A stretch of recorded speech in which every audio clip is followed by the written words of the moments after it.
Wow. Hey, much love and respect. Pura vida, mi gente. Pure life. That's what that means. Pura vida, pure life. Shabbat Shalom. Yeah, Shabbat Shalom. Hope you guys are having a good weekend, good Saturday. Let's not call it a weekend. Let's call it a strong end. Let's call it a good strong end. Yeah, we got to be strong. They try to make us weak. We got to be strong. All right. I see everybody in the chat. Thanks for tuning in. I think we got a good crowd. People will start coming in, I guess. This is a long one, guys, so hope you're not in a hurry. This is a long one. If you want to do things in the background, go ahead. Just leave it on. But what we're going to go over today is we're going to do a full recap of what I was able to research on the Washitaw Moors, right? Yeah, this ain't personal.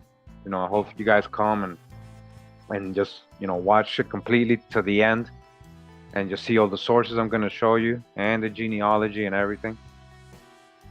So you guys can see this is not about attacking anybody. It's more about getting a historical background and real context behind what we hear, history we hear, we are told from specific people. A lot of people have a lot of biases and they push certain things and really not understanding the whole, the whole history, all sides, And so, this is like a 4-part video. This is gonna be a little long one, guys. But if you haven't watched my Washitaw Muurs videos, so you're gonna enjoy this. For anybody that already did, this is a great recap. We're gonna do a little side commentary. All right, again, it might start out slow. And the first part is about what we already know, kind of the generalized info. And then we're gonna start going in deep. All right, we're gonna start going in deep, very deep. And there's a lot of history that most people leave out, and they just want to be biased on one side or one thing and generalize on certain things. And it's actually a complex history. All right, so I hope you're here to learn the part you never hear. I'm going to show you all the sources. Again, this is a long one. Try to watch till the end before you start giving opinions. Try to watch till the end. I know a lot of people are going to come in throughout the chat, throughout the night as the video's playing. They're going to have questions. Hopefully, we just direct them to just start from the beginning, right? Start from the beginning. Don't get into no arguments with anybody. Let's try to stay on topic in the chat. Shout out to all the moderators. Shout out to all my channel members, all my Patreons. Thank you. Appreciate you guys for holding me up. So we're gonna get started again. This is a 4-part video we're gonna do today, 4 parts. All right, I hope you guys ready. And we'll see what we're able to remember and recover and learn today, right? All right, so yeah, again, I'm not here to answer questions in the live chat. I got a specific presentation that I'm gonna do right now. Anybody have any specific questions for me, you can reach out to me and all the different platforms I'm on. I answer everybody. All right, get to know me, and I'm not here to answer questions on the live chat, especially if they're off topic. All right, history is very complex. You cannot put history in one little timeline. Genealogy history is complex. Guys, just catch up. If you're new to my channel, just catch up. That's all I can keep telling you. Catch up. Take the time. If you really care to know things, you really want answers, catch up. That's why I do the presentation, so you can see the sources. Not just to hear me talk or text on the chat or just me saying things, Look at the sources. We're going to get started. Welcome. Thanks for being here. All right. Thanks for being here. This is the true history of the Washitaw Muurs. And again, much love to everybody involved and everybody that knows Empress Bertiachi and everybody. It's not about that again, but we do want to break down certain things that people tend to leave out. All right. No, sister Chris, I'm not gonna answer. Chris, I'm not here to answer your questions, man. Listen, I'm trying to be respectful, like no, just go through you start from day one and work your way up. It's been a whole journey. You can see my growth and everything along the way. I'm not trying to be rude. I'm just trying to tell you that's how it is. They're all related. All my videos connected, because history is just history. Truth is just truth. and it's all connected. Much love. Let's get started. We're gonna get into part one. All right. Hold on. Okay, here we go. So this is again part one, an introduction. A lot of people don't even never heard of Washitaw Muurs, or where does that come from, or who represents it, and who's the leaders, and all that. So a little part one again, a little introduction. As we go along, we're gonna get deeper and deeper. Wow. Hope you enjoy. I will be pausing it to do some commentary here and there. Thank you. Black people, wake up. You can rob. Your sister has been stolen from you. Your name, your future, your land, your rights. Then you have been given what someone else wants you to have. They help you in school, in books that they made for you to learn from. We've been told that the first people who occupied America, the Native Americans, came here across the Bering Strait. But what if someone told you that when the Native Americans came across the Bering Strait, there were people already living here? These people had an established civilization that not only rivaled that of Egypt in its height, but is also much older. The Washitaw were on this land that we call America. So the Washitaw do not come from anywhere. We do not come to America from someplace else. We were already here. We have always been here. Back to the time when scientists called the land Pangea, when it was one piece. So we have always been on this land. I'm going to tell you about the original people not only around the world, the original people here in Louisiana who are the oldest people on Earth. Did you know the some of the oldest people on the planet right here in Louisiana?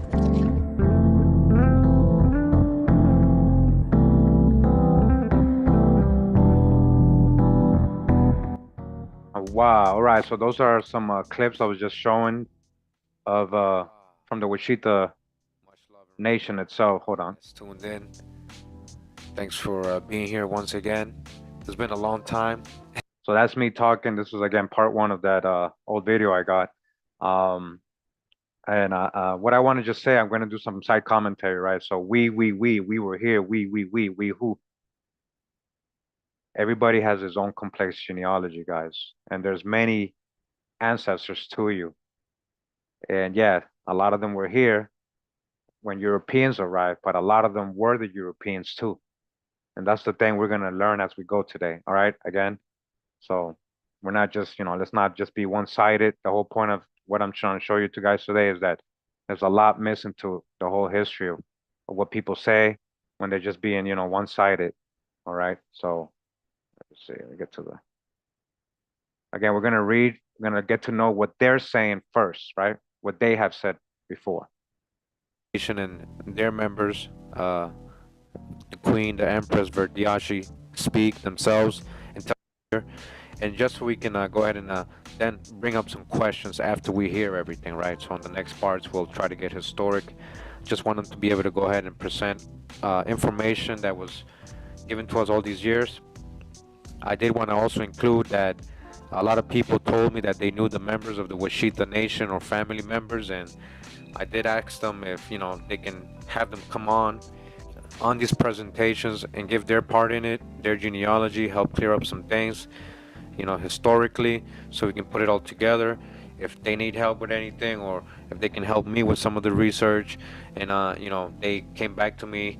One of the persons told me that they didn't want to be a part of it, so just wanted you guys to know that I did try to reach out when people told me they knew them and if they could ask them to be a part of this, and I never got any answer. I told them I was going to do it anyway, so I just wanted to include them if possible. So I just wanted to make that clear, because I know a lot of people are going to say, well, why don't you contact your people? You're talking about other people's history and stuff. And, I just try to approach this, historically, and we try to do the genealogy as well, based on the information that is public, that is actually written in their own books, their own genealogy there. They state who they are, their full names and everything. So I hope you guys enjoyed this presentation, again, about the Washitaw Moorish Nation. All right, so we're gonna basically in this video, like I said, we're gonna discuss the Moorish Washita history. One of the main sources a lot of people send me is this book right here. They've been sending me this book for the longest time. I've read the book, so I wanted to give you my opinion on it. I want to be able to go ahead and see if we can prove what's in it, not just to prove it just because we just want to prove somebody right or wrong, but it's just so we can have a true history, an accurate story, something we could actually look up, with historical documents, genealogy maybe, primary sources from that time, what they're saying. So, what is truth, what part is conjecture, what part is doctrine, what part is Nuwabian, what part is scripture, Old Testament writing, what part is actual historical information you can look up, so that's what we're going to try to break down. Again, this ain't to try to make to go at anybody or any people, any nation or any organization. It's just so we can try to get a clear understanding of it if we can. And this book is called Return of the Ancient Ones. All right, the true history uncovered of the Washita de Dugahmodian Empire, Empress Verdiashi of the Black Washita Empire. It says here, the state of Louisiana was originally stolen and illegally sold as the Louisiana Purchase. The land is the stolen property of the ancient Black Washita Empire, the ancient ones. All right, the ancient ones, the Washita file, it says here. So the ancient ones. So anybody who's an ancient one, all right, it's the Washita. And then we got here black, we got a crayon color here. So we know what they mean. We know the ancient indigenous people maybe of this area of Louisiana, the old inhabitants of this area of Louisiana. That's what I'm interpreting from it. So is it just about them? Is it the story just about the ancient inhabitants of this area of the world, Louisiana? Or what exactly are they talking about? So those are the kind of things I want to look into. Let me see if we can get zoomed in right here a little bit. It says, Return of the Ancient Ones, the true history uncovered of the Washita de Dugahmodia Empire. It says here, by Verdiashi Tiara, Washita Turner Gostin L. Bay, Empress of the Washita Nation. And this is back from 1993, all right? So, a lot of the times I get a lot of people, come at me in the comments and the videos that I do and upload. And, they come with this idea or these teachings, doctrines, cultural background from like a perspective from 1993, like in this book, right? So let's say a person reads this book in 1993 and just keeps reading it for the next 20, 30 years, only, and they didn't advance from there, or didn't try to connect other things or try to see if what can be factual, what can be proven. So a lot of times I respond to people, why we're not in 1993, we try to be able to at least research, investigate it on our own, with our own knowledge, with our own oral history, with what the new information that's coming out. We gotta sometimes empty our cup, and maybe there was something missing there. Maybe there's a deeper understanding that needs to go on here. And again, I'm just an individual, and I'm not coming at anybody. I'm just trying to show you what I investigated, what I'm concluding based on the information that I can pull up and see. All right, it says here, dedications in honor of the Most High God. This book is dedicated to, says here, my only son, Mr. Frederick Joe Washington, the grandchildren, Fredericks N. Washington, Wendy Farika Washington, Eric Washington, the daughters, Matilda Francis Butler, and all these people right here, the grandnephews and all that, the descendants of Annie Turner Washington and Fred Houston Washington, my paternal grand, Isham Washington, Delphia Kim Washington, and my maternal grand, Joe Henry Turner and Matilda M. Turner. All right, so they have their genealogy, their whole history here. All right, mapped out for them. All right, so here we are on Ancestry.com. This is where you can basically create and build family trees, and I've been getting pretty good at this. Went ahead and if you have enough information, this is all public information. If you have enough information, especially, it's in that book we just read, right? All right, all right. So guys, I'm live right now. Again, this is going to be a long video, guys. This is 4 videos I'm about to show you. This is an old series I had. A lot of people still asking me about the Washitaw Muurs. A lot of people don't even know. And a lot of people still generalizing. And it seems like they haven't watched the video, so we're going to do a recap today. All right? And again, what I'm trying to show here in the beginning is what they tell us, what the Washitaw Muurs tell us themselves. Right? And so we're going to eventually going to go over what is really what's being said and what is really actual historical factual and what you can, kind of prove. All right. So this ain't personal. All right. And I want to just show that there's a whole deep history that they leave out, but they know it because it's part of their oral traditions. Just people don't talk about that part when they're saying Maison Rouge, these Spanish land grants, not understanding the whole thing. So right now we're going over the genealogy. This is an older video again. I'm way better doing genealogy now. But yeah. All right. So anybody who just joined us, that's what's going on. All right, we're gonna have a little marathon today. We're gonna get deep into the history of the Washitaw Moors, okay? Take it away, Kurimeo. So I was able to verify a lot of the information, right? The genealogy, all these people were listed there. All right, earlier, as I read. So we got the Gustins and we got Verdashi, Empress Verdashi right here.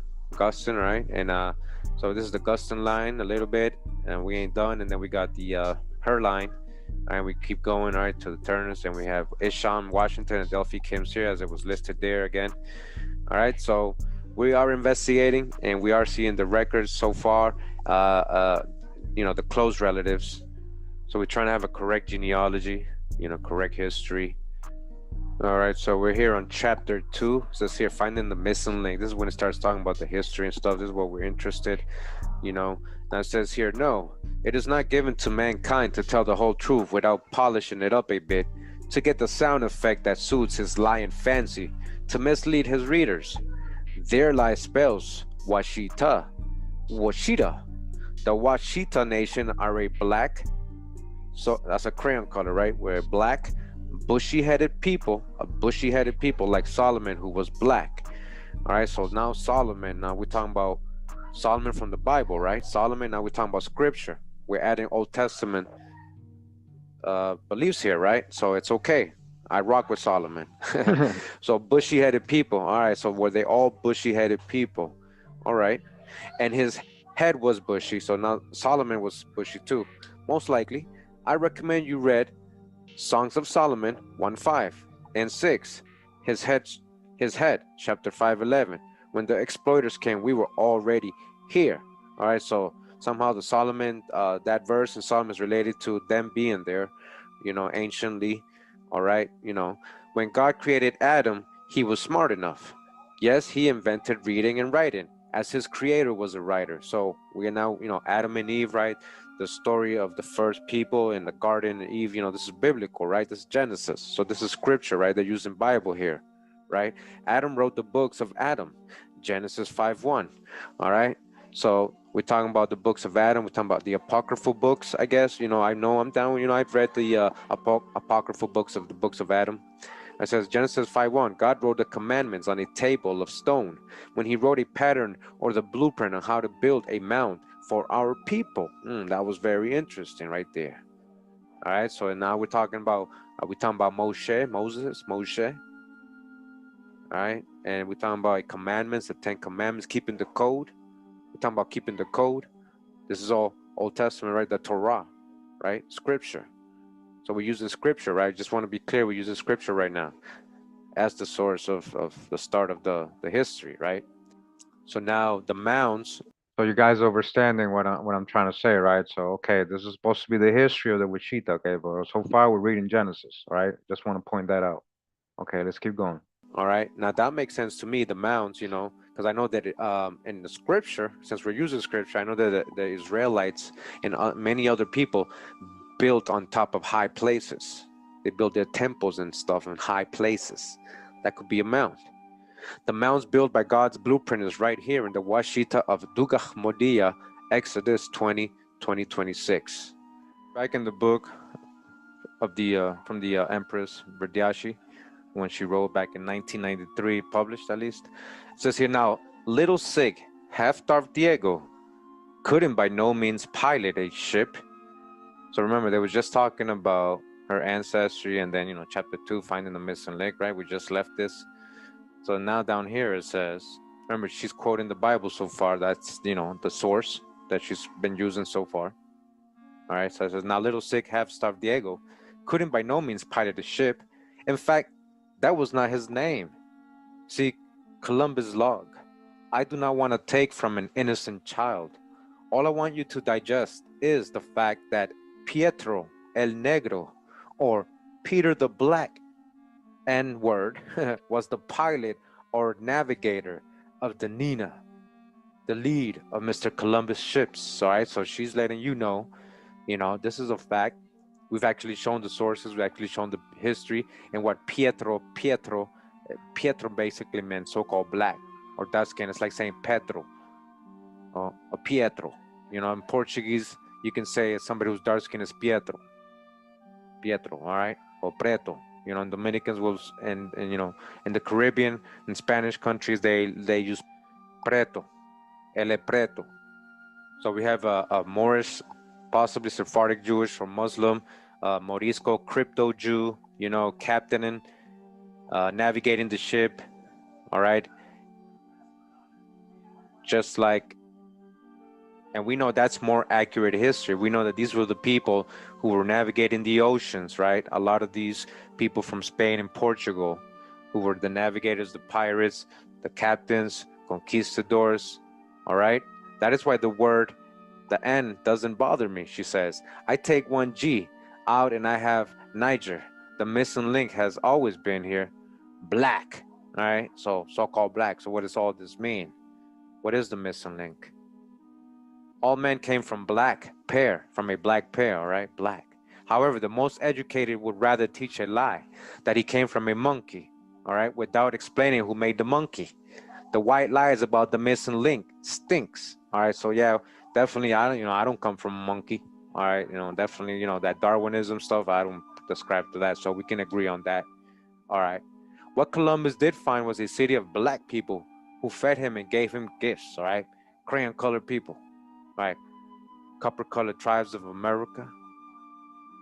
So this is the thing, right? That they, 1993, nobody was talking about. So is she trying to say supposedly that Columbus was a so-called white man?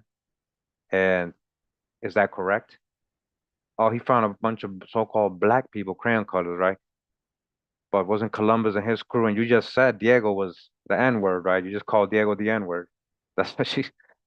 They were all so-called black. These were all melanated so-called black people.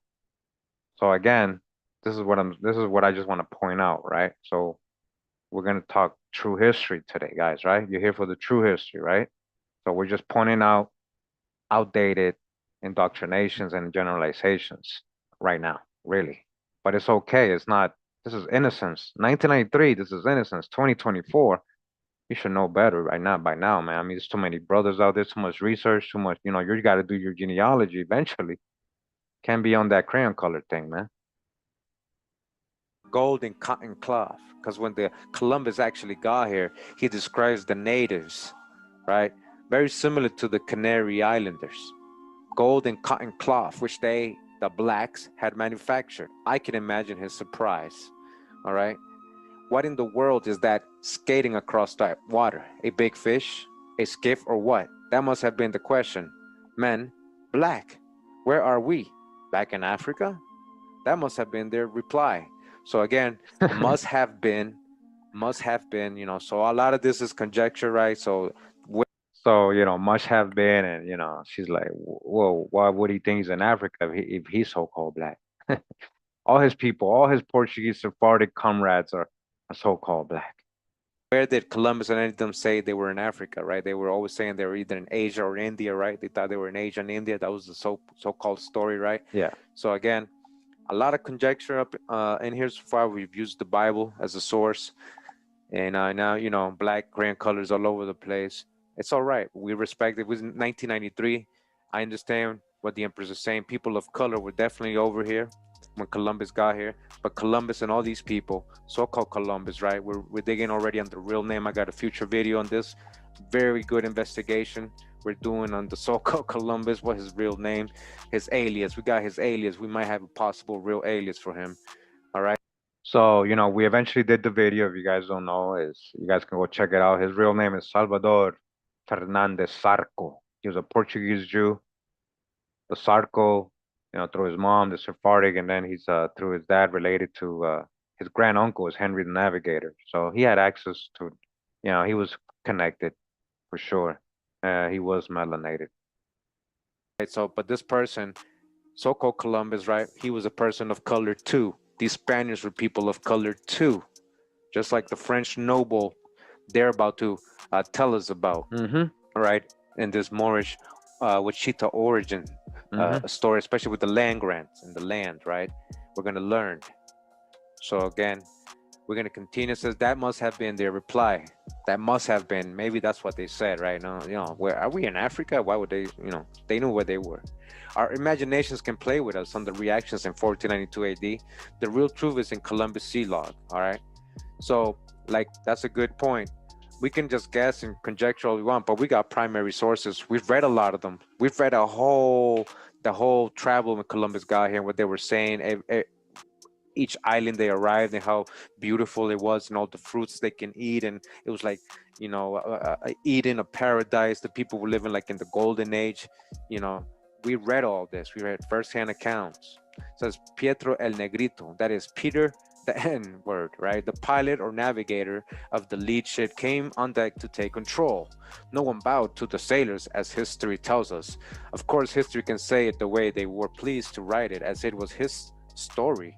It would have been much easier on all of us if they had just written the plain truth like Columbus wrote it in his sea log. This king, who was black, did not come to a common ship, Admiral. He bade Columbus to come to him. In this city was a factory that made cloth from cotton. They gave the hungry sailors food, sea facts from his log, with map drawn from our Columbus and his own words. All right, so where is the log? Now I'm asking you, everybody, now I'm being very, very sincere with you. You know, so far, what sources have we used? And what is the log? Where is this log? We've read a lot of his firsthand accounts. We got numerous books on Columbus. We got his letters. We got his brother's letters. We got the people who were navigating with him, like this Pietro. We got his, all their documents, all their, whatever they recorded or whoever recorded for them, right? Supposedly. You know, what we can at least look at and read, and books from the 1700s, 1600s, 1800s, a compilation of the letters and the books, you know, the journal of Columbus. So when she's saying the log, where is the log we're talking about? He said he ran into a king who was black. Where he said black. All right. Now he said there was a factory, really a factory making clothes. Why not? You know, but where is the source for that? Like, I want to see what Columbus really said. They gave the hungry sailors food. We know that. We know the indigenous people fed these people and a lot of times helped them survive. Now, it says here, continues, why did history lie? It was his story. And he told his story as he wanted the reading public to believe it. A lie goes or runs a long time according to folklore. But finally, the good old truth overtakes and boxes its ears. All right. So, yeah, you know, I can agree with that. You know, but who's really got the narrative? So who's to say who's really right? Anybody can tell the story. We're talking about just stories. If we're just talking about stories, anybody can just make up stories, right? Yep. But we're not talking about stories, right? We're trying to get factual here. So the truth is the real missing link in his story, taught to our children, black and white. When the truth is left out, history becomes a lie, a whitewashed lie. That is where the statement "little white lies" came from. His story, his lies. The missing link is the discovery of America by Mr. Christopher Columbus. This discovery is filled so full of lies. If you would try to eliminate some of the lies, there would be no discovery to read about. The links have been left out of the chain of discoveries to make a sound effect that makes good reading. A white lie does not make it a righteous lie. The white lie is worse than all black lies that have ever been told. So now we got lies in crayon colors too. This lie is a white man's lie, his story. The white woman was not written then. They were not allowed to sell or discover then. Mr. Columbus was not a stranger to my. So now looking back at history, has everything really been about the white man hiding everything, or just the whitewashing? Yeah, we got heavy whitewashing, definitely. But that could have happened a lot more reason. But we do have a lot of heavy whitewashing. But a lot, again, these people we thought were white. I'm sure at this time she was writing like all these people, Christopher Columbus and all these Spaniards and all these Portuguese and all these Irish and all these Scottish and English, Dutch, Germans. I'm sure she thought they were all white. Continuing, it says, Mr. Columbus was not a stranger to black men. He was from Spain, and he got his knowledge of the sea from black men. All right, so now we can correlate this, right? We know Spain and Portugal was Iberia. We know, these were where he left from, the ports he left from. We know these were Moorish towns, Moorish ports that they left from. We know that the captains and the navigators, these were Moorish people, Sephardic people of color, Sephardic Jews and Moorish people, Muslims, cryptos, new Christians, right? They were calling themselves Catholics. They were cryptos. And you know how she's calling black men, but Columbus was also a person of color. The Black Moors had ruled Spain for 900 years prior to 1492. So 900 years, right? Spain and Portugal, right? And you think in 900 years they didn't multiply? How do we multiply today, just in our own little personal families? Now imagine for 900 years. Prosperous. A lot of families, very wealthy, prospering, multiplying. And you know what she calls so-called Black Moors, multiplying in Spain. It says the admiral on the lead ship was Pietro el Negrito, or Mr. Peter, the N-word, as he was called even then. That is the reason why the word does not rock my boat. Even a stupid person would know that a little sick boy named Diego did not navigate the lead ship. He was undernourished. He had no mother. Forever on the go, half starved and looking for someone to finance his father's voyage. They had no money. Diego's first attempt to pilot would have led to mutiny. It was Pietro who found them half starved and fed them. In the next few minutes, we'll tell you about a very old and ancient people, the first Americans, the Wasita de Mounds. Although it is known by archaeologists, historians, and anthropologists that an old and ancient people occupied this land before the American Indian, up until recently, not much effort has been made to educate the general public of this fact. People ask, what are the Washitaw Moors? What's a Washitaw? What's a Moor? And understand, I am a Washitaw Moor. The Washitaw Moors have not gone anywhere. We've not disappeared. We're still here. Part of American history that most people want to talk about, but beyond just American history, the Washitaw, we have our own history. The history of the Moors is there. It's been twisted and distorted, and it's just murky legends and the stories that kind of hide the evidence of the Washitaw and the Moors. The evidence of the Washitaw is very prevalent. It's just not being promoted and being taught in the education system. No one wants to talk about a race of people who were pure, civilized, organized, and giant black people. The Washitaw are the dark-skinned original inhabitants of North and South America. They have been referred to as the pre-Columbian civilizations, the prehistoric mound builders, the diggers, and the ancient ones. Certified legal documents of colonial and Spanish and French explorers identified the Washitaw as the ancient occupants of America. The Washitaw Nation are akin to the Moors of Northwest Africa and are responsible for building the highly advanced geometric earthworks and sacred burial mounds found all over this continent. So I hate to be cutting it, guys, but I don't want you guys to get lost in the in the biases, right? So this is a documentary made by them in the 1990s, right? And it's very generalized. It's missing a lot of context, and one group of people being called the Washita Moors, what they call themselves, is not all the people that built all the mounds in North America. That's the big, that they just took all the credit right there. And I just want to, you guys remember, I'm showing you in the beginning what they say. And I'm going to, as we go, we're going to start breaking down the history, not just what we hear, okay? Because right now we're just hearing people talk. And yes, there was black Indians here, but the Europeans who came were so-called black too. And you're going to see how much of that black French European is actually a part of this Washitaw Muurs culture. This is what they're leaving out in this documentary that they made themselves, all right? And you just heard Northwest Africans. They're even saying that the Northwest Africans is still a little Pan-Africanish at this time. Even a lot, most of them are still today, a lot of them that don't follow this community. All right, so let's go again. We're hearing, because we're in the mind of a bias high. Umar Bey over here. Okay. People always ask, who are the mound builders? When did they exist? The mound builders are the indigenous original inhabitants of North and South America. The mound builders did not exist in a vacuum at one time period. We have always been here, and we shall always be here. Modern science teaches that all the continents on the earth were once connected in one piece of land. They call it Pangea. Washitaw history actually says the same thing as do the scriptures. The Washitaw, the indigenous people of this land that we now call America, were on this land when it was connected in one piece, when this land was connected to what is now called Africa. Poverty Point, located in Pioneer, Louisiana, near Monroe, is recognized as the second largest earthen pyramid in North America.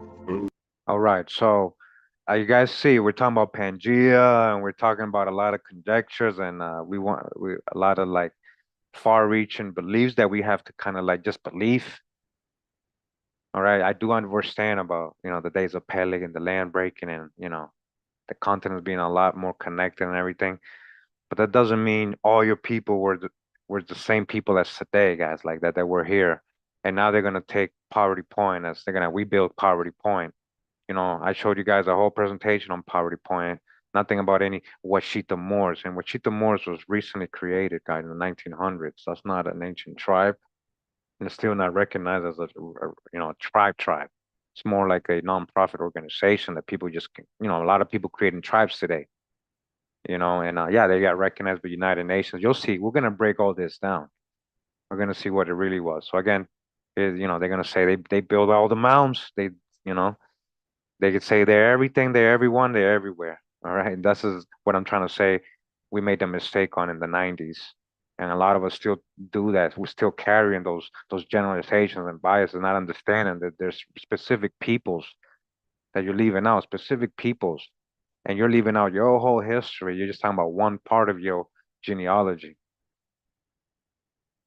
This ancient site, called the Great Bird Mound by the natives, was a cultural center for the advanced temple, mound, pyramid civilization. Poverty Point, as it is currently called, is located in northeastern Louisiana in Washitaw Parish in the city of what is now called Monroe, or near Monroe. The Washitaw referred to it as the Bird Mound because there is a very large earthen mound in the shape of a bird with outstretched wings. In some places, it measures 70 feet high. The wingspan of the bird is 640 feet, and it actually measures 710 feet from the head to the tail. At the base of the bird, at the foot, there are 6 concentric ridges composed of earth, and the Washitaw actually had their homes located on these ridges that at one time measured as high as 5 feet.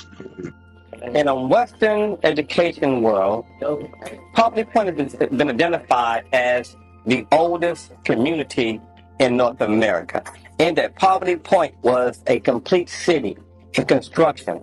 Its dynamics, its the civil engineering that went to design the city has been copied for thousands of years, and the community is in the shape of a concentric rings, several concentric rings, and these rings are duplicated over and over again in the U.S. Congress, where the seats are laid out, in the Roman Senate. You go to most entertainment venues, a theater, there you'll find that modern day theaters that are acoustically designed are in the same formation as Poverty Point. And Poverty Point being a place that is known to be as old as, or as young as, 12 centuries before the birth of Christ.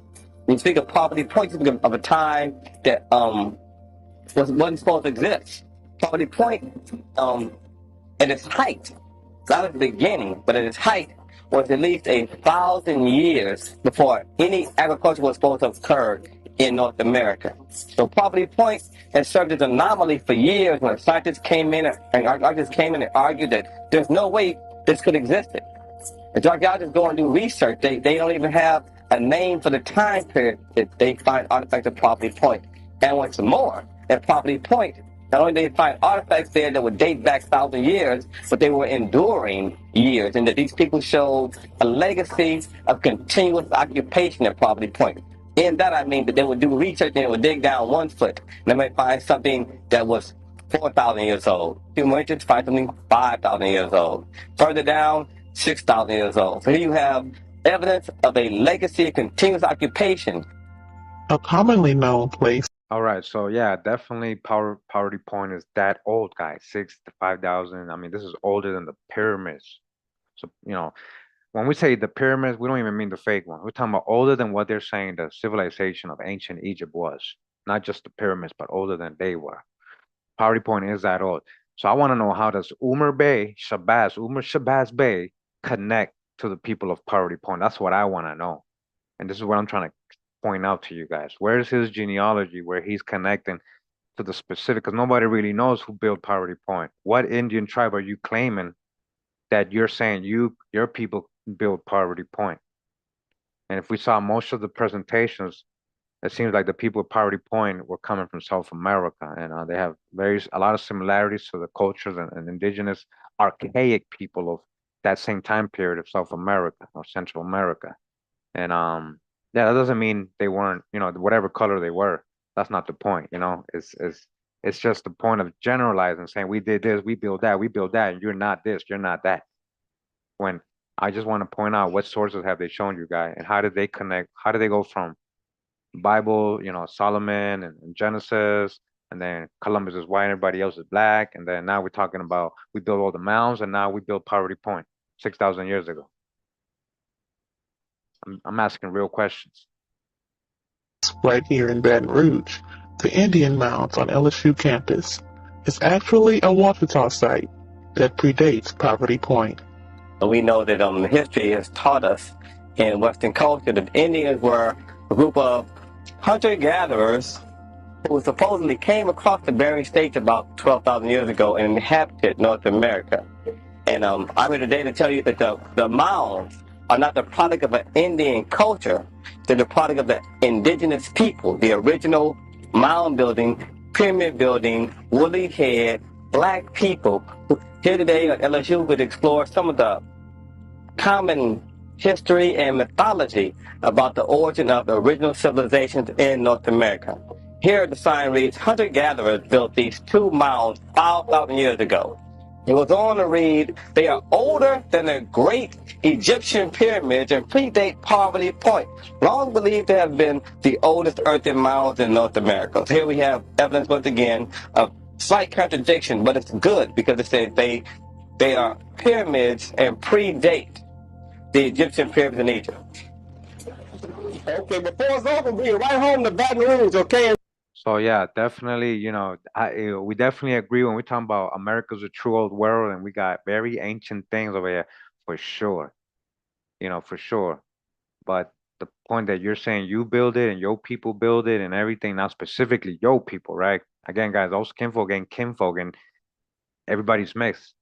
So, maybe part of your people build it if you can connect to the tribe that supposedly built those, because nobody really knows. They have ideas, they can try to conjecture, but it's very ancient times. What we know is that, yeah, that was here. That was nobody else that came from nobody, not Africa, nothing like that. And I'm wondering how many people actually subbed today to my channel or recently, just to be able to comment, today, because you got to be subbed for 20 minutes. Because if you're still talking about Africa, and we had still, no, you guys not watching, you don't watch my videos, or you must be really new. You must have just saw one video here and there, because we already debunked that. All right. I hope you guys here to really learn. What I'm showing is the old doctrines right now. This is just the beginning, guys.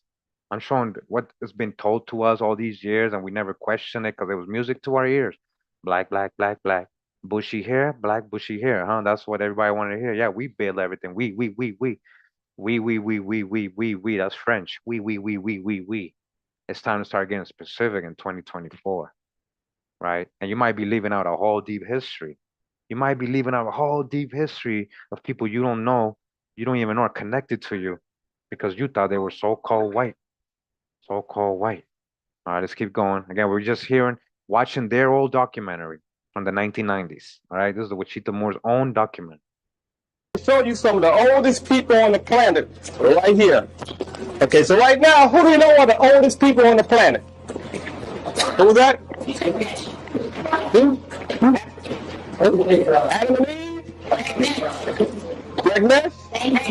Greg Nash. Greg Nash. Greg Nash, okay. So, how old is Adam and Eve? Is that Adam and Eve? Was Eve named Dave? Okay. Well, let's deal with some old people we find here in North America, right here. This is an Olmec head. You know the Olmec head? The Olmecs are thought to be some of the oldest people in North America. We're going to deal with this concept right here. The hidden history of black civilizations in America, okay? There are several civilizations of black people that were right here long before slaves were brought over here, long before any Indians came across the ocean, long before any European explorers came across the ocean. There were a civilization of ancient black people in North America. History records the Olmecs as being the oldest civilization here. And I'm going to tell you a little bit about some other people here. Of course, we heard about history, about Christopher Columbus. We've given Christopher Columbus our whole life. We know that this is a lie. Okay? There are several books about this. I'm going to discuss Christopher Columbus. This is not true. Okay? One thing is not true. Let's go on. Also, we give the history of the African Holocaust, the slave trade. That's part of our history.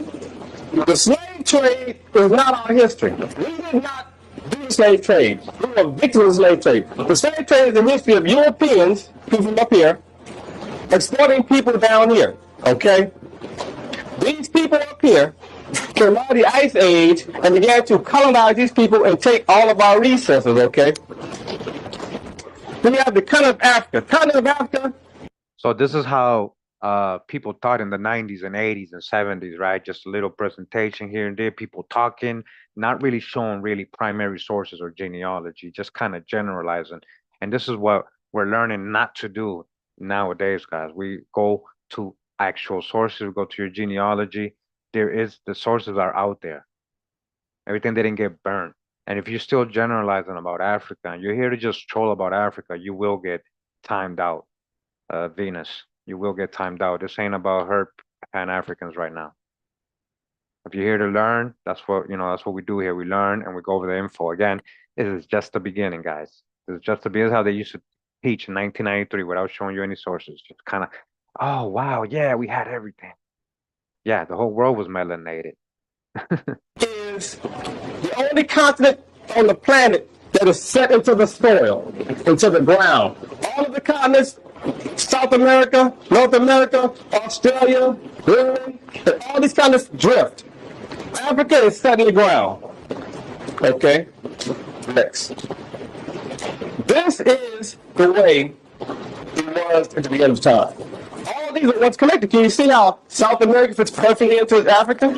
You have right here North America and Africa fitting together. My grandmother in California talked about we ain't come from Africa. My grandmother was 6'3" woman, long hair. She came from what they call the territory, Oklahoma. She always talked about we was more than that.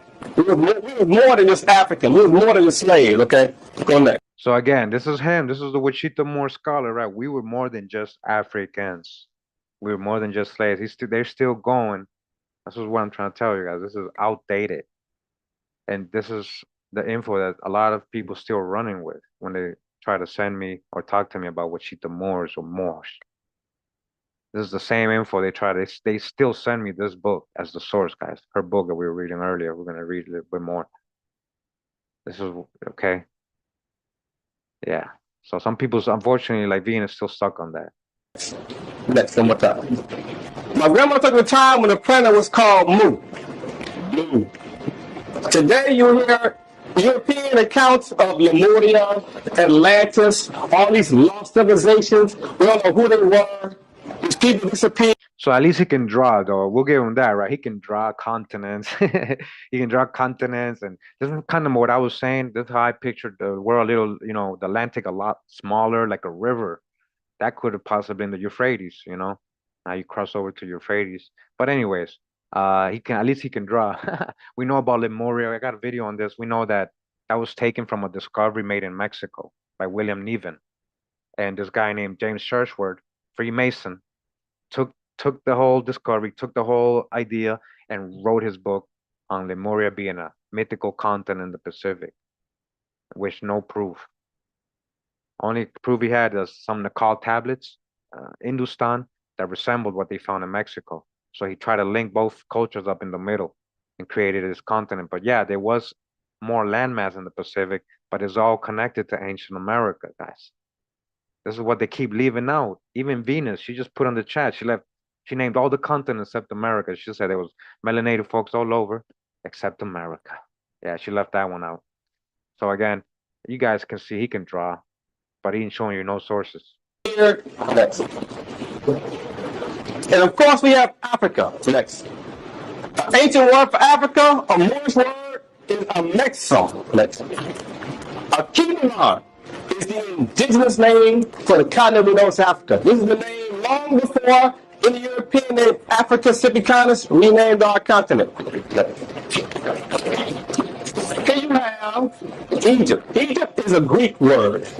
Egypt is a Greek word. We say a Greek word because if you've gone to school, you'll learn that the Greeks were the first civilization recognized in Europe. Up here, okay? Next. Ultimately, you'll find that the very first people, Great West, the oldest one on the planet, 3.1 million years old. 3.1 million. This might be a problem for some people because I grew up in the church. I always talk about Adam and Eve being the first people on the planet. Adam and Eve. If you listen to any theological scholar, religious scholar, they'll tell you Adam and Eve was roughly 67,000 years old. 67,000 years old, and we have a black woman, 3.1 million years old, okay? And I guarantee she had a mother and a father also. And of course we have Europe. Europe is one of the newest cultures on the planet, okay? When we talk about Europe, we talk about the Caucasians, and we'll talk oftentimes right here, this is where Iraq and Iran is, okay? We'll do a little bit of geography for people who are not up in the geography. Iraq and Iran are right here. We're taught that this is the cradle of civilization. Mesopotamia, the Tigris-Euphrates rivers, okay? We know that the people here were here for thousands of years. Ancient Egypt, ancient Kemet, Tamaric. We have our ancient ancestors tell us that the oldest people in the planet came to. Okay, so Africa. All right, so again, 1990s, this is what the Washita Moors are learning, right? And a lot of their people still are running with this stuff. It's when I first did this video, I showed all of it, and I didn't talk, I didn't break it in, because I just wanted people to see what people are learning back in the 90s. All right. Hey guys, don't be arguing in the chat. Come on, let's not go there. No need to. If somebody disagrees with you, just leave it at that, and and if you explain yourself once, that's fine. If people mistake you for something. So again, all the generalizations, right? All right. I'm just. Oh, sorry. All right. Friend. Okay. Okay. We know when we're getting jacked up or abused or exploited in some way, we need to become black. I am a Moor. Are there any Moors in the house today? We're all the Moors. We're all the Moors. Okay? Next. Then you have the Mayans, the Aztecs, the Toltecs, the more Mayans, the Olmecs. Here is where we are taught the first people in North America existed. Up here you have the Washita proper. Do you think it's possible that the people here happen to meet the people up here? Yeah, it's possible, huh? Okay, next. Here you have...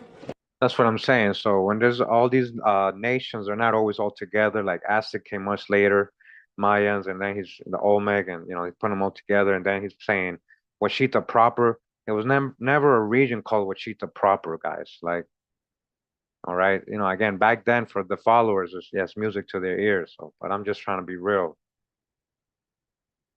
What's this right here? Where are we at right here? Washa.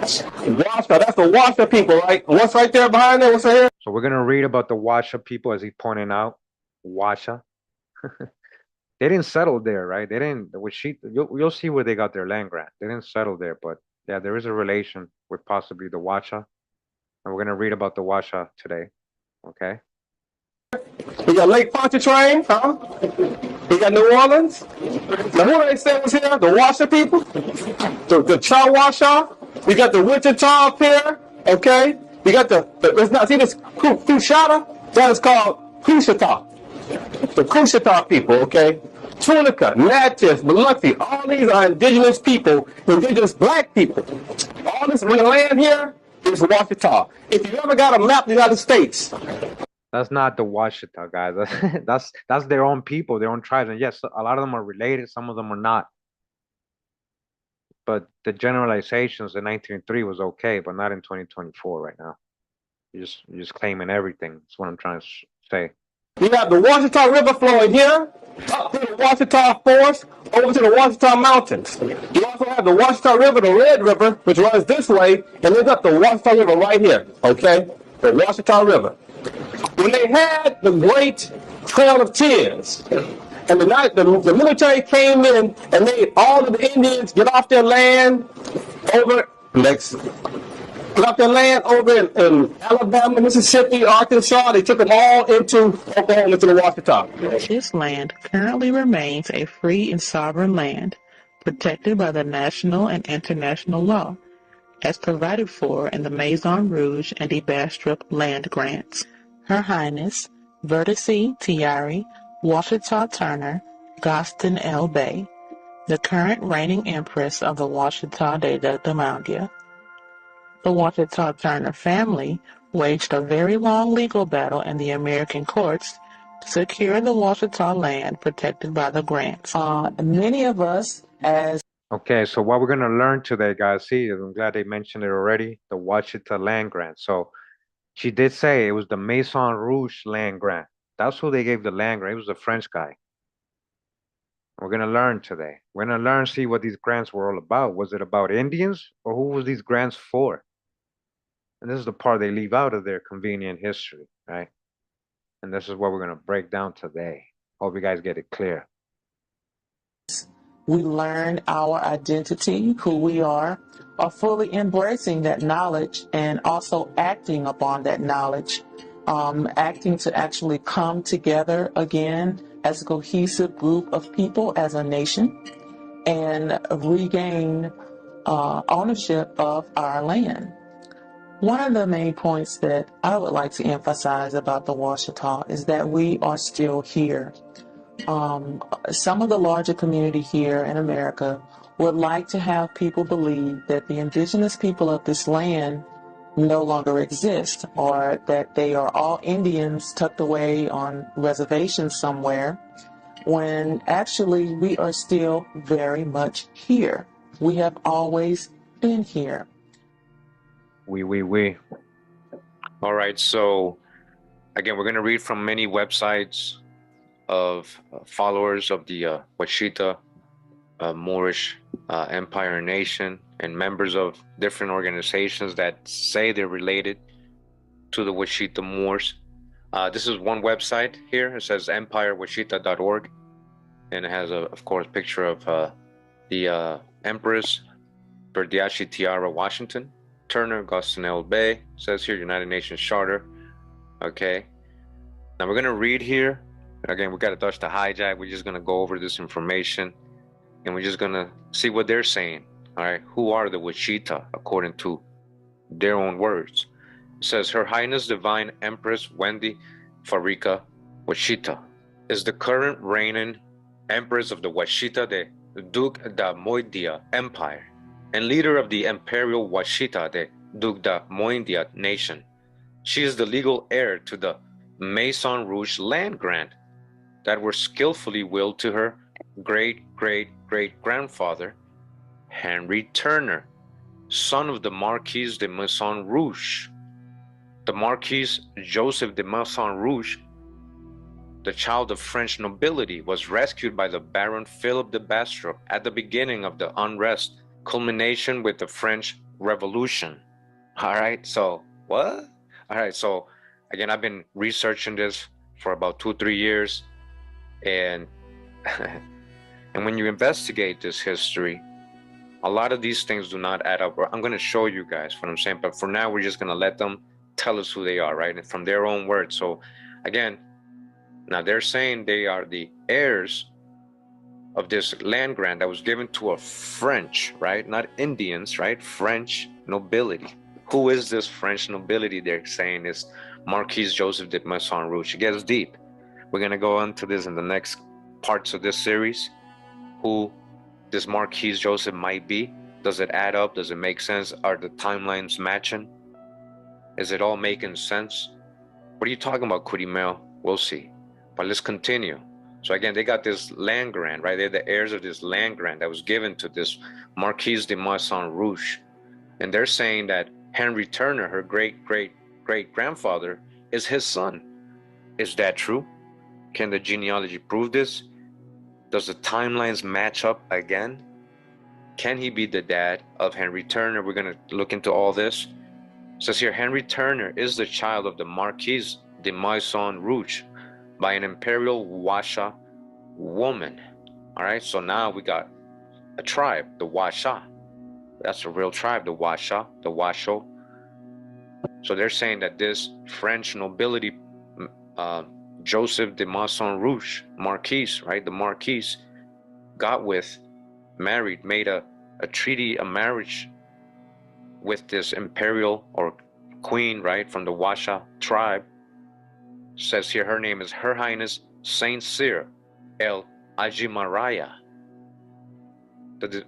All right, that's her name, it says here. Now, one thing I do want to point out, so you know, we got the name Amaraya, right? Amaraya.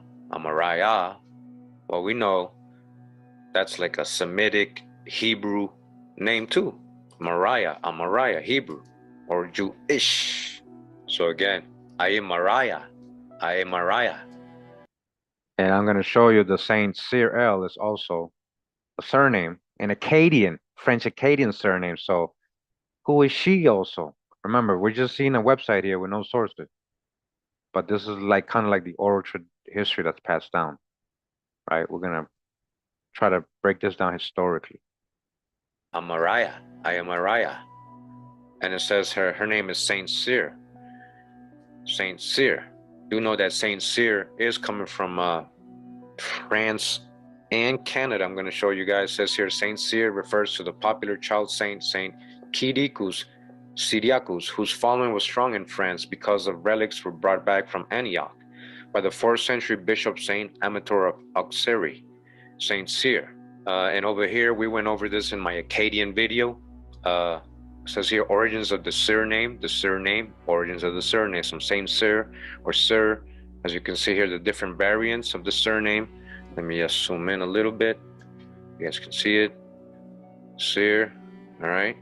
It says the name Cyr appears to have denoted a location, one who comes from Saint Cyr, along with an association with the Greek and French, meaning descendants of Cyr, a teacher, and one who appears lordly. Saint Cyr. Variations of spelling the same original surname seems common, all right? So this is different ways too. The family name Cyr is one of the oldest Norman French names, Normans, and comes from the borders of Normandy and Brittany. It is recorded in history back to the years 1000 AD and seems to be associated with the ancient family of William of Montcox, the ancient lords of Mars and counts of Nevers, Mars. The Seers of St. Cyr's were chief tenants of the Montcox counts and held land around the church of St. Cyr's de Nevers. It is there in Brittany that Cyr or Cyri, coat of arms, is registered. All right, the Cyr family name arrived in North America continent of Acadia, Acadians via Pierre Cyr. All right, where did the Acadians end up? And became known as Cajuns, right? And Louisiana, right? Says here, Cajun family. So again, Marquise de Mousson Rouge, this French noble, married a Washoe woman who we're going to see her name actually is Saint Cyr. She has that in her name, Saint Cyr Amariah, Hebrew, Saint Cyr, Acadian. She was also referenced as Cajun. We're going to see that later on from themselves, from the Washita followers. Continues, says the discovery of.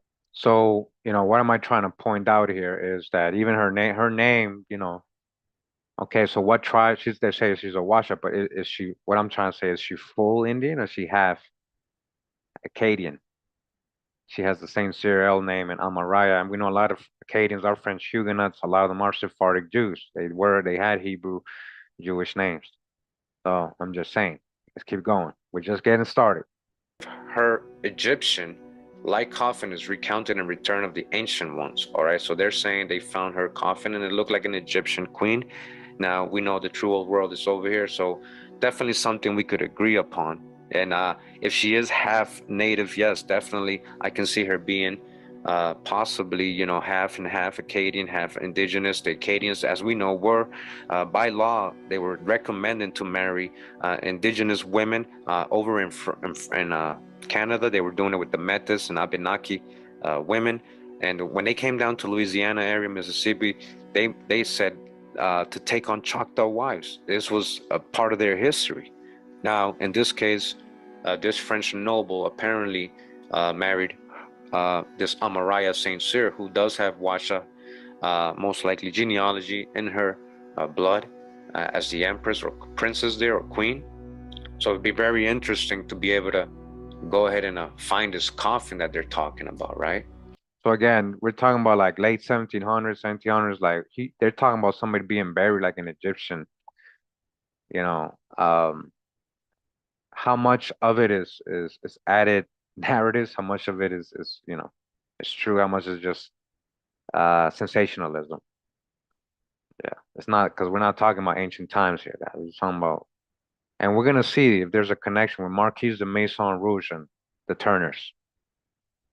After the Marquis's death, Henry Turner began recovering the titles to all of the land and rights granted under his father's name, including the Maison Rouge grant, the de Bastrop grant, and the Crozat grant. All right, so we're right now just listening to the followers of the Washitaw Muurs and members. So we're gonna go ahead and verify all this information. We're gonna get into the actual historic grants, the court cases and everything. We're gonna get into all that in the next parts. So again, in this part, we're just going over the information that they've been providing us all these years, information that they've been teaching their followers and members about their history. It says here, one of the old empresses, Delphi Kim Washington, Washita, lived during the turbulent years immediately following the legal recovery of part of the land in 1848. She experienced the violent assaults waged upon the Washita, Washingtons, and Tunica Turners to steal the land. All right. Empress Delphi Kim is the key to the research conducted by our previous empress. She inspired and guided our previous empress, dubbing her Tiari, or the crowned one, before her transition at the modest age of 117 years. Wow, that's a lot of years, right? She laid the groundwork for the reclamation of the land. All right, so real quick, we are at the genealogical tree of Empress Berdiashi here. And again, this is all from her book. She lays out her genealogy. This is public info. I didn't, just steal it from anybody. I thought I'd build it myself. And see, what the information says. We can get to the Maison Rouge, right? This French noble in Amaraya, Saint Cyr. Well, so far, haven't been able. I did get to Henry Turner. But let's just go over real quick. Again, we got Verdiashi right here. Her parents, Fred Washington and Annie Turner. Her mom, and then Fred's parents is Israel Washington, or Israeli, right? And then we got Delphine Kims, who they were just talking about, Delphine Kim. And we got her parents, William Kims and Mahalia Garrison. And for Mahalia, I got these parents, Louis Bouligny Garrison, and Lula Daniel Garrison. This Bouligny name is very popular in my historic accounts of Louisiana and the people settling there. And I haven't been able to go past that yet. And of course, this is that barrier that they stop you at, where they stop helping you, and they don't want you to get past that, but you got to break through, on your own, and there is ways. So I just wanted to show you, we have this genealogy. So this is the Delphine, who they were talking about. So when you go under Verdiashi, and they're going to start talking about Wendy Farika Washington. So let's go back to the article. So that was again, genealogy I did like 2 or 3 years ago. So I actually might go back right now, and there's probably new hints. I can probably keep going. But you guys are gonna see what I mean about the whole. There's a lot of missing holes here. So it says here, Her Highness Divine Wendy Farika Washington's grandmother and previous Empress Verdiashi Tiari Washita Turner Tunica Gostinelbe spent more than 30 years researching the leads left by her grandmother. While on her quest for truth and to free her people, she suffered great losses, brutal physical attacks, slanderous character assassination, and continuing threats against her life. So it's unfortunate that, especially during those times when it was a lot harder, that people had to go through stuff like that, just to try to know who they were, Yet she remained undaunted in her quest to rebuild the nation. She was a world-renowned archivist, researcher, and legal mind. She served in various capacities of government locally, nationally, and internationally. As the founder of townships in the city of Richwood, Louisiana, near sacred indigenous grounds, she was instrumental in establishing social and economic agendas to improve the living conditions in underdeveloped communities. Her work took her around the world. Studies in Japan equipped her with the ability to effectuate the financing and installation of citywide sewage system for one of our towns. As a mayor, she was an elected officer and one of the founders of the Conference of Mayors, both nationally and internationally. Our previous Empress authored several programs that were implemented on federal and state levels. She was invited advisor to the U.S. Congress, the presidents, and delegate to the OAU, Organization of African Unity, all right, African meeting in July and August of 1996. The Empress led a group of emissaries to the summer conferences at the United Nations offices in Geneva, Switzerland. During the 14th session of the United Nations Working Group on Indigenous Populations, the Washita de Dugda Moindia was recorded as the oldest indigenous people on Earth in the final list of all attendees. In 1993, the Washita Indigenous Nation of Mound Builders received its United Nations number 215-93. To date, the Empress, as one of the living heirs of Henry Turner, has recovered the title to 68,883 acres of land, comprising most of the northern part of the said state of Louisiana. Our past Empress endured the effects of an ischemic stroke in June 2001. She made her transition to her spiritual form April 19, 2014, near Los Angeles, California. This is in case you want to contact them, all right? But I just wanted to read this so you guys can have a background of what, the members and followers of Verdiashi are saying, themselves, all right? To the young lady sitting in front, who was the first president of the United States? That's what they told you.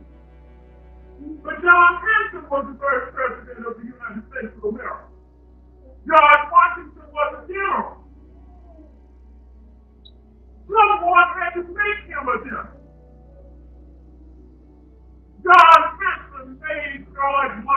example. If you celebrate 1776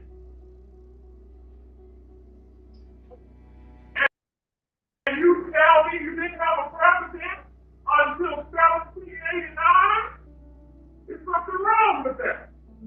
But because you had black presidents first, they took it out of the book. But they still have it in archives. Spain, France came over and claimed it and ceded it to Spain. When Spain had the land, Spain made grants, Spanish land grants. They don't teach you nothing about Spanish land grants in school because all Spanish land grants were good until this day. Spain gave all the land up in grants to the ancient people. That's to your forefathers and my forefathers. Then Spain sold back to France the streets of New Orleans and the military barracks. Now that's what's on the Louisiana Purchase Agreement. That's what's on the deed. The streets of New Orleans and the military barracks. France could open sell to the United States what had been seized back to us. Correlate with here in the Los Angeles Times. All right, so you heard it, right? She's talking about Spanish land grants, French and Spanish land grants, not land grants for Indians. All right, anybody in their feelings right now? Anybody that don't watch me, hasn't watched my Moors series, that's what we're going over today. If you missed the beginning, and right now we're just pointing out what they say to the people, what they've been teaching you all these years, and why, and nobody questioned it, nobody, oh, it just sounds good, it sounds awesome, you know? But they were telling you all along too, when they're talking about their French noble, the Spanish land grants, Maison Rouge, the Marquise Maison Rouge. All right, let's keep going, guys. This is just the beginning. And Denny, if you're here to question anything, man, your question makes no sense to me, man. What are you talking about, man? We're not even on that yet, man. We're talking about French nobility, man. Guys, pay attention to the presentation as it goes. It's going to be a long one, and you probably won't even be here till the end, Denny. So I don't know if you're asking because you really care. If you really care, you stick around. It says here, Black nationalist group Washitaw Nation distances itself from the Baton Rouge shooter who had pledged allegiance to it. All right, in the picture here is Fredericks Washington. It says here 71 is a leader of the Washitaw Nation. It was 7 a.m. on Monday when Fredericks Washington got a call from a cousin with some news. Washington's photo was on television in a segment about the shooting deaths of 3 Baton Rouge police officers. Do we know Gavin Long? The cousin asked. Was he part of the Empire? Gavin Eugene Long was the killer. The Empire was the Washita Nation, an indigenous black group that claims ownership over vast swaths of the United States and Canada, and of which Washington is a top leader. In May 2015 in Jackson County, Missouri, Long filed court papers declaring allegiance to the group, which had been monitored by the FBI and tied to sovereign citizen movements. I don't even want to say his name, Washington said Tuesday in an interview from his apartment in San Pedro. He's not one of us. Washington, a 71-year-old retired oil refinery worker, said the group has several hundred members, many of them his own relatives, spread across the United States. His formal title is Imperial Royal Throne Dauphin, all right? I want you guys to pay attention to this title, all right? And Dauphin, who was the Dauphins in history? We're talking about the French nobility, the Dauphin, the child, the heir. Though the Anti-Defamation League considers the Washita Nation an extremist movement, Washington denied that his organization is a hate group or that it espouses violence. Black lives matter, blue lives matter, Washington said. I'm a humanitarian. All lives matter to me. This guy didn't just kill white people, he killed a black cop. So how can he be related to us? Long, who was shot dead by police after his attack Sunday, left a trail of websites, social media posts, and videos documenting his support of black separatist movements, hatred of white people, increasing anger at police shootings of black Americans. All right, so that's the hijack, how they write in this article, you know. Investigators have not tied the Washita Nation to the shooting, but Long's attack has brought unwanted attention to the group, which Washington said prefers to operate quietly. You can't stop a person from using the name Washita. All right, pay attention to this part, what Verdiashi's son is saying. All right, you can't stop people from using the name Washita, he said. It's just freedom of speech. In his living room, a painting of the black, red, yellow, and green Washita flag hangs above displays of Alice Walker's novel, The Color Purple. At a desk, he keeps laminated copies of newspaper articles about his idol President Obama. The group was founded in the early 1990s by Washington's mother, a former small-town Louisiana mayor, who changed her name to Verdiashi Tiari Washita Turner Gostinel Bay as she developed more Afrocentric views. She went frequently to Detroit, mixing with Nation of Islam leaders, and was influenced by Black Power movements, her son said. Okay, this is her son. This is gonna break down. Eventually they didn't really have a good relationship. Some of the kids with her, and because of the difference of well, they'll explain, but as you guys see, he's telling you they were, 1990s, guys. This is when this was being created. This ain't ancient. 1990s. And then, getting involved with the whole black movements, Black Power, Nation of Islam, all that Pan-African stuff. And maybe didn't get involved with that. I mean, at those times, there was really no other outlets, no other real people to connect with, in the so-called black community. Everybody was kind of mostly Pan-African-ish. I know a lot of you weren't like that, but maybe you were more quieter. But because all the Pan-African people were loud back in those times, and that was all they were pushing, right? That's all they were pushing back then in the 90s. So this is what he's kind of talking about. All right. With who? With Nation of Islam leaders. She was meeting and what? Black Power movements. All right. This is back in the days, right? Black Power. This is her son saying, not me, her son. The group's members believe they are descendants of Moorish Africans who lived on the North American continent tens of thousands of years before white Europeans. All right. Shout out to Top Cats, because basically the same thing. Like he said, the Abels are the people, just the Moorish Africans, as it says here. This is what, from their own words, they believe they're Moorish Africans who lived on the North American continent 10,000s of years. They're still Pan-Africans. Yep. They're talking about Pangea and all that. We saw the video in the beginning. All right, we're going to get to all this. All right, we're just going to keep reading for now. This is, information, so people don't know this group. This is just some information that's out here. But I wanted you guys to hear what her son is saying.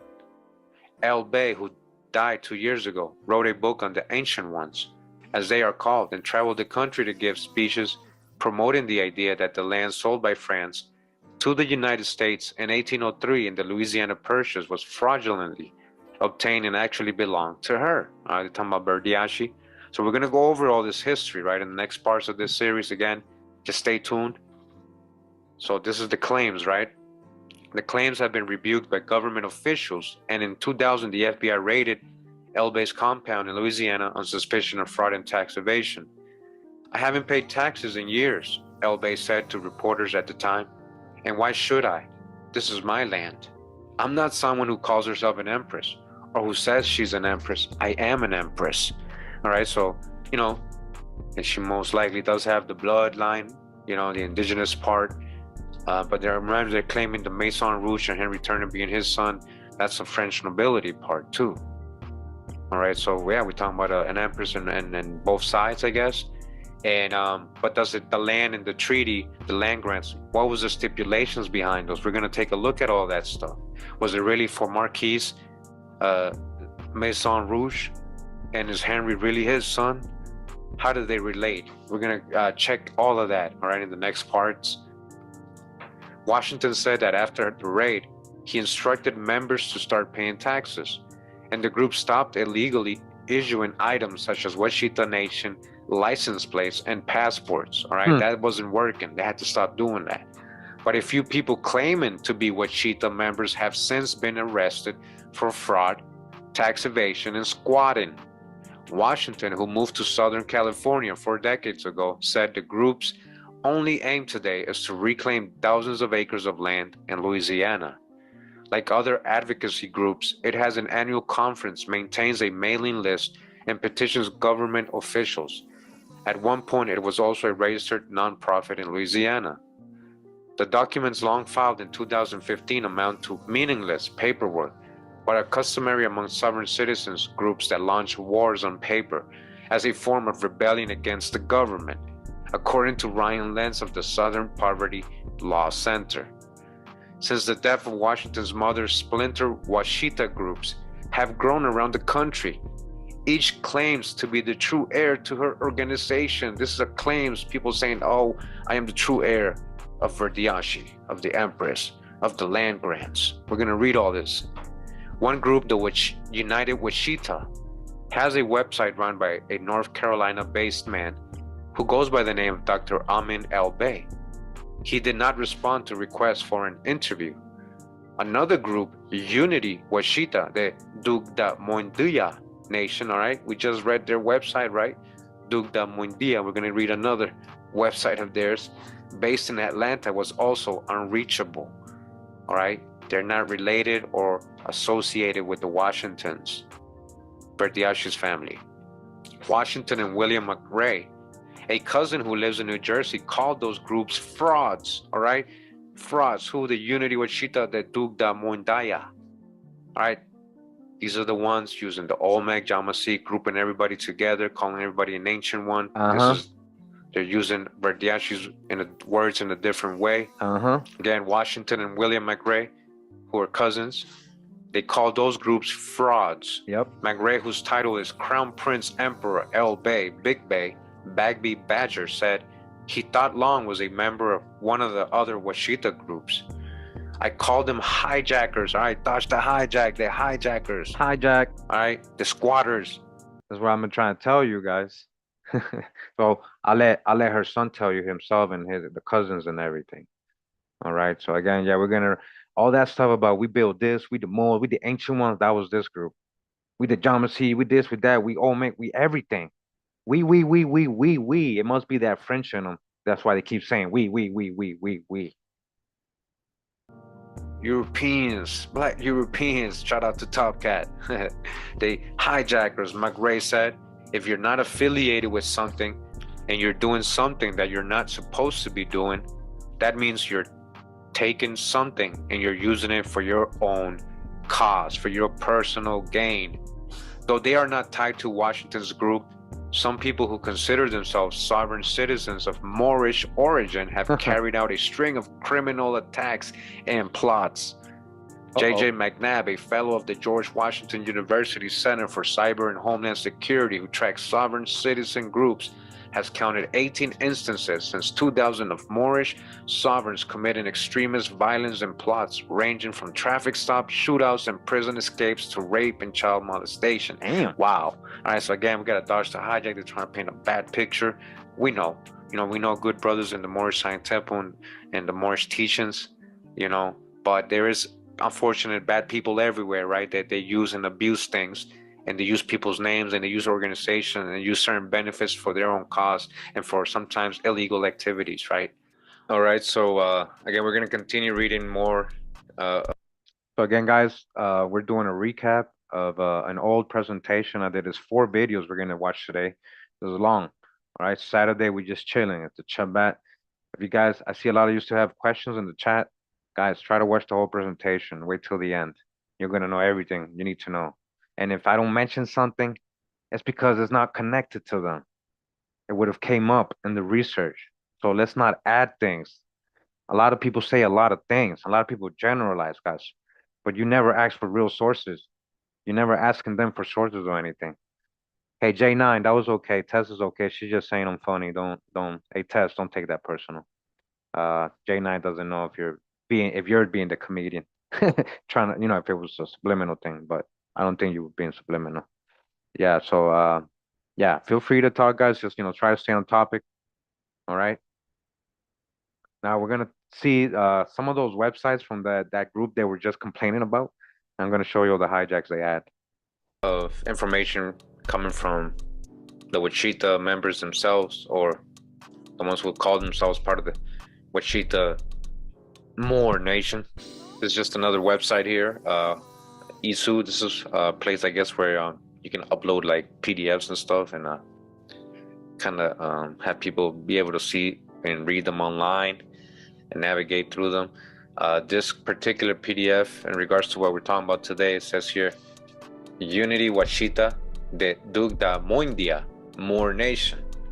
Okay, so real quick, let's not forget we just read, right? Hey guys, later we're gonna find out they literally were trying to say dug the mounds, y'all. We dug the mounds, y'all. That's literally what they named their nation. All right. At the time when I was learning and doing the research, I didn't understand. Like, I mean, it sounded to me like that, but I didn't think they were literally trying to say that. All right, that's the name of their nation. We dug the mounds, y'all. In Los Angeles Times, what did Fredericks Washington, the son of Verdiashi, say? He said, there's another group, right? The Unity Washita de Dugna Moindia Nation, based in Atlanta, right? Washington and William McCrae, a cousin who lives in Jersey, called those groups frauds. Not me, all right? It's Verdiashi's son himself calling them frauds. I call them hijackers, says McRae. Hijackers, all right? I'm not the one saying that. Let's go back. But let's read what they're saying, because this is what people assume represents all of the Washita Nation. And again, we got Mr. Washington saying these are frauds. So now a lot of the stuff here has nothing to do with Washita. It's just common knowledge from the United Nations. Articles you can go read, that, works applies to many different peoples, not just Washita Muurs. Yep. Right. But let's read what it says here. It says, Royal House of Tunica, Private Royal Society, Southeast Territory. Do you have indigenous ancestry? Most people in the Americas do. You may belong to the oldest indigenous people and sovereign nation on the planet. Look into it. The United Nations is looking for us and solemnly proclaims the following United Nations Declaration on Rights of Indigenous Peoples. Okay, so again, these are articles in the drip and all that. And you do have the right to self-identify and things like that. You should know for sure.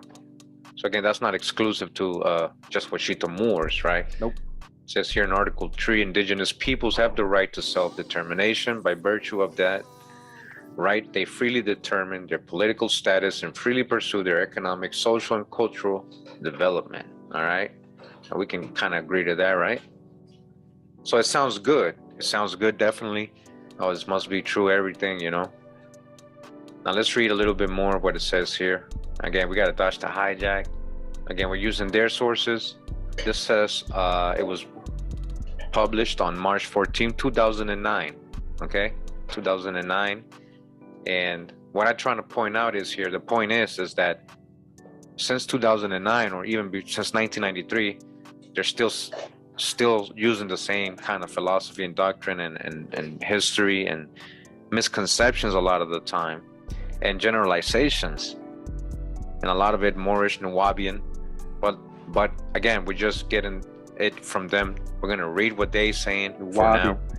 Again, we're gonna do further parts of this and try to be able to verify all this information. We're gonna read once again. Let me just zoom in. All that today. All right, so we're gonna try to read this. I gotta zoom in all the way to. We're gonna read down this paragraph first, over here on the left. It says the Washita Empire has a legacy of over 100,000 years. 100,000 years of rulership by empresses. Her majestic. So this is what I mean, guys. 100,000 years. This is how they're tracing. This guy's tracing his genealogy 100,000 years, right? Where? Where's the source? What? Where? What is he basing that off? This is what I'm trying to tell you guys. Nobody ever even cared to ask for. It's just music to people's ears. Oh yeah, we that old. We that old. Yeah, we. Highness Verdiashi Tiara, Washita Turner, Tunica, Gostin El Bey is the reigning empress of the Washita Moor Nation. She is the legal heir to the Maison Rouge land grant. Maison Rouge, I remember he's French. She's the heir to a French guy.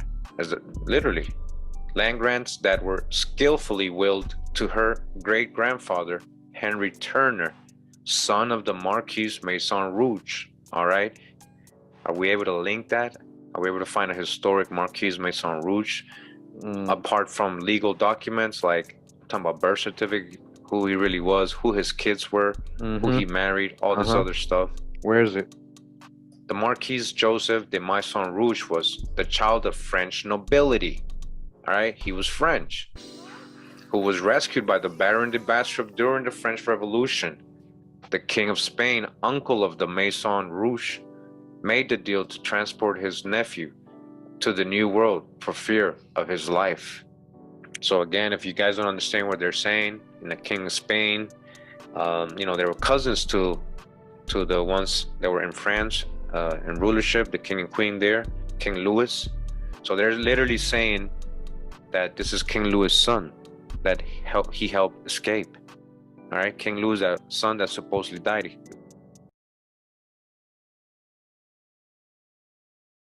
So this is a big part of the mystery we're going to talk about a lot today. Now, this is their whole claim to the land, guys. They're claiming a land grant that Spain gave a French noble, supposedly. We're going to see that his name was Maison Rouge. Maison Rouge, um, Maison de Rouge, that's more like a tag, guys. The Marquis Maison de Rouge, more like a tag. Who is this guy? And now their whole story, guy, is that this is King Louis' son that got killed. But there's a whole deep conspiracy about King Louis' son not dying and being helped out of France and brought to the Americas in colonial times. And this is what they're saying is Maison Rouge. But you guys are going to see that the timelines don't match. This guy's age with Henry Turner, it doesn't match. You guys are going to see. I'm going to show you all the history. This is what they're saying, but nobody ever verified. This is all they're saying. I'm not doubting that they're connected to these people, but they got the stories all mixed up and stuff. All right. And they haven't even connected it themselves. Still, you're claiming land through a land grant given to a French guy, not Indians. And who gave Spain the right to give away land, indigenous land? You guys saw all those tribes in the beginning they were pointing out, right, in that area. Did those tribes say, okay, here, Spain, you can give away our land to this Maison Rouge guy? And you guys are going to see what the land was for and who it was given to. I'm going to show you all the primary sources from that time. Stick around. Stick around, Prince Arcane. Stick around. I know you talked to Verdashi. Stick around. There's a whole history that they conveniently left out and they didn't really explain correctly. So we're going to get into this story deeply. We're going to see all the historic information that is available out there regarding this mystery, if whether or not this Maison Rouge could really be the actual Dauphin or the child of King Louis that got murdered in the guillotine during the French Revolution. Now continuing, it says, while exiled here in Washita, the Duc de Moindia, the Marquis married into the imperial family of the Washita. Being a knight in the order of the religion of St. John, his marriage could never be accepted by the Roman Catholic Church. All right, so he was a knight, he was French, so he came over here, he was exiled. Remember that remember they said this was the nephew of the King of Spain. That means they're literally saying that's the son of King Louis, who came over here, married indigenous person, but they're calling the tribe here Washita.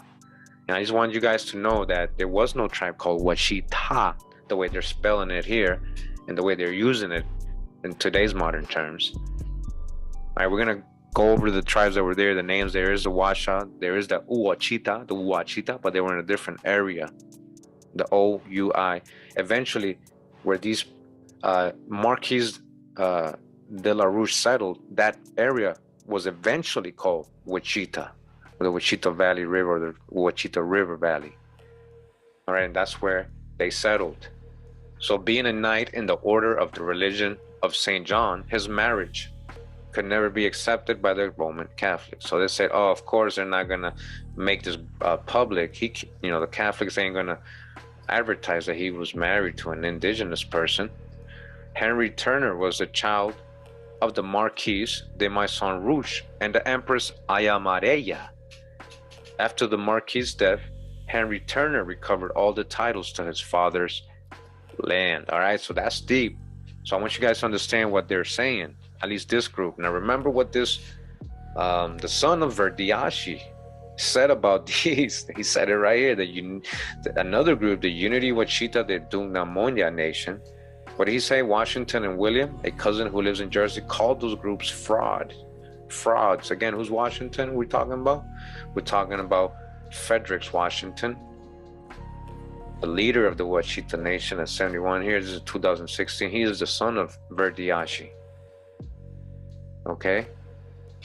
He's calling them frauds, not me. Just want to point something out that a lot of this stuff never gets researched thoroughly, verified, and people just creating nations. That's fine, you know, but they're doing it in a Moorish way, creating nations, you know, using the sovereign thing, coming out of that straw man, becoming a proprietor, all that stuff. That's all good, you know, and it's not all about proving this or using this or actual genealogy, even though we know there is genealogy there with Indians too.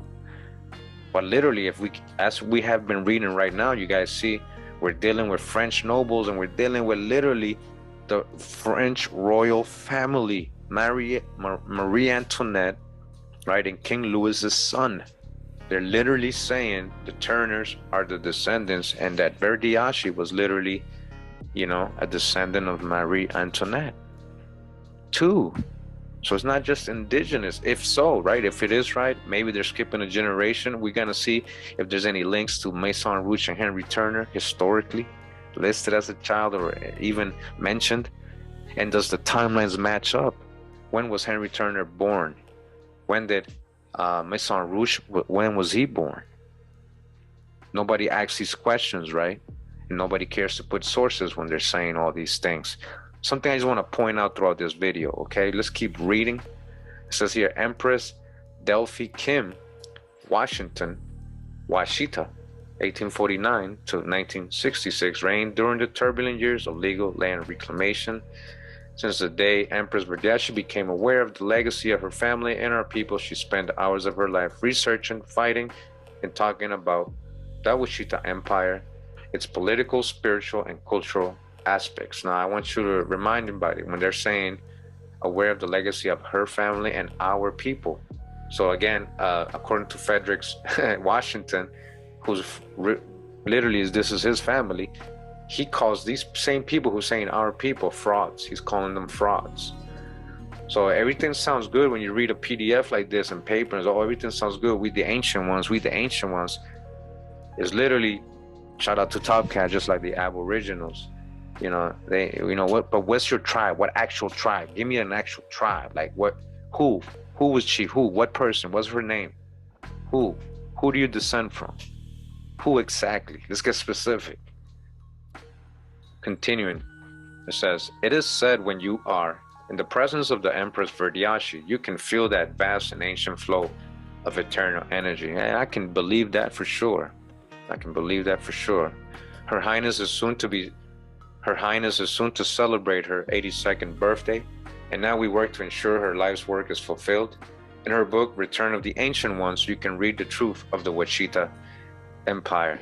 Again, I want to remind everybody, we read a little bit of it today, earlier, and we broke that down, and you see how it's a lot of biblical, Moorish, Pan-African views. Again, there was no source other than some Bible verses. Just want to point that out. We're going to continue to read that book too a little bit more as we go. It says here, our nationality is Washita. We are not those from Morocco. Our families married after they arrived in the Americas. After they arrived, so they weren't from here. So you weren't from here always. I thought you've been always here. So you guys got to make up your mind, because you guys keep telling me you've always been here. Now you're saying your families arrived in the Americas and married into the families. Okay. More from Mu and more from Morocco are not interchangeable. So they're Lemurians, okay? So they came from Lemuria, according to them. All of the land is the sacred trust of the original inhabitants, the Moors, before all treaty or land grants. So everything belonged to the Moors, all right? See how they just took all the land? It's mine, mine, mine. Everything is us. We everything. We own all the land. Well, what tied you to the land? Who? What ancestor? Can you show me? Tied you to this? That you're saying. Apart from Verdiashi, she has her history and genealogy. What do you have? You know, again, remember, Mr. Washington said these people are frauds. They're just using the name, creating a nation. And it sounds all good and everything, and they may have good intentions and everything, but Mr. Washington doesn't seem to think so. And that's Verdiashi's son. This very real and powerful distinction determines how we mold our spiritual consciousness, how we see time, calendar, and space. It is the difference between harmony and discord. In all our efforts, it is universal truth, therefore cosmic law. Washita is rising. All right, you know, so yeah, again, it sounds awesome, you know, and all power to anybody who's, you know, trying to get out of their straw man and create something, do something better, you know, get out of the corporation and stuff. And I just want to point out the phoenix is the imperial bird of the Washita Empire, huh? The phoenix. Remember the phoenix or the phenog in my Thoth Part 2 video. If you guys, you know, recommend go ahead and checking that out. Go back to that. That's all I'm going to say. And then the law of time.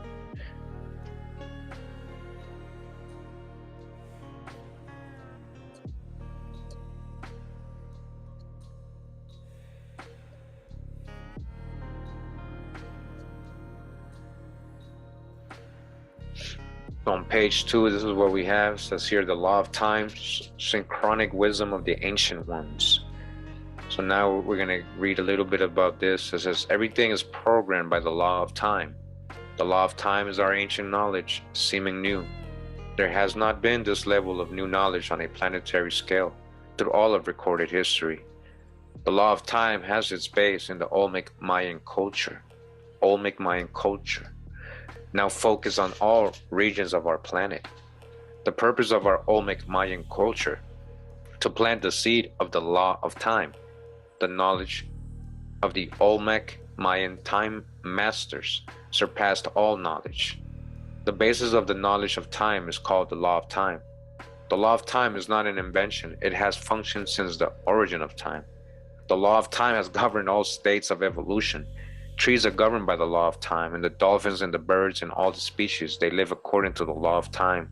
They live in the unconscious law of time. What we have here is that the law of time has become conscious. The law of time has put its nose above the waters and is now coming out of the water.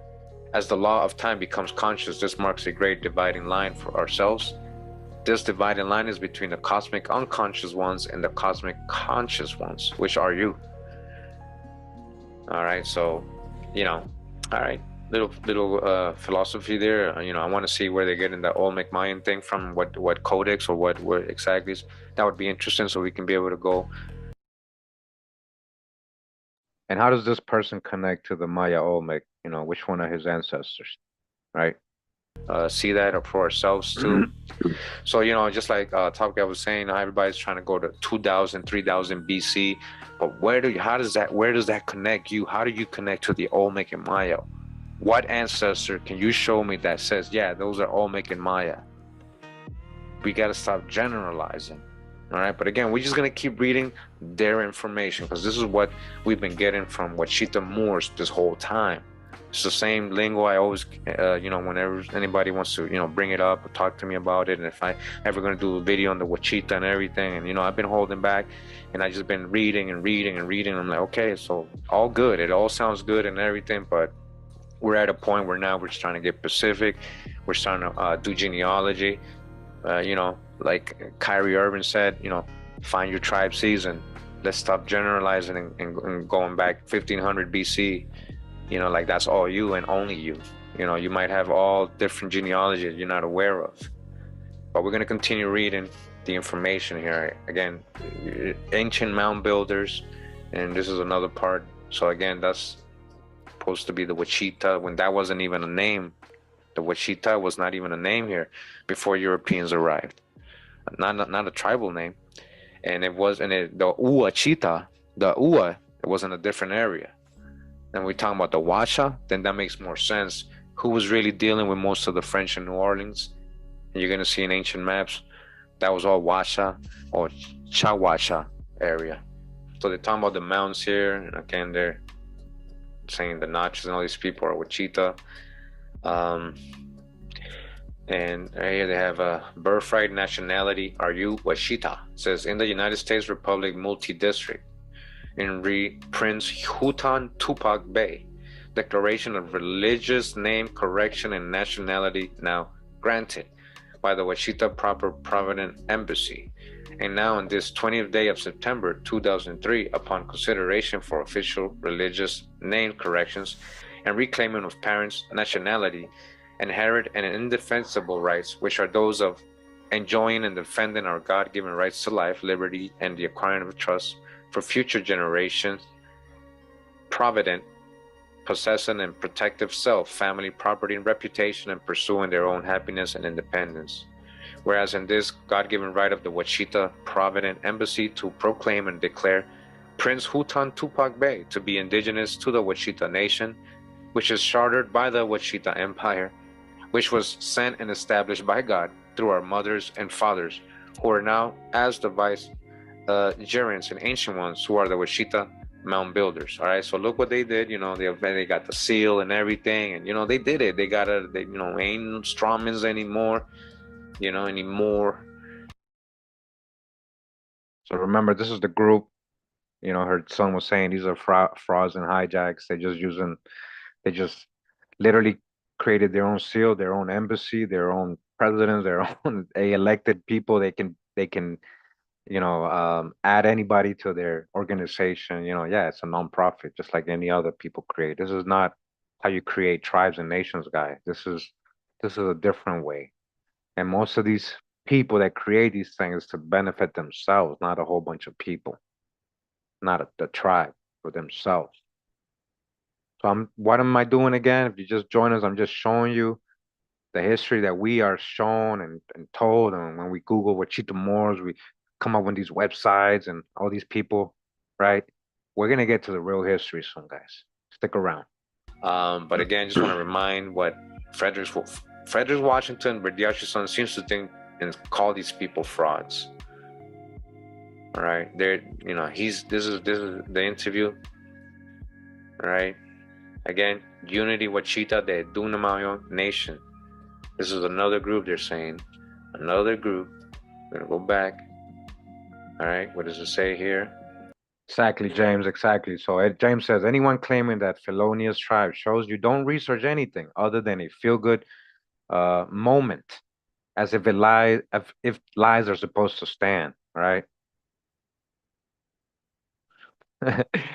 James said, I graduated in 84, and even in the military before I retired, all of a sudden, these humans jumped out of nowhere. All of a sudden, like I told you, all created in the 90s, part of the whole Black Power thing, guys. Disconnecting you more and more from a truer reality of yourself. You got an individual story. Do your own genealogy. Let's not generalize. I'm not making this up. All right. Unity Wachita de Dumaya Moor Nation. Okay. So again, we got to grab all this information with a grain of salt sometimes and really start asking for sources and verifying what people are saying. But how do you connect to the Olmec? How do you really, what grandma? Okay, your grandma's Choctaw. Okay, okay, so how does she connect to the Olmec? Okay, well, let's see how so? And is that your only genealogy? We got, again, if so, let's try to prove it, right? Let's try to get there. Even you think it's not provable? How do you know it's not provable? How do you know? The reality is a lot of these people are not really doing their genealogy. And it's just easier to say, we the ancient ones, or we the aboriginals. Yep. It's the same thing. Yep. I'm an abo, I don't need genealogy. Just based on a complexion or the shade of your skin, that, hundreds of thousands of Black Europeans came as indentured servants, convicts, prisoners of war, conquistadors, colonists, all kinds of ways,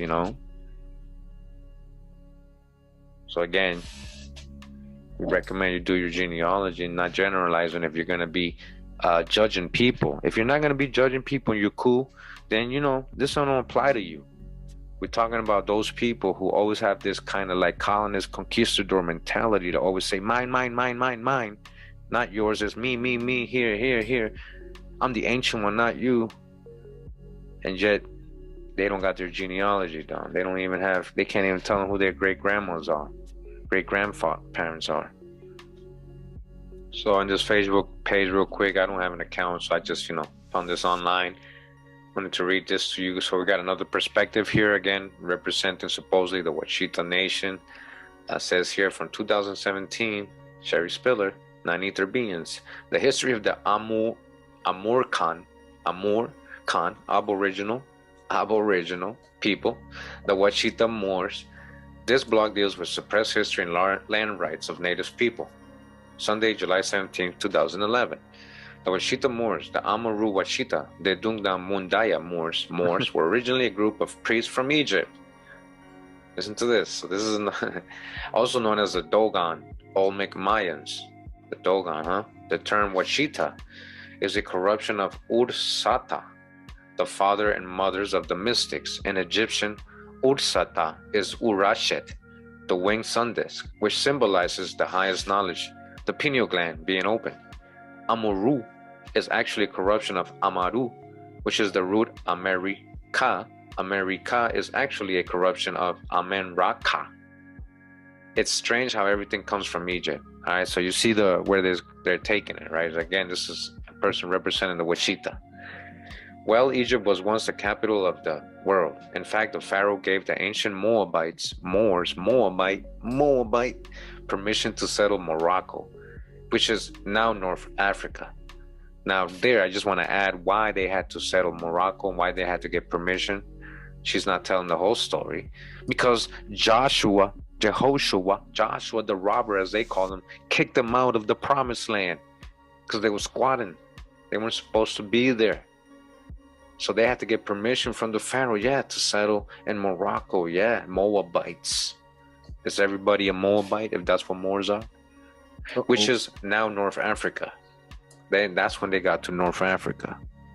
All right, so if you haven't checked out my old series on the No More Misunderstanding, my Moorish series back then, take a look at it. It's pretty good information, a whole different perspective on it. You know, back then we were just trying to like prove certain things, but the information is still valid and still applies. And hey, nobody's been able to like really, say anything about it other than get upset and take it personal. But again, it's just from their own words. Again, we're reading their information. This is what certain people teach others, and then this is the information that I get contacted with. Like, hey, but doesn't the Washita, aren't they ancient priests from Egypt? Aren't they the Dogon and Olmec? And I'm like, where'd you get that?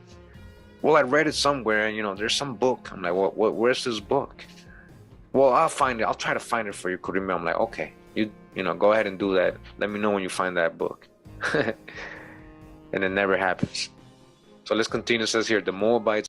So yeah, you guys know what I'm talking about. James says they made the most confusing puzzle of nonsense, as if nobody would figure out such simple foolishness. Yeah, that's what I'm saying. Like, they can't do that. That can't happen anymore, especially like once you understand how to do proper research and what a primary source is, and then your own genealogy and then everybody else's genealogy, you start seeing, and it just becomes, like you said, nonsense. And they was just telling people all this stuff. Again, I'm reading a Facebook page. This ain't no scholarly page. Where you get all this stuff, dude? Whoever wrote this in 2011. But I'm pointing this out. This is the same thing people still come try to debate me with. Migrated to modern day America and called her Al Morocco, which is another root for the word America. So they're saying the Moabites named this land, right?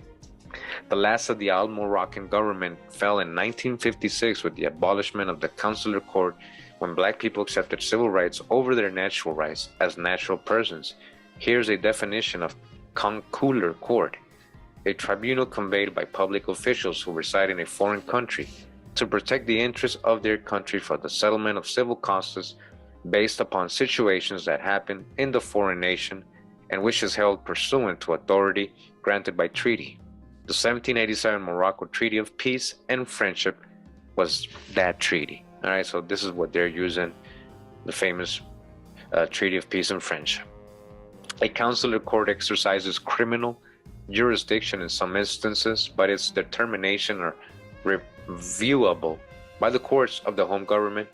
The last of the U.S. consular courts of Morocco was abolished in 1956. All right, so that's the philosophy. I just want to read that so I can show you guys different Washita Moorish perspectives.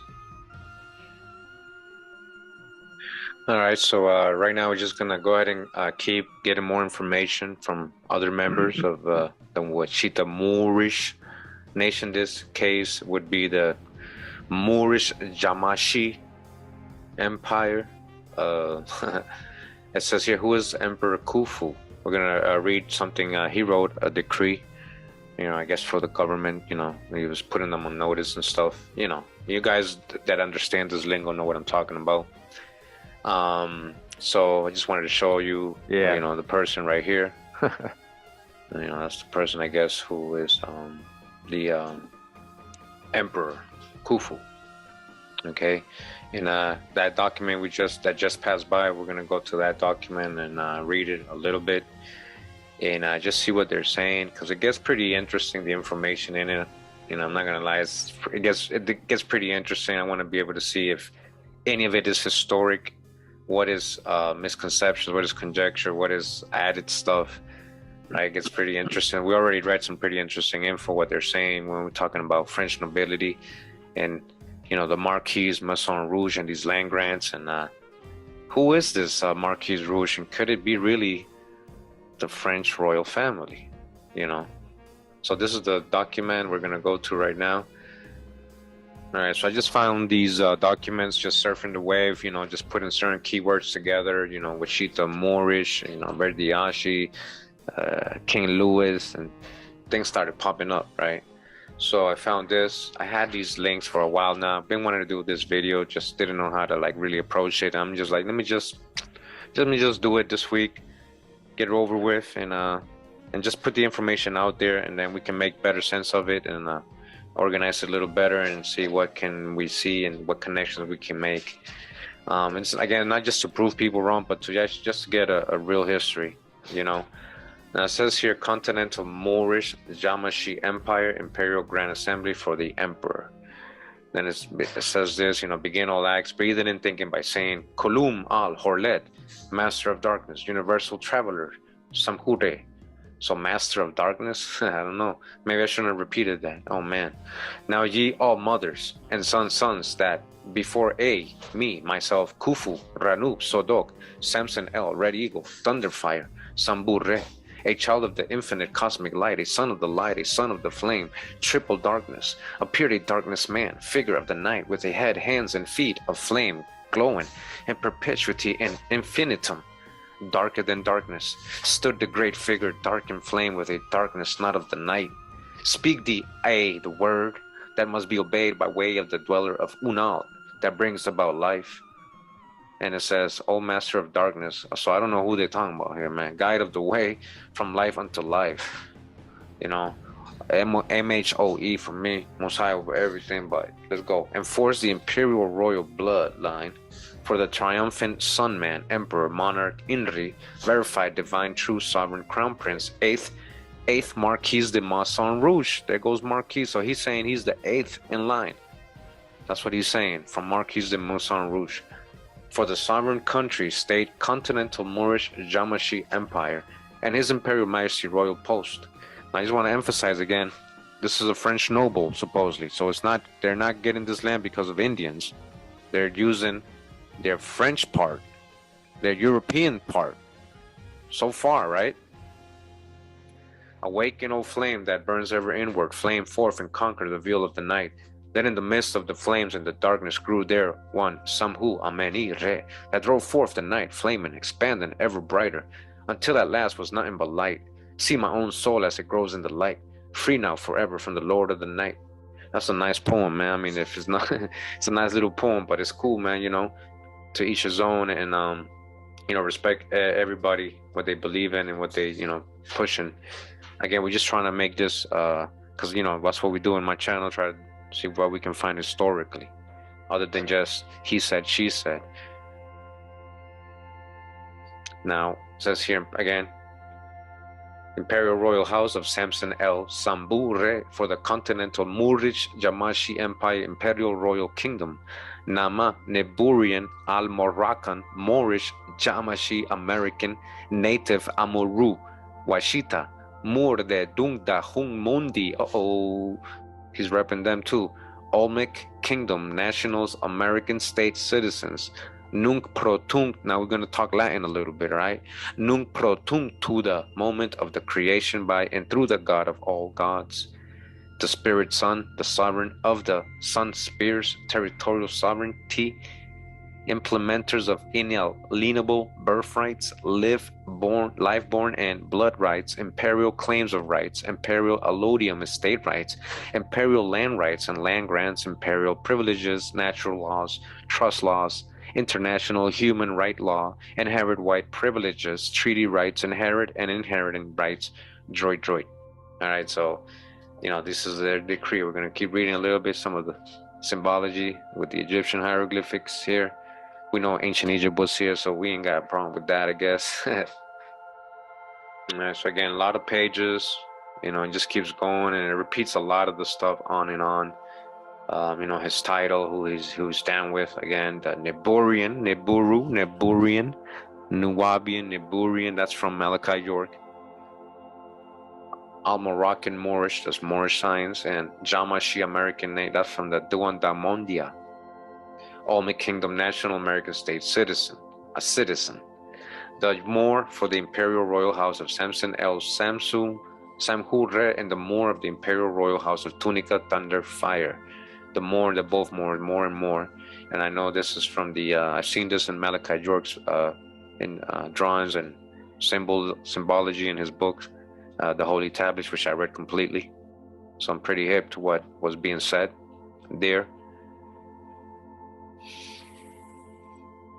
And here we go again with the old master of darkness, guide of the way from life unto life, enforce all territorial sovereignty, privileges for the Imperial Moorish Empire via the Imperial Moorish Al-Moroccan Amexem Empire royal and national flags, and the trusteeship office of the Moorish Grand Vizier Chair for the Imperial Moorish Al-Moroccan American Empire from me, myself, Khufu Ranub Sodok Samson El Red Eagle Thunderfire, Samhu Re, a child of the infinite cosmic light, and it goes on. But I just want to see how what they're repping here.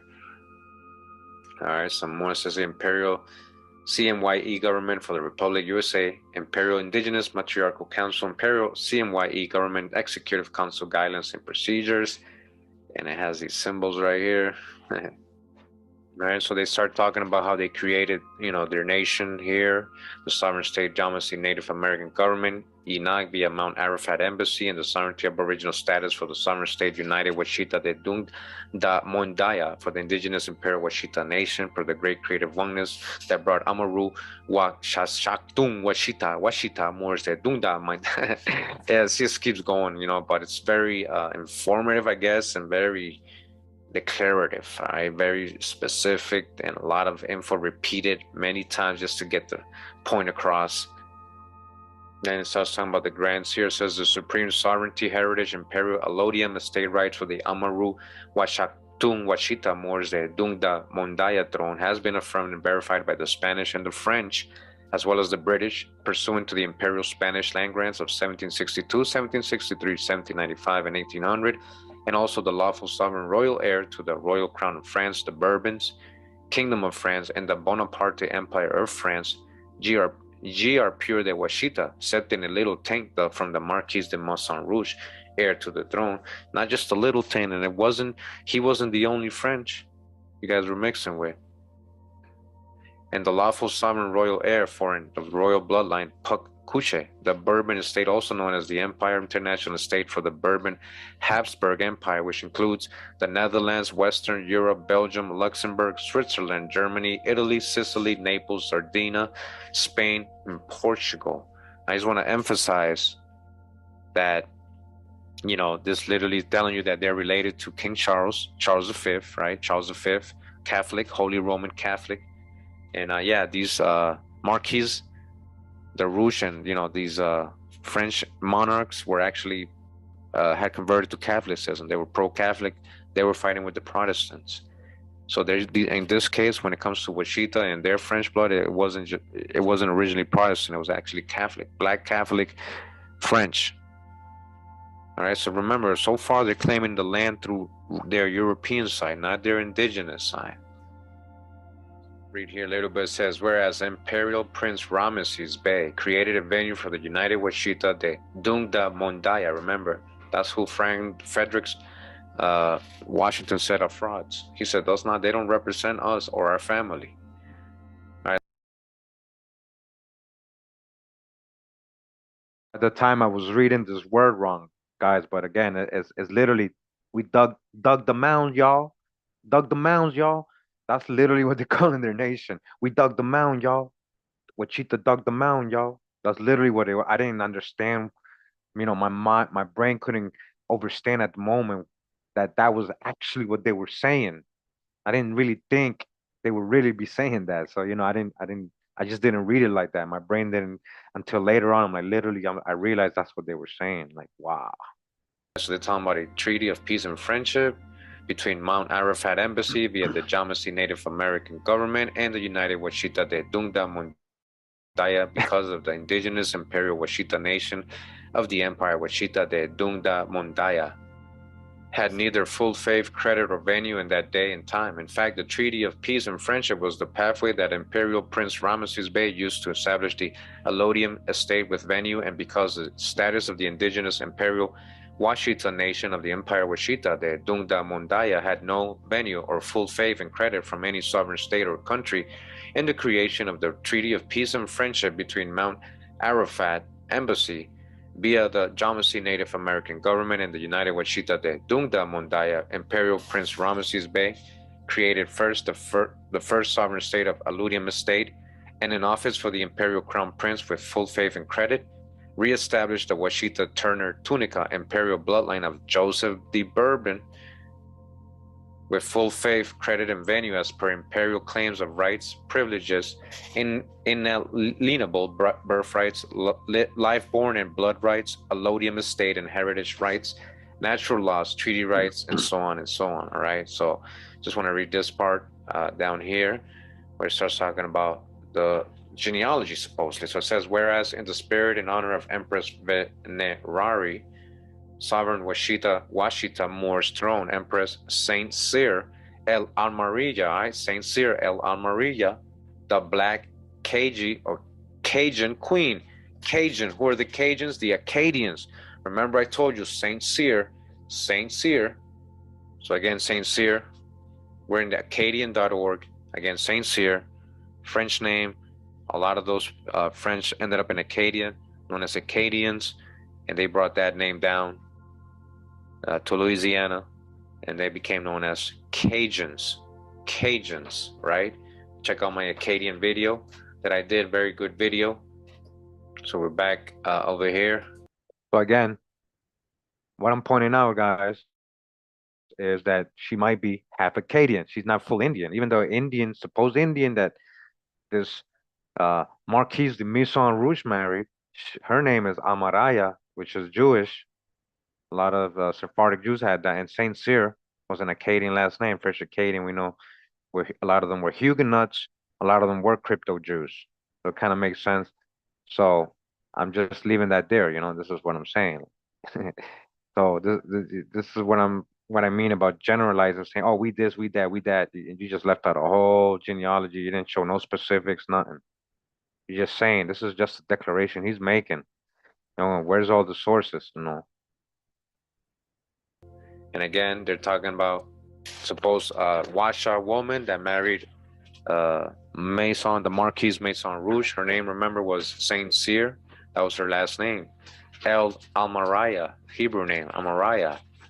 Again, they're calling her here the Black Cajun or Cajun Queen. Cajun, I knew she was Acadian, Cajun Empress, so she might be half Washaw, half Cajun. Empress, Delphia Kim Washita Washington, and Empress Berdiashi Tiari Washita Turner Gossanel Bay for Washakton Washita Moor de Dunda Mondaya, who ordained the International Declaration of Washita Moor Sovereignty. All right, so remember, according to Frederick Washington, Berdiashi's son, they're not a part of them. So these people right here do not represent the family that they're using. Continues, says, and who bestowed on the said Imperial Prince Ramesses Bey the title Crown Prince, and who made the said Prince Ramesses Bey the Crown Prince for the Washita Turner Tunica Moor throne in the 7th Marquis de Mousson Rouge. All right, this is the line they're following. They ain't following no indigenous line. They're following the Marquis Mousson Rouge line, Bourbon, Joseph Bourbon line. They said Imperial Prince Ramesses Bey was a prince and citizen of the Shaktun Empire Washita de Dungda Mundaya since 1991 and became crown prince on 7 June 1999 AD. The said Imperial Prince Ramesses Abel Bey was Empress Verdiashi Tiari Washita Turner Gosson El Bey's only legitimate imperial crown prince, conferred 7 June 1999, continuing until his death on June 12, January 2004. All right, so this is what they're saying, and even though Frederick's saying they're not part of their family. This is just an image they have here of Empress Verdiashi and the guy they're talking about, Imperial Crown Prince Ramesses Abel Bey. Here was his nation card and a certificate of his live birth, I guess. I guess he was born Prince Ramesses Abel Bey, as it says here. And it says parents, Evel Franklin Clark and Catherine Erville Clark. So he's Clark. That's his surname. From his dad's side, we don't know his mom's maiden name, but he's a Clark. So who are the Clarks related to? What indigenous tribe? That's something maybe to look into instead of just like randomly saying we're the ancient ones. Is what we're trying to emphasize here. So this is them together, supposedly, all right, in this picture. Well, not supposedly, I guess it is them, right? All right, again, so I'm skipping a lot of pages. As you can see on the top here, it says 63. I went down on page 39. And I just want to read this part here. It says, Her Majesty, right here, the late Empress Verdiashi, Tiara Goston El Bey Washita Turner Tunica, is the great-great-great-granddaughter of Marie Antoinette. I told you, that's what they're saying here. 6 times removed and the lawful heir to the royal crown of France. All right, see how it changes? Now we're talking about the royal crown of France, not just of America, Louisiana, the Olmec. Right? So the royal crown of France, Spain, and England, by her enforcement of imperial claim of rights, life-born and blood rights, inalienable birthrights, alludium estate, and heritage rights, natural laws, treaty laws, inherent substantive and inherent rights in support of all sovereignty, imperial land rights and grants, constructive agreements, contracts, claims, natural laws, international laws, all immunities and treaty rights being held over under the royal bloodline Pukuche.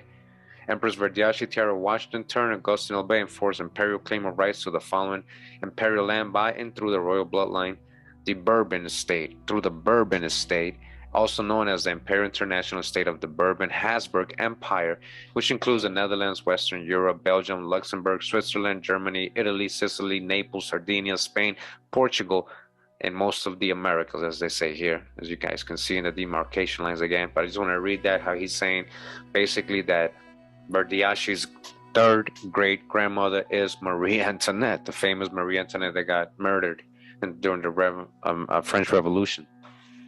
All right, down here it says, authored by, it says here, the Nubian Sacred Records of Moors. It says, authored by the Supreme Grand Master Black Thunderbird Eagle, also distinctively Appalachian Dr. Malachi Sodok York L. All right, Malachi York from the Nubians, right? The Holy Tablets. I read the whole book. Way back. Now it says here, of the Jamasi American Native Government via Mount Arafat Embassy, USA, and the late Empress Verdiashi Tiara Washington Turner Gosson El Bey, book titled Return of the Ancient Ones. So that's his 2 proofs. Moreover, the United States government assumed military control over North America east of the Mississippi River pursuant to the Treaty of Paris, 1783, and the USA Inc., United States Incorporation of 1789, AD, the former British Quebec, Louisiana, 1774 to 1789, became United States Northwest Territory north of the Ohio River, while the Louisiana south of the Ohio River became the United States Southwest Territory. Now it says here, meanwhile, the Treaty of San Lorenzo in 1795, also known as the Pinckney Treaty, re-established the 31st parallel as the southern boundary of the United States of America, acknowledging the Spanish Floridas and the French Louisiana west of the Mississippi River. The Spanish de Bourbon and French de Bourbon would now serve as the protectorates for the imperial lands, rights, sovereignty, and allodium estate of the Amaru, Shaktun, Washita Muurs de Dungda Mundaya, All right, so I just want to emphasize. I know a lot of this be like, what are they talking about? But pay attention to what they're saying. They're saying that the Bourbons are the ones who are supposed to be the land and sovereigns. Why would they be the ones owning the land and be the ones ruling over the indigenous people there still?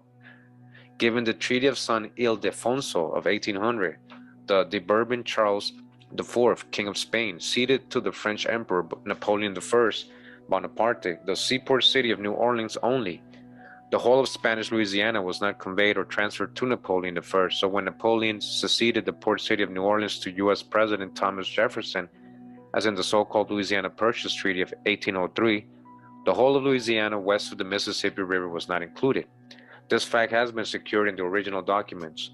The secret Treaty of San Ildefonso of 1762 for the imperial Spanish land grant conveyed to the French royal crown in the person of King Louis the 15th, right? Louis the 15th, listen to this, imperial note, they're saying, the unlawful secret treaty of San Ildefonso of 1762 was between the country known as Spain and the country known as France, pleading collaborative belligerency against the country known as Britain, was an unconscionable land grab contested by three foreign nations, Spain, France, and Britain, in an attempt to acquire the indigenous land of the Marchiones, the Maison Rouge, Saint Cyr, El Ajimar Raya, the Washita Muurs de Dungda Mundaya Empress, who retained the imperial claim to the indigenous. So this lady who I believe what it appears to be is that she's half Washa, half Cajun or Acadian, right? Coming down. Even the Acadians were already mixed, so yeah, she could be very indigenous. They're using her as the indigenous part, right? Even though she may be Cajun, a little bit Acadian, right? They're using her for that part, right? To the claim to the indigenous, and then it says sovereign land for the Amaru, Washakshukton, Washita Moors de Dunda Mundaya, and who was wooed and betrothed to Prince Royal of France, Louis Charles, who regained royal credentials by virtue of their marriage, while the Leroy Dauphin of France, Louis Charles, was the Marquis de Maison Rouge.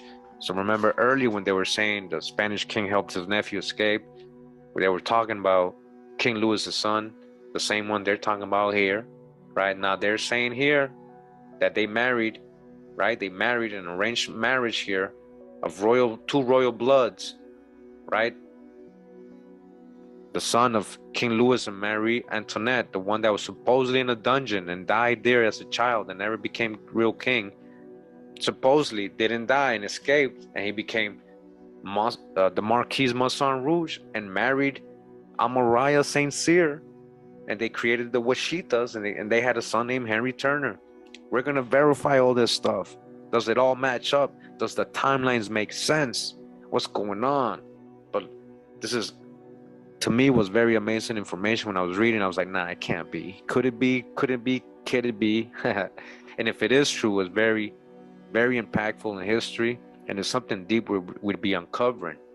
So why would they hold this back all these years? Why haven't they, emphasized this part even more? Like the Wachitas, why don't you guys say, yo, we descend from King Louis? Like King Louis never died. He came to America. Yep. He got with our indigenous grandma, right? And we became the Washita Nation through the land grants. Why did they never really emphasize that part? You only want to emphasize we the ancient one, Olmec, Jamasi. All right, so I'm trying to make.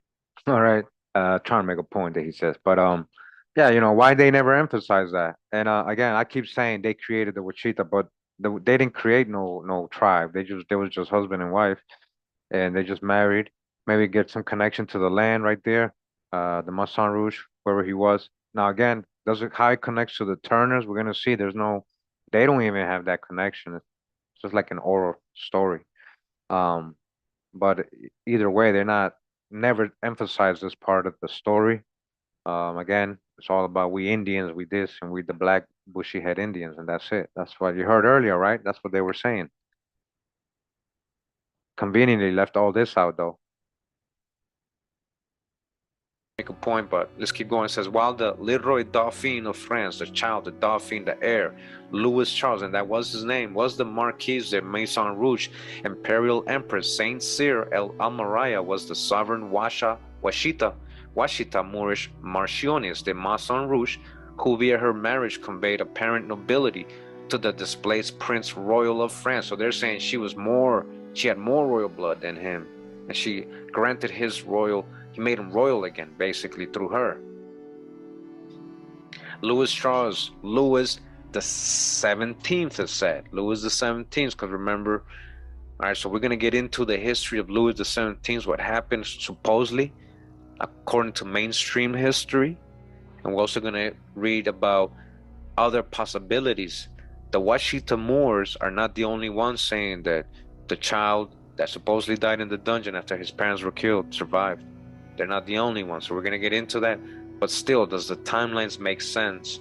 When was Henry Turner born? He was born in the 1840s. All right? They're not lining up. Yep. We're going to try to put it all together in the next parts. Make sure you tune into the whole series. So again, Louis the 17th, they're literally saying, again, the Marquise Maison Rouge, the Washita are saying, this is Louis the 17th, King Louis the 17th, the child who supposedly died, who supposedly never lived to be an adult. This transaction treaty was not concluded between any with verifiable sovereignty. Neither Spain nor France had any superior claim or verifiable sovereignty in the indigenous lands of the Amaru, Washatun, Washitaw Muurs de Dunda Mondaya, Imperial Allodium Estate. They sought to control, therefore, any and every resolution derived between them is without any legitimacy. The unlawful secret treaty of San Ildefonso in 1762 AD was between Spain and France, pledging collaborative belligerency against Britain, an unconscionable land grab contested by three foreign nations, Spain, France, and Britain, in an attempt to acquire the indigenous lands of the Marquess de Maison Rouge, Saint Cyr El Ajimaraya, sovereign Washita Moorish de Dunda Mundaya Empress. The Spanish are claimed to have granted land to the de Maison Rouge, but did not in fact own any land in America, Amurica, USA. For if he, Spanish king, did, they would never have had to enter into a pact with France to declare war against Britain in the quest to obtain and control the Imperial Allodium Estate, aboriginal land of the Marchioness de Maison Rouge, Saint Cyr El Ajimaraya. Sovereign Washita Moorish de Dunda Mondaya Empress. Both of the said land grabs are elements of revisionist history intended to wash clean the hands of thugs and thieves. So I want to just keep reading what they're saying, you know, what happened to their son, right, King Louis the 17th. Right? Marie Antoinette and Louis the 16th, or I think they mean Louis the 15th, that's who was married her, had 2 sons and 2 daughters. One of her children hadn't come out Snow White because of Marie's tainted blood.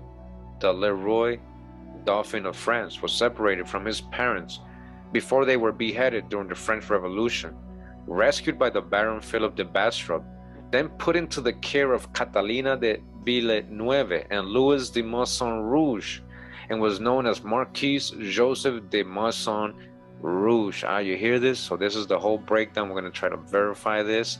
He became known as the lost Leroy Dauphin, the lost heir, the lost child, the royal child. By this time, France and Spain had already settled land in the New World, and the French settled Louisiana. It says here, Imperial Note, know ye all men, this is the breakdown of the royal imperial bloodlines of the Washita Turner Tunica Moors estate. Henceforth Washita Turner Tunica Thunderfire Moors estate throne. The young heir to the royal French crown displaced, Leroy Dauphin of France, Prince Royal of France, Louis Charles, married the young heiress to the Washita Turner Tunica Thunderfire Moors estate, Saint Cyr El Ajimaraya. All right, so this is the breakdown they're telling you. This is what they're getting their royal blood, both sides of it. And it's, again, not just indigenous. Their imperial marriage would become official in 1795, pursuant to the inheritance of the Spanish land grants bestowed upon the young heir, Leroy Dauphin of France, Prince Royal of France, Louis Charles, and his wife and heiress, Saint Cyr El Ajimaraya. Now we're going to break down these land grants, and was it really just for him personally, or what were the stipulations behind this, these grants to the Marquis Maison Rouge, whoever he was? All right, what was the stipulations? Was it all about him and his personal gain for his family, or was it to settle 30 families?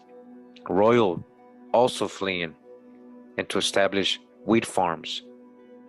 These two would also receive the Imperial Spanish Land Grant of 1763 as a recipient of both the 1762 and 1795 Spanish land grants. Displaced Leroy Dauphin of France, Prince Royal of France, Louis Charles, became known as the first Marquis de Maison Rouge via the secret Treaty of San Ildefonso of 1762, Imperial Spanish land grant conveyed to the French crown in the person of King Louis the 15th, right? So again, a secret treaty that nobody knew about, right? And so, we got something very big here. They're saying this is King Louis the 17th that survived and became Marquis and married the Indians. And this is what the Washita descend from. This is big right here. How come they never really emphasized this? Were they just trying to keep it a secret so they wouldn't get in trouble? Or would they think nobody would believe? Or would they thought this was a white man? I bet you they thought this was a white man. So-called white man. So even historically, this is very controversial. Even All right. All right, real quick, because, guys, recently, let me show you guys. Recently, I just did a video, part two, Swarthy Kings and Nobles, the Bourbons, Habsburgs, and more. I showed you what all these Lewises, right? The Bourbons, these are the Bourbons we're talking about, what they were described like. These were black folks, guys. They're described like that in the historical accounts and the primary sources of their time, in the contemporary writings. All right? If you haven't seen this video, go check it out. This is what I'm saying. So you can't just go off the color and try to say, oh, we this, we that, we this, we did, we that, we build every mound. All right, let me go back.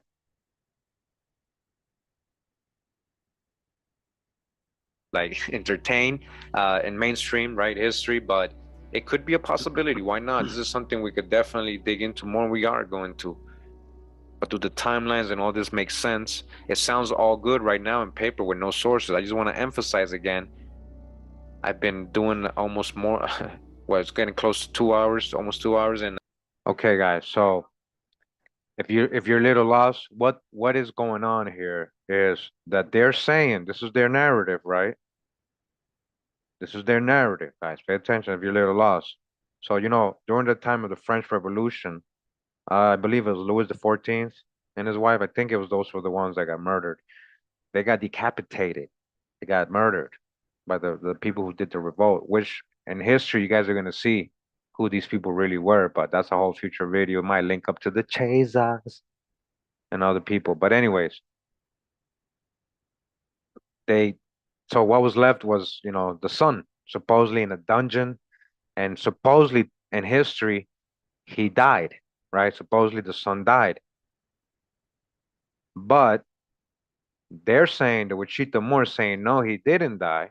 His uncle or somebody, which were the Spanish, because they were related to the Spanish, these French royals, the Bourbons were related to the Spanish, remember, helped him escape, and that they brought him to the Americas, and that eventually he became Marquis Maison de Rouge, the guy they're saying they gave the grant to, that married Amariah Saint Cyr, the Acadian, half Indian. You guys understand? So that's the story, though, right? And then we're gonna see that it's not just the Wichita Moors that they grabbed this story from. This is an actual story that many people write about. There's actual controversial books on this.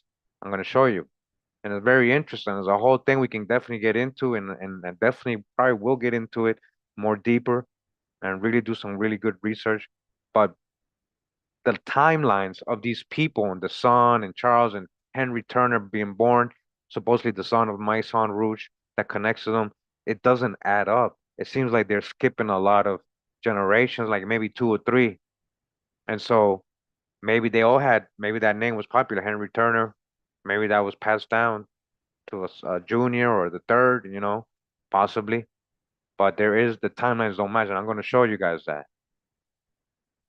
Where can you find what, Grey Wolf? Where can you find what? I'm showing you. Okay, so guys, if you just got here, you got to watch from the beginning if you want to see what the sources I'm reading and where you can find them. You can literally look on the page right now and see the website, right? See the type of the name of the thing. I'm just showing you what the Washita Moors say before we start getting into the historical part, guys. This is an old series I did. I'm going over, okay? You can find this anywhere. Just Google it. Yeah, it's Washita with an O, and that's a place. And I'm gonna show you the history of all that, guys. Again, we're just getting started.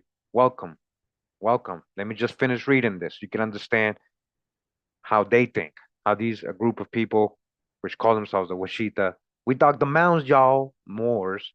This is what they're saying. Okay. You know, and so far, we've been reading a lot of information and stuff, and we're hearing them talk about who they are and everything. And I just want to ask everybody, where's all the sources in genealogy?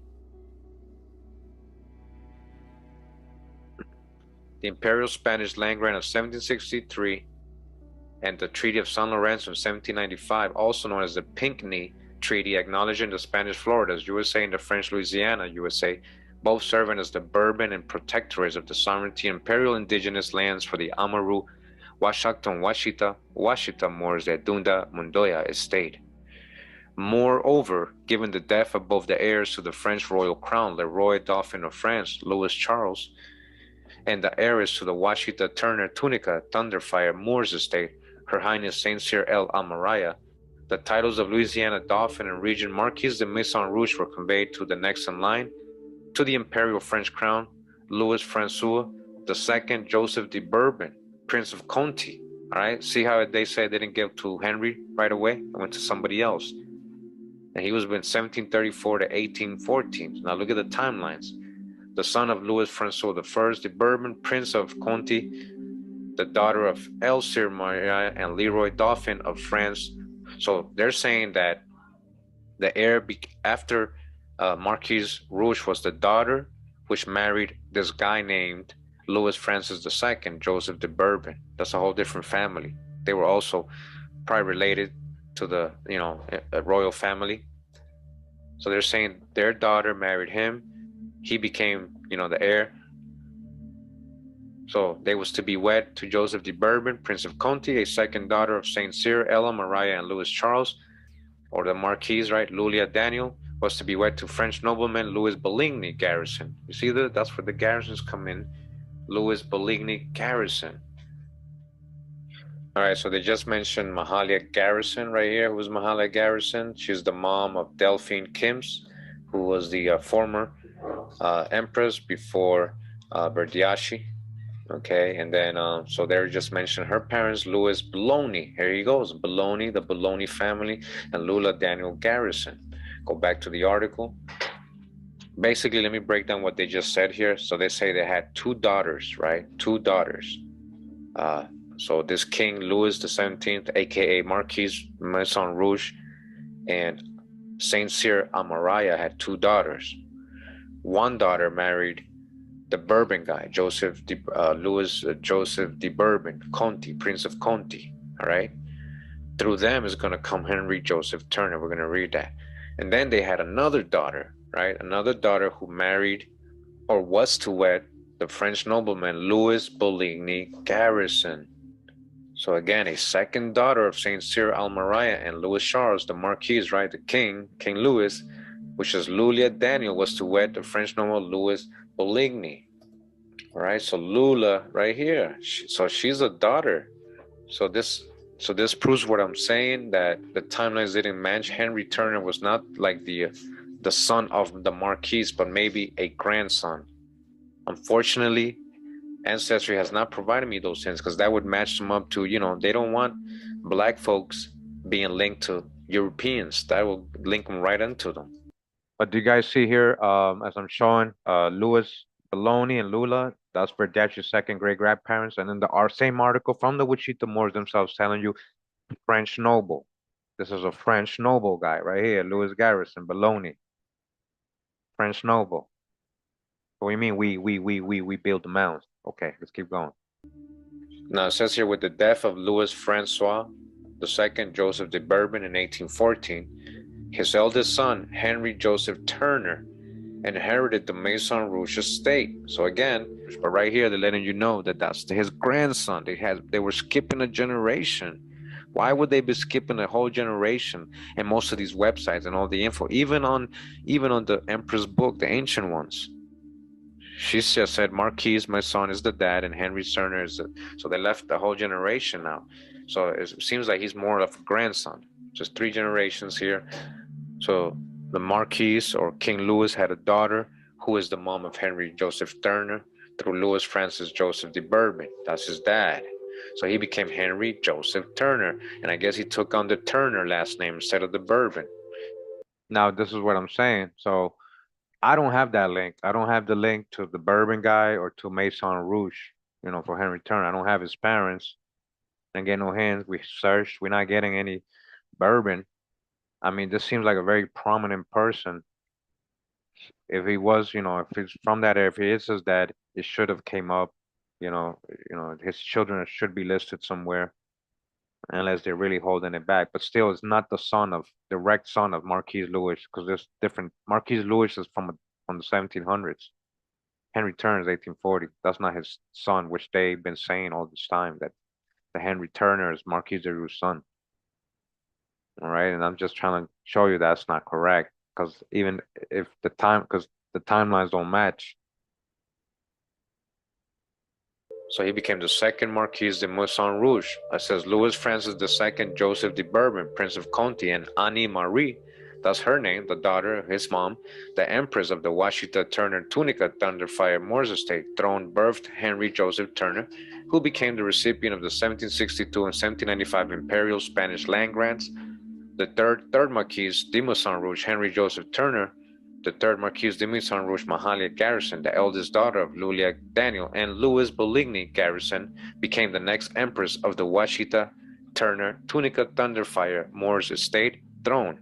Mahalia Garrison married William Bill Kim's Badger, and from this union will come their eldest son, Isham Washington. So that's not their son because they're not Washingtons. I'm going to show you the tree. They kind of made a mistake there. Delphine Kim's is their daughter, who married Israel Washington. So Henry Joseph. So just want to go ahead and clarify. DJ Dax, you must have waited 20 minutes to just subscribe just so you can leave that comment.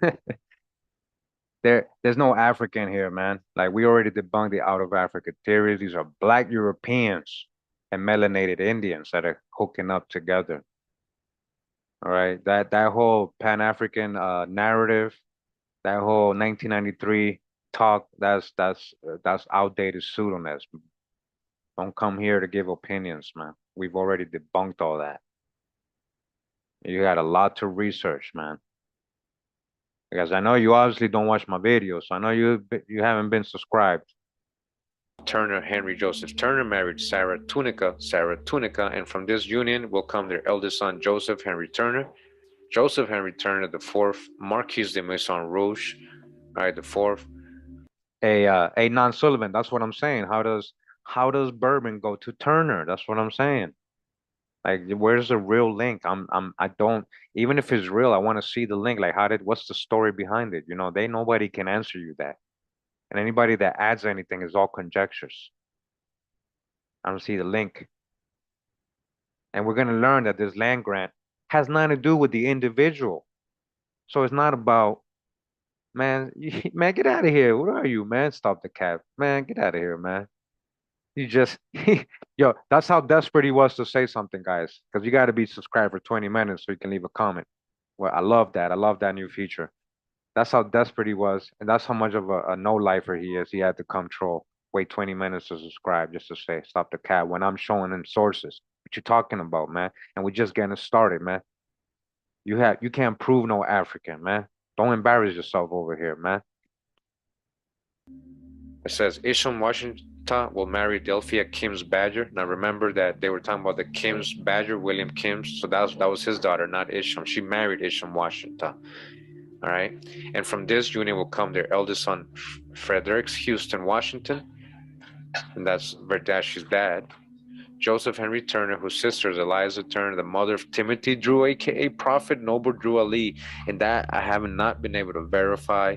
And that part right there, it's a whole hijack they added, and that's the same people, the same all Moors that come from the Nawabians, and Drew Ali camps, and as they're adding now they're mixing him into the Turners.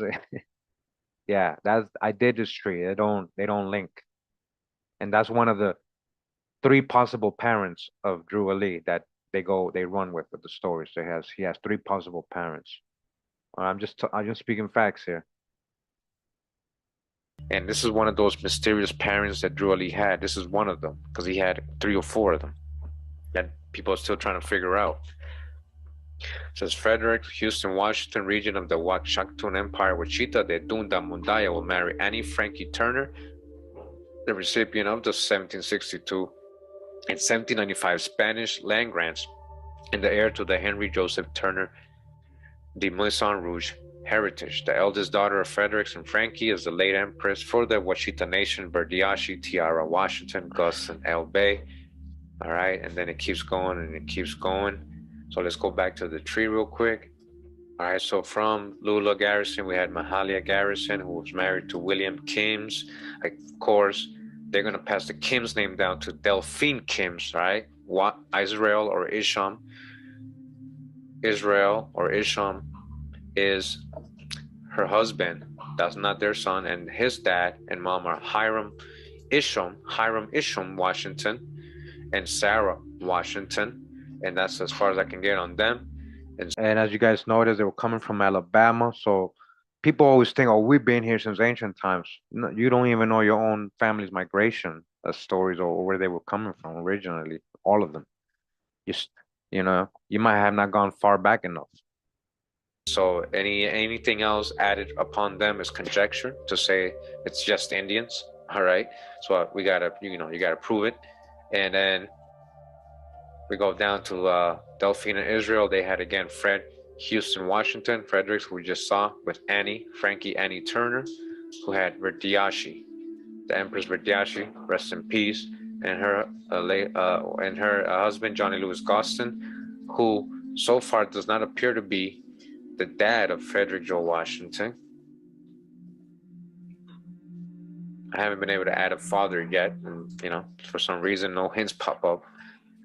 But that's the genealogy so far that we can verify. Now we're gonna get to Joseph Turner and Henry Turner and Sarah Turner right here. Now they're saying that his mom is Annie Marie and Louis Conti, so I'm gonna add that. We'll see what we get. All right, so I noticed something when I added the name. As you guys can see, I added the name. I got some hints, but right away I noticed something. I don't know if you guys noticed it right away. What do you guys notice about these two?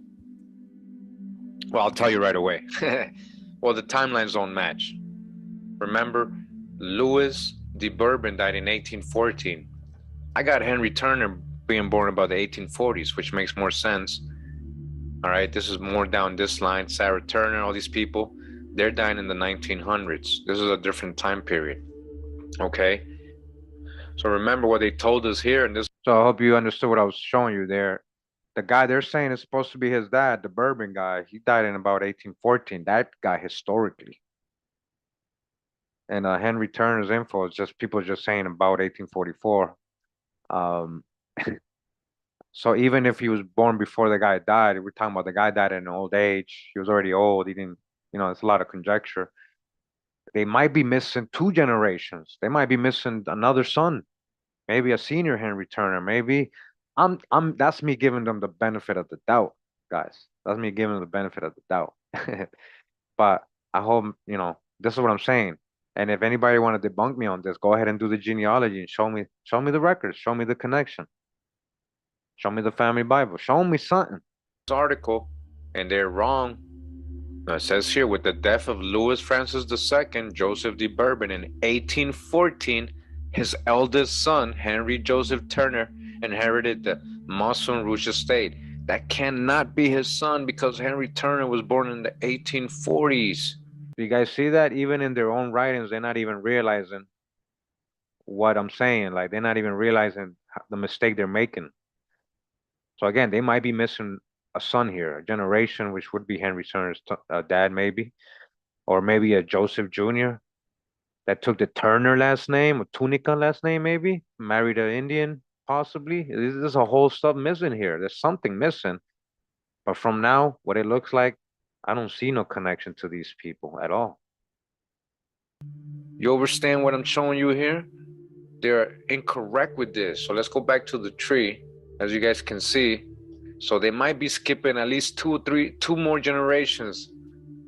So whatever's connecting Henry Turner or their Turners with the inheritance of the Mounds Rouge, they still don't know. They're skipping generations. Okay? Now, another thing I want to point out is that his supposed mom is Anna Marie, which is the daughter of King Louis and Saint Cyr Amaraya. It's supposed to be the daughter that he wed to have Henry Turner.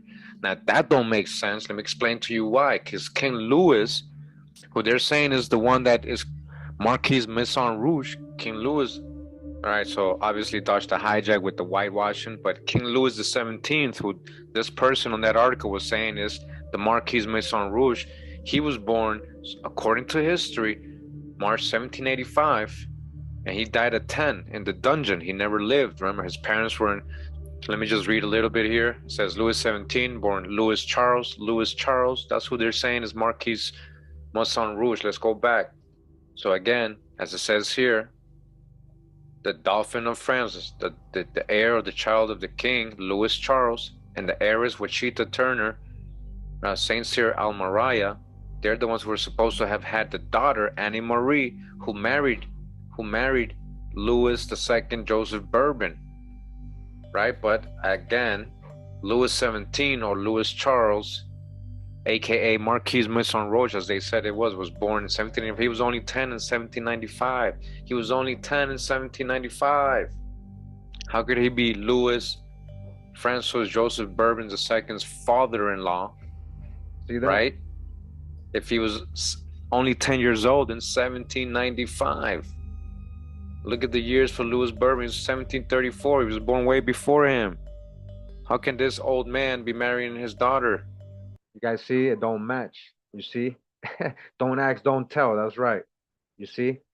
They don't got the story right, guys. So the timelines and what they're writing is not making sense historically.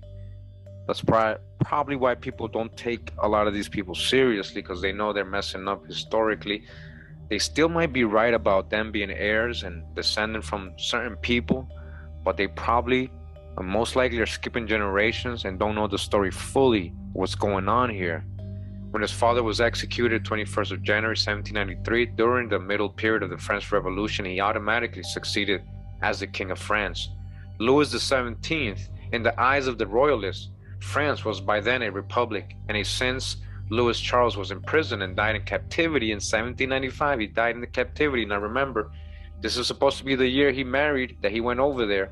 So again, I'm trying to dig into, if they're lying about his age, then they would be lying about his parents' age. They would have to move everybody back in history, which is possible because they created phantoms and duplicates in history, right? And it's a little distorted.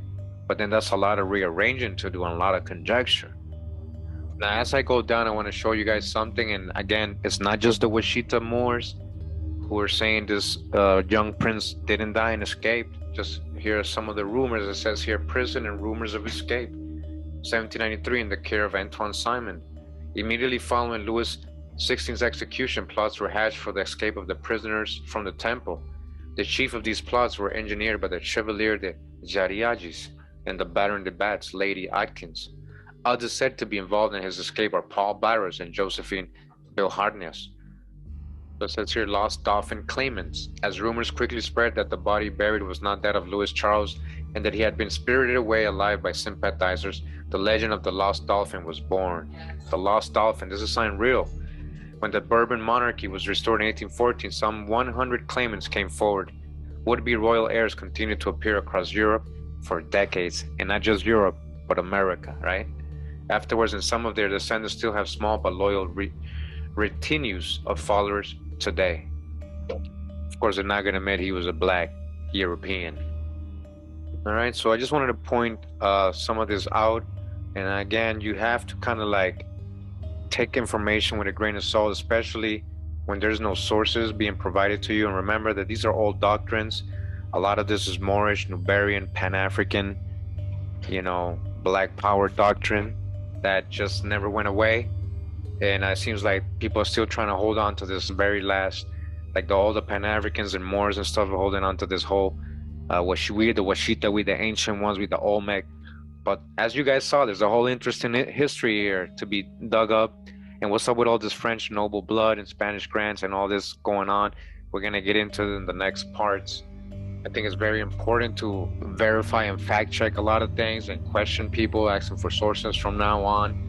I just want to mention that, as I mentioned in the beginning of the video, I did get in contact with people who said they knew the family and the Washitaw Moor Nation, and they would help me try to get them on this presentation and help me with the genealogy, and so I can be able to help them questions and ask them some inconsistencies maybe they didn't notice before, just like these things, like about Henry Turner's parents. The timelines are not making sense, and King Louis and the Marquis, Maison Rouge, the timelines for them, their ages, that's also not making sense. We're going to show more of that in the next parts, but I just wanted to emphasize and say that I did reach out to them. According to what the people told me, they knew them personally, very closely, a lot of different people. And one of them told me, he literally came back and said, no, they don't want to do it. So this is one of the things I wanted to ask them. Maybe they can help me out. Maybe I can help them out with, and it wasn't to come at them, but I mean, if it's such a big oral tradition being passed down, I'm sure they're right about most of it. It's just how they're trying to link it to, and only how they're trying to go only with indigenous, and how, they're the ancient ones and nobody else. That's more like an abo thing. So, you got to fact check everything. Hope you guys kind of understand where I'm going with this in this series. All right, so before we leave today, I just wanted to go ahead and come back to the book Return of the Ancient Ones, the true history of uncovered of the Washita, the Dungda Mondaya Empire, Empress Verdashi of the Black Washita Empire. All right, just want to read here. It says chapter 3. The Black Cajun Queen. All right, Cajun. Check out my Acadian video. Who are the Cajuns? Were they just Indians and white people? No. We know these include a lot of Black, French, Acadian, Huguenot descendants. It says here, she was sure enough Black, even more Cajun. She was more Cajun than so-called Black. Grandmother was more than a queen. She was the empress of the Washita de Dunda Mundaya. She'd properly laid her imperial hands on me and pronounced the prophetic words. You are the one. 32 years ago, for 7 years, she primed me over the telephone. She would never have that personal one-on-one conversation. She was dead after 117 years on this earth. She was truly an ancient one. The living legend was gone. She had given up this old world knowing I had returned. All right, so, according to her, they lived at 117. That's very long. So, wow, that's amazing too, And you're going to see, she's going to say it, not just her, but more people in her family.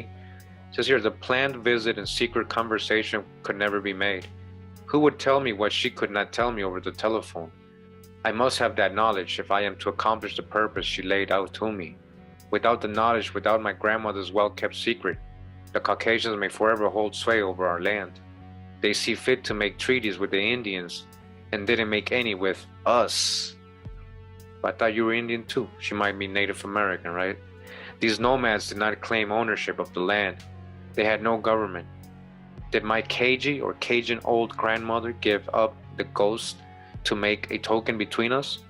Whereas I would sharpen my wits a bit to figure it all out.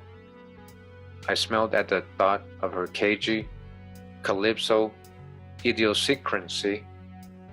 This woman left me a legendary fortune if I could only work out the puzzle. All right, it's still a puzzle for her. I sat down and wrote a memorial of her for me. And this is her memorial, Delphi Kim Washington, Washita, born in the Washita, the Duamunda, 1850, like when she was born. Lived a full life of ancient one. died in 1967 at the age of 117, bridged the gap for the return of the originals, return of the ancient ones to the Washita, the Dugamundaya. She was the legend on the scene, a black empress, Acadian Cajun queen.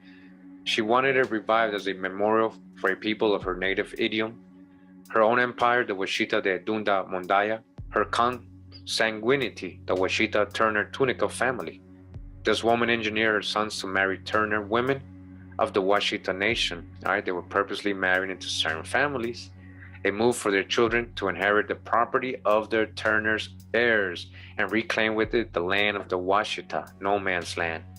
The heirs had won a Supreme Court civil action in 1848, which legal and proper was the Joseph de Maison Rouge Spanish land grant. All right, here we go with the Marquis Maison Rouge, who was supposed to be what?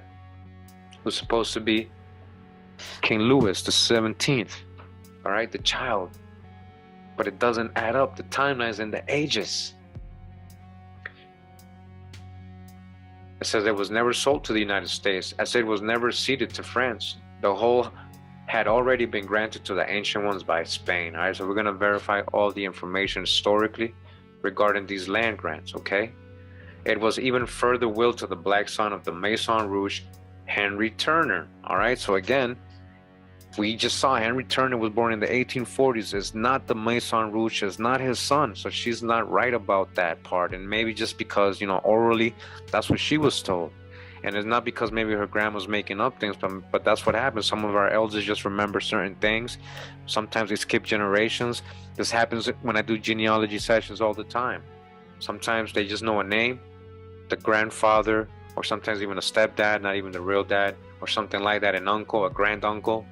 You know, so they just knew it was this person that raised them, or that this was the lineage, just the progenitor, right? Sometimes they just hold the name of the progenitor. So there she goes right here saying that Henry Turner is the son, which does not make sense. I want you guys to understand that. So she's not right about that. And I know she's probably not doing it willingly. My grandmother did connive to get a job 100 years ago by her saying that she could not read or write. Yet she taught school at Green Grove School and kept the Green Grove Colored Baptist records. So why would they say they can't read or write? She sought a job cleaning the courthouse floors in order that she could leave and a historic paper trail that did last a century from me, her grandchild to follow. Wow, she really did that? I now had to find that book with her writing in the designated box, a mystery hidden in Natchez, Mississippi, of all places. I was to get a certified statement that nothing was in box 457. Then I was to get the copy of the United States versus the Turner heirs and remember everything that she told me once I had this information in my own hands. I could not make a move until she died. I had been at a complete loss as to why I had to wait so long, knowing my people, she just may live so long that her head would get bald and she'd get a notion not to die at all. It had been foremost in my mind that I would not live to ever see the document. Then came that one telephone call that changed my whole life. It is being auctioned off in New York. Get it by whatever means it takes. It was what? Mama Delphi? I had asked. Then she told me. I was shocked. The Empress, a black Cajun queen. Delphia King Washington Empress, 1850 to 1967. The legend was gone forever, or was she? I did my best to keep my wits. The face in the photo kept coming before me when I was awake, and her voice rang clear in my dreams when I was asleep. Could this be a ghost? What photo are we talking about? Surely my own grandmother would not be haunting me. I remember my daddy's death and burial more than I remembered the funeral. My grandmother had sat at the head of the casket. I was on her lap or between her legs playing with her long white braids. She had called me her own empress and laid her hand on my head and told me I was the one. Her words were, if I never see you anymore, remember, if you get on the VSP, walk to the 33rd degree. What's all this Masonic talk? And as far as anyone can see, I tell you, it is all yours. By the prettiest bayou I ever did see in the tomb of the Almari, there is more gold than you could ever spend. In that old tar pit tomb around the iron casket, I would be in sweats when I would awaken. I would have chills if I were already awake. I remembered all of the telephone calls I ever had from her or I made to her. It was like some kind of horror movie. I talked to Dr. Henry Jones about it and asked if it was some kind of mental problem. He assured me that it was stress.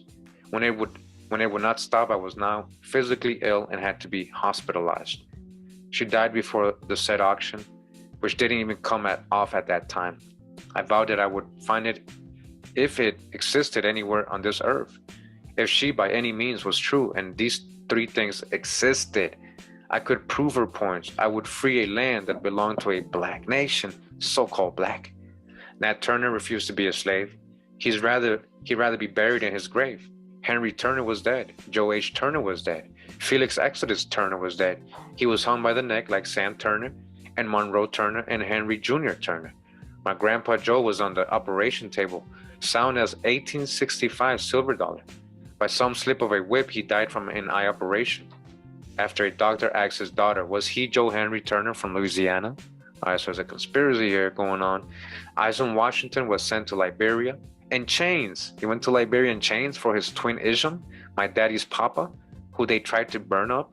He made a clean getaway, and when they held his succession in illegal Washitaw Parish, said court, when they found out that he was not dead, they strung ropes around his neck on the said parish hanging tree. Grandpa Washita was sure enough tough as the leather you sharpen your straight razor on. His neck stretched like an Indian rubber. The hangman's rope broke. Gramp fell to the ground, whistling for old Paint, who pranced to the rescue. So he called his horse. He swung into the stirrup and headed for the river as the asses tried to shoot him off. It was downriver into Old Castle, which the underground road was now being stopped up. My grandma nursed him back to health, while they forced his first wife back to court and named and sold his property, then poisoned her to clean up the record. Wow. Both successions are recorded. When his burns healed, he married the black Cajun Queen, the Empress of the Washita Dunda Mandaya. Her two sons by this marriage were Alan and Fred, our daddy. All right, so Fred Houston Washington, that's Verdash's dad. My grandpa twin brother, grandson, became ambassador to the United States from Monrovia, Liberia. The trade does turn, and the said chicken eventually will come home to root. Yes, it is true that the people of our nation have been mobbed. The empire has been robbed. We are the ancient people. Aunt Frances lived to 125 years old. Our Aunt Della lived to 128. They buried Grant at the age of 130, and he proved himself to be 150 years old. Wow. I mean, that would be amazing, right? Like, wow, how come nobody ever told us this, right? My cousin Alice is 122. My cousin Susan is now 112. Our own grandma, the Black Cajun Queen Empress, 117. Do you need more proof that they are ancient ones, whose lifespan by God is 120 years? Your lifespan is 70 years by God. All right, so I mean, that's a pretty strong point, right? But you know, there is 5 locations in the world. I don't know if you guys know this, where the oldest people in the world live. One of them is in Guanacaste, Costa Rica. That's one of the locations, proven scientifically. Like, you know, they made a documentary about it.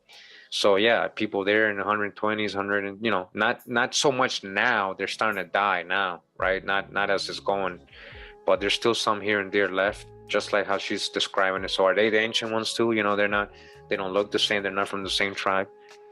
But, you know, I guess they call, if that's what you determine the ancient ones from, I guess I can call them the ancient ones too, right? We are the remnant of the ancient ones, the mound builders who dug the bayous to get the dirt under the instruction of Moses. All right, Moses told them to build the mounds according to her. This was before the great earth breaking up.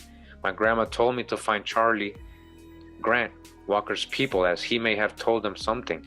This was not necessarily, as I myself grew up next door to Grant. His granddaughter Ophelia and I are friends to this very day.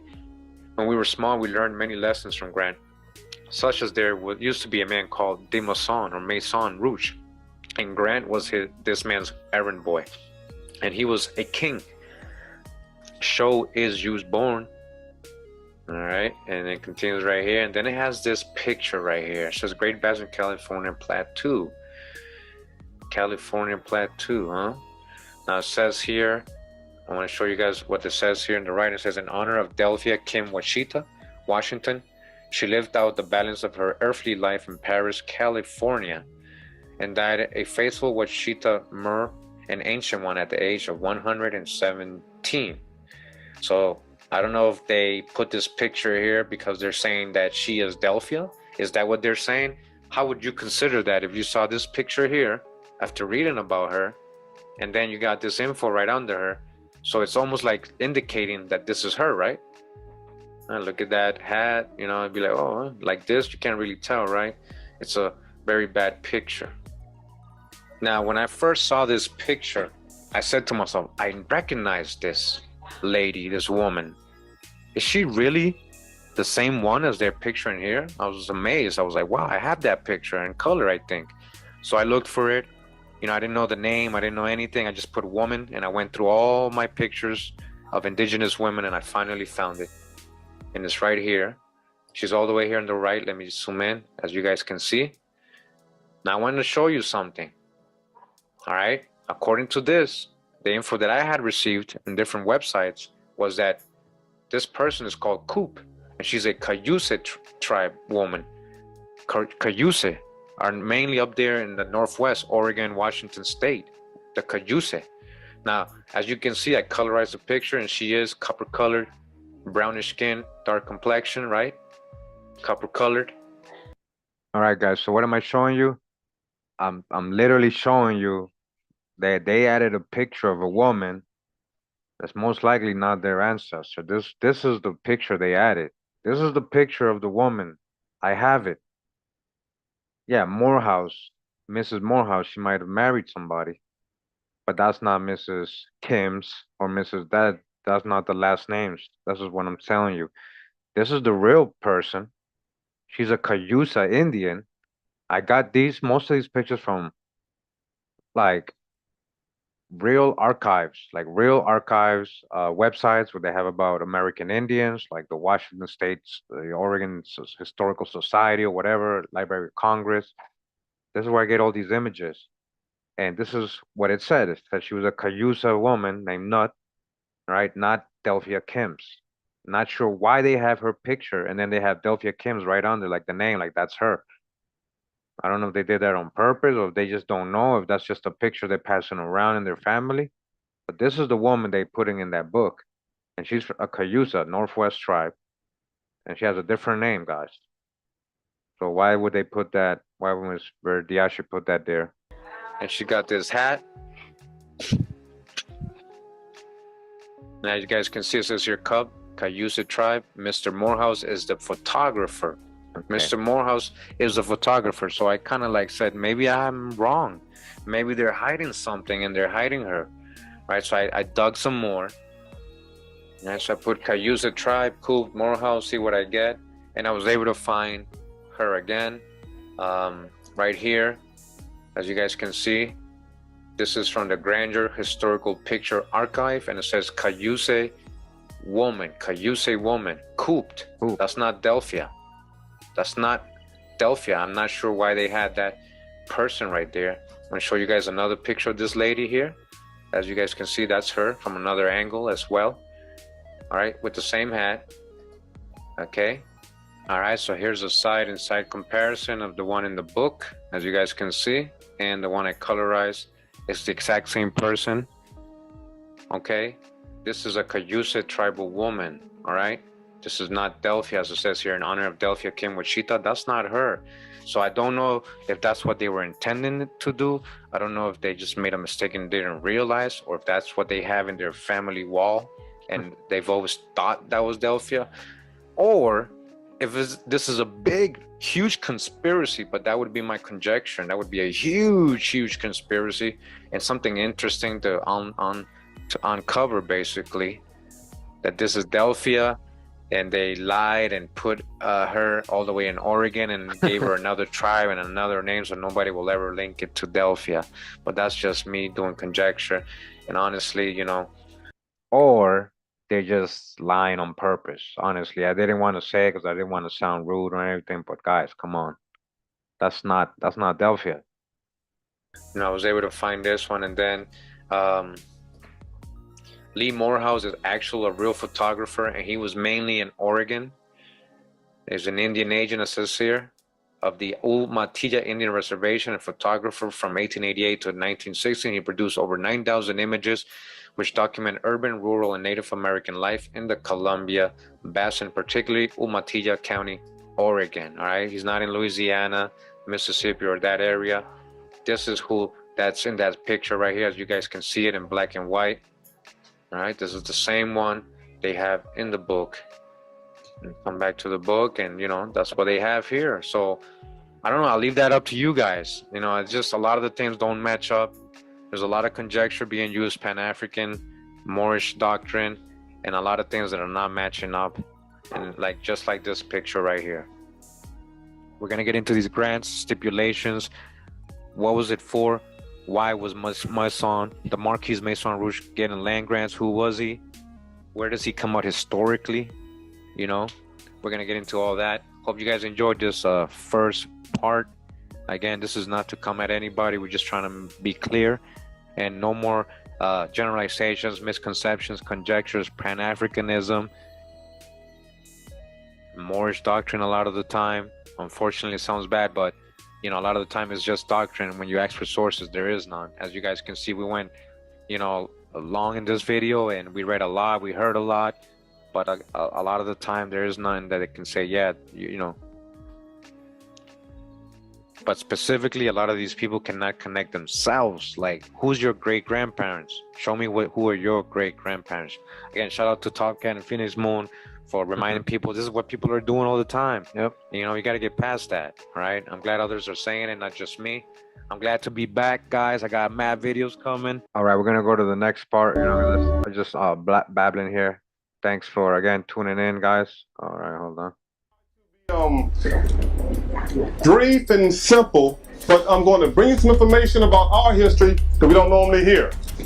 Normally, Black History Month, we hear about Martin Luther King, Harriet Tubman, some slavery, and a few other things. And I'm going to teach you tonight about some history that predates what we've always known, okay? First, let's start with the word history. History deals with the recording of events, okay? The recording of events, okay? So, we talk about our story. Our story predates the recording of events, okay? And I myself understand my African legacy and African history, and I understand the fact that not only Black people came from Africa, everyone came from Africa, okay? The very first people on the planet came from Africa. Black people came from Africa. Everyone came from Africa, okay? The very first people on the planet came from Africa. Whoa, hold up. Yo, let's dodge the hijack big time. Hijack alert, hijack alert. Everybody didn't come out of Africa. Correction. Yes. And that's the reality. That's the point of this series, that, we got to keep learning. Sometimes we just got to empty our cup. This is part 2 of the Washitaw Muurs series. Hope you guys enjoyed part 1.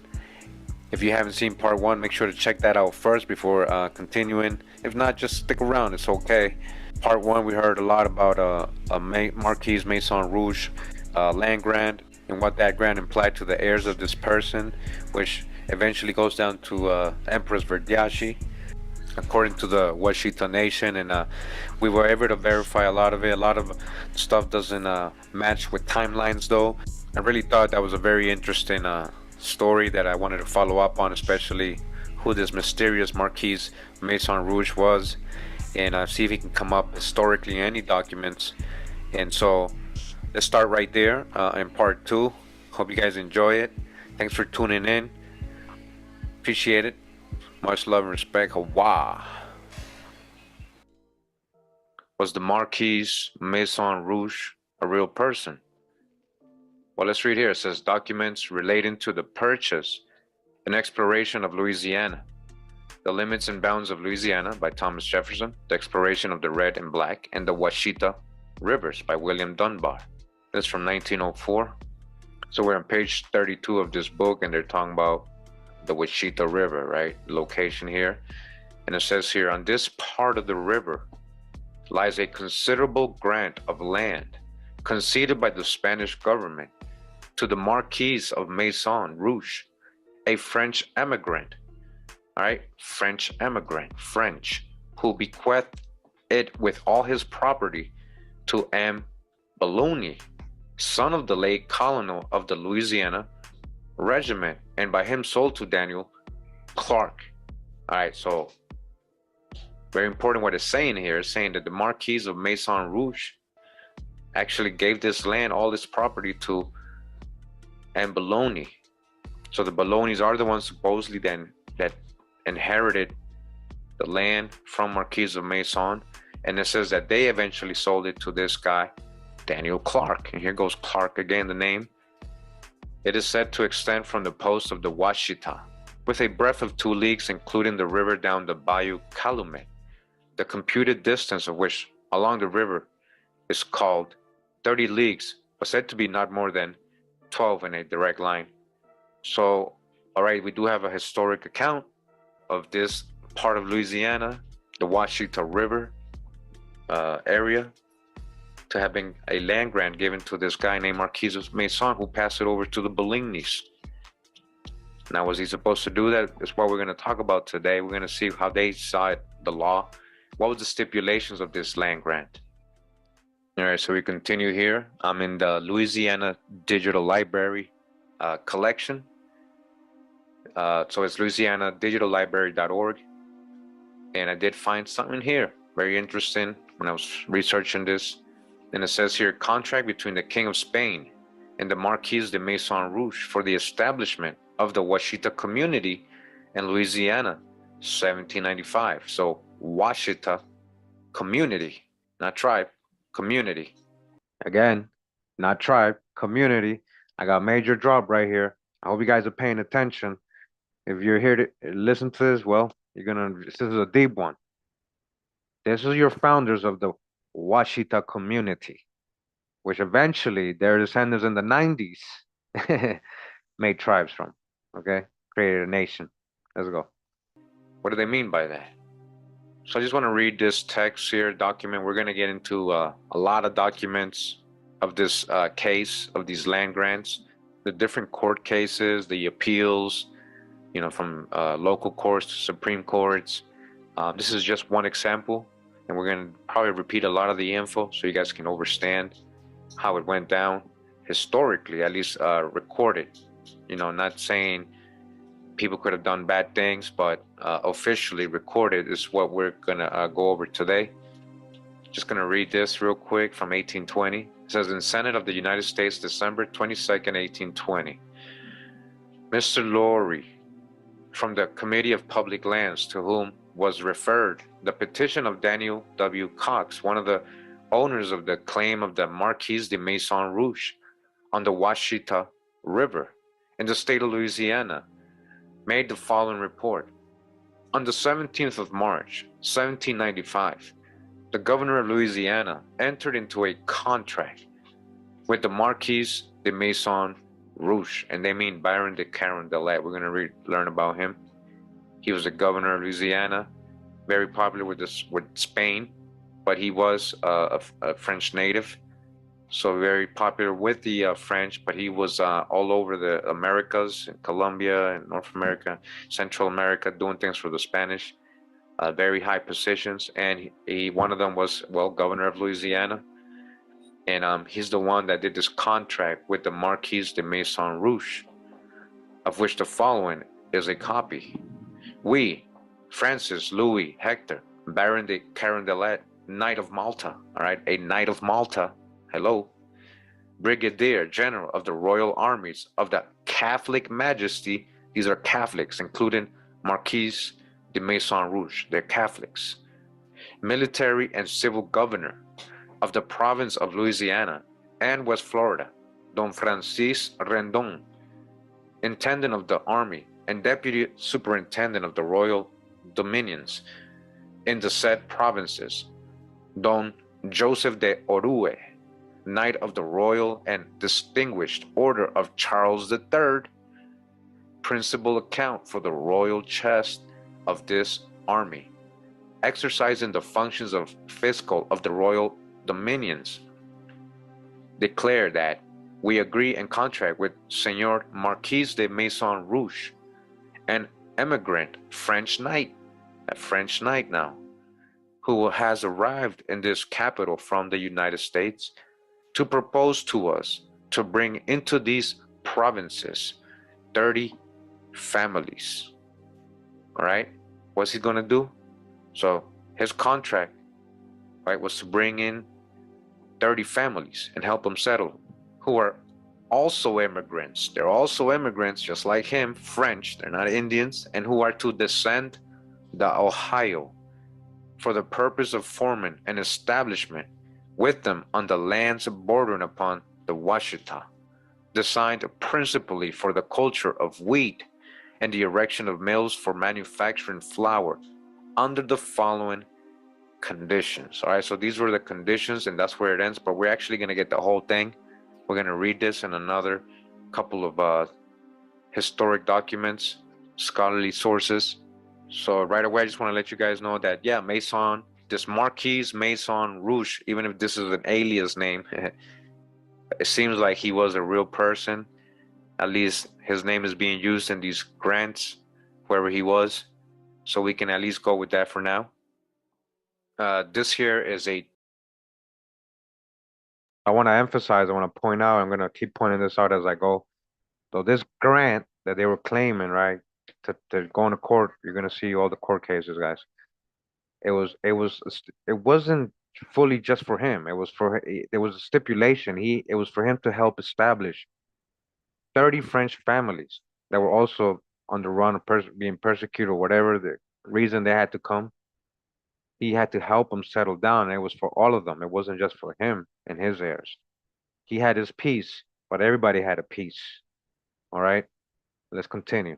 Thesis entitled Struggle to Define the Power of the Court, President Thomas Jefferson versus Chief Justice John Marshall by Amanda Dennison. This was submitted as partial fulfillment of the requirements for the Masters of Arts in History, the University of Toledo, August 2005. Now it says here in the footnote number 4, says historians Abernathy and Nathan Schachner offered two different explanations of what was called the Bastrop venture. Abernathy explained that the part of the Bastrop lands that Burr allegedly purchased were originally owned by Felipe Neri Baron de Bastrop, a Hollander, Dutch, who's the Dutch, remember? And also a refugee. He's a refugee and a Dutch, huh? Refugee, who's the refugees? Huguenots, Spartan Jews, Moors, refugees, religious persecution from the Catholics usually.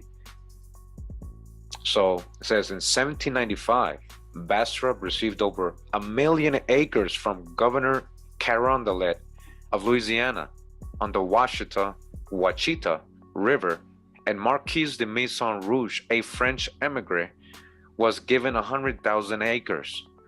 Both men were supposed to offer the land. All right, listen to this. Both men were supposed to offer the land to refugees from the wars in Europe. Okay. To refugees, people needed this stuff. They was trying to help their people come over here, not to be sold or given to their heirs specifically. Even though that would have probably been the recompense if he had finished the contract. Again, so this land grant was for, right, European French families that needed the land. They're giving them 100,000 acres, right? This Marquis de Maison Rouge, right? In parentheses, French immigrant.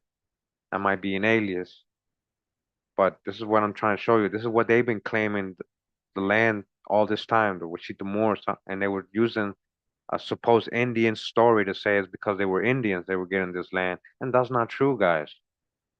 All right, we're going to continue, right? We're just getting started on this. We're going to give full understanding behind the whole historical part of this land grant, and then the court cases right after. Now, both men again were supposed to offer the land to refugees from the wars in Europe, but the intendant of Louisiana raised objections to the grants, and the governor was forced to suspend proceedings in 1797. Bastrop sold his tract to Abraham Morehouse in 1799, who then transferred parts of it to Edward Livingston and Charles Lynch. Burr bought half of Lynch's land, 350 acres. though he Thousand. Burr usually estimated it at 400,000. The entire land acquisition was questionable because Carondelet received the tract as a grant under the condition that it would be settled. Because the settlement was suspended, the grant was never validated. After the United States acquired the Louisiana Territory, the grantees or Burr did not register their claims in the appropriate land offices, and when claims were later registered, they were not approved by the Louisiana Land Office. All right, so I just want to read that real quick so you guys see there was kind of like stipulations in this contract. I know this is just an article. Don't worry, we're going to get to the court cases and what they were saying, what the Supreme Court decided, in its appeal after 1848. We're in the Louisiana. Yeah. So Ershad says, so they were claiming, or they giving them the land that they're claiming, right? They've been on before the Olmec. How does that work? So he's talking about a lot of the members of the Washitaw Muurs say, we've been here, even older than the Olmec and stuff. Like, how do you connect to the land, man, yourself? This is what I'm trying to say. These land grants were given to the Spanish, to the French, Spanish land grants. And who gave the Spanish the right to give away land? All these indigenous tribes say, okay, you can give away our land to the French refugees. Again, remember, all these people are melanated, so it's not about color. All right, this is what I'm saying. People, oh, we this, we that, we that. We build all the mounds. What do you mean you build all the mounds? A lot of your people just got there in the 1700s. What are you talking about? State University, LSU Digital Commons. This article right here, Louisiana Survey Systems, their antecedents, distribution and characteristics. John Whitland Hall, Louisiana State University and Agricultural Mechanical College. And this is from 1970. And of course, we're going to go to a part that we're talking about today in this article. And it says here, Arpin lots and their distribution in the New World. It says the Arpin system is found wherever the French settled in the New World, from the Caribbean up the Mississippi Valley to the Great Lakes, Oregon, Canada, and Maine. In the United States, it was first established along the lower Mississippi, especially in the vicinity of New Orleans. All right, New Orleans. French settlers located on navigable waterways in the early days, using streams such as the Mississippi, La Forge, Teche, Vermilion, Washita, and Red as highways. Much of the area settled by the French came to be termed overflowed lands by the General Land Office. The only high ground in these areas was in the high bank or natural levee of the streams. The intervening swamps and backcountry saw little or no development until much later in the 18th century. With the Acadians, the Acadians, who's the Acadians? Check out my Acadians video. Who's the real Acadians? These were Swarty people, a lot of Huguenots. The Arpin system spread along the previously unsettled waterways of the prairies of southwest Louisiana. The Baron de Bastrop and the Marquis de Maison Rouge attempted to organize settlements in the area of present-day Morehouse and Washita parishes. While the schemes of these two never came to fruition, it never happened. Arpin lots were surveyed in these areas of northeast Louisiana and subsequently granted to the people who settled them. Right here, we're in the Tulane University libraries. All right, the Tulane or Tulane. It says here, land grant by the Baron de Carondelet to the Marquis de Maison Rouge. So this is actually the original that he wrote, and yeah, it's in Spanish. El Barón de Carondelet, caballero de la Orden de San Juan de Malta. All right, of the St. John Knights of Malta. He ain't lying, he's telling you straight up. He's the governor of Florida y Louisiana Occident. So, in regards to Marquis de Maison Rouge, por cuanto el señor Marquis de Maison Rouge se halla próximo a completar el establecimiento de Washita. He's almost done establishing, the settlement in Washita. All right, so he's letting you know that he had, right here, se haya autorizado para las 30 familias. All right, for 30 families he's supposed to bring and settle. 30 families. So this is all the contracts. This is the stipulations. It's right here. This is the original. So we're talking about real historic stuff here. Yes, we can agree on this stuff. Private land claims in the South. This is from the Journal of Southern History, volume 22, number 2, from May 1956, pages 183 to 204, by Paul Wallace Gates. So they're talking about land grants in Arpins. And we go to page 191. It says, claims of 1,000 Arpins or less were confirmed without much difficulty if actual residence and improvements could be proved, but the larger claims in excess of 1,000 and 2,000 Arpins, especially those greater than a square league, were more rigidly scrutinized. A number of these larger grants, notably the Bastrop and the Maison Rouge grants in Louisiana, had been conditioned upon extensive development and the settlement of considerable number of immigrants upon them. Immigrants, right? They didn't want Americans there. The grantees' failure to fulfill conditions, or even to try, did not prevent them from maintaining that a right had been granted which could not be revoked, and they or their assignees made every effort to secure confirmation. And that makes sense. You know, you're granted land. Hey, can you help settle 30 families? You're like, yeah. You know, somewhere inside you're gonna be like, you know, I'm owed something still though. You know, I'm still gonna get land. In the back of your head, you're always gonna be like, well, at least I know one of those acres or 2, 3, or 4 of those 5, 10 of those acres is gonna be mine. You know, so that's all right. That's normal. That's human thing. You know, you want to secure a spot for you and your family. So I understand why people would say, you know, even though we didn't do the contract, we still owed something, and this is our land. This is, you know. Attorneys refused to accept 1 or 2 rejections and continued to press for confirmation, arguing that the new evidence had been found, that new witnesses were ready to swear to early cultivation and settlement, that early requirements were being relaxed, and that justice and equity required confirmation. When all other efforts failed, they appealed to Congress. When large claims owners had strong friends and some members had substantial interest in such claims. So remember, they're like, okay, they're paying the lawyers. They're like, yo, come on, you got to make us help win this case. You know, come on. We got mad land. We got everything at stake here. Claims were persistently urged upon Senate and House committees for 60 and more years, absorbing an appalling amount of time in their consideration. Said a House committee in 1836. Congress has been perpetually harassed for upwards of 20 years by the claimants praying for the adoption of some mode for the final determination of and the settlement of those titles. Every succeeding year brings forth new and additional applicants produced by the circumstances of speculators and companies in various states of the Union, becoming interested by purchase in those grants as well as by the multiplication of heirs of some of the original grantees. By these and other causes, the claimants are becoming more imposing from their wealth, numbers, and influence yearly. You understand? They became landowners. They're like, even though they weren't completing their contracts, like Marquis Maison Rouge was like, hey, he's having babies still. He's getting with people. It's like it says here, his heirs are multiplying. His influence is growing among the neighborhood. He's gaining power yearly, they say.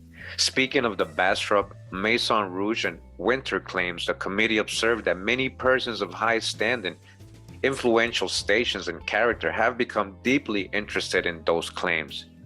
They had retained the most distinguished lawyers in Louisiana and other places. You see, there were Maison Rouge and all these people had the best lawyers to argue their rights. The committee rightly prophesied that no longer the determination of ownership was postponed, the more formidable their supporters would become, and the more incessant will be their applications to Congress. It failed, however, to devise a way by which a final no could be said to claimants.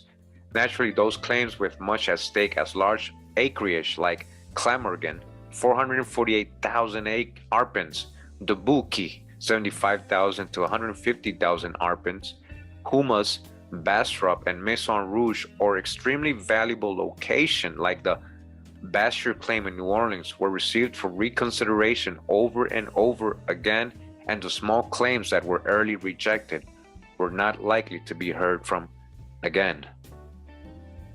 All right, so it keeps going on other subjects. Just want to read that part where they were talking about the Maison Rouge, so we can get all kind of angles, what they were going through, what their side of the story too. They're like, we own this land, and so they were fighting for it, their influence and everything, and they were already used to it. They had been there already a little years. They worked a little hard, I guess, in their view. But remember, we're all talking about French immigrants. We're talking about French immigrants here.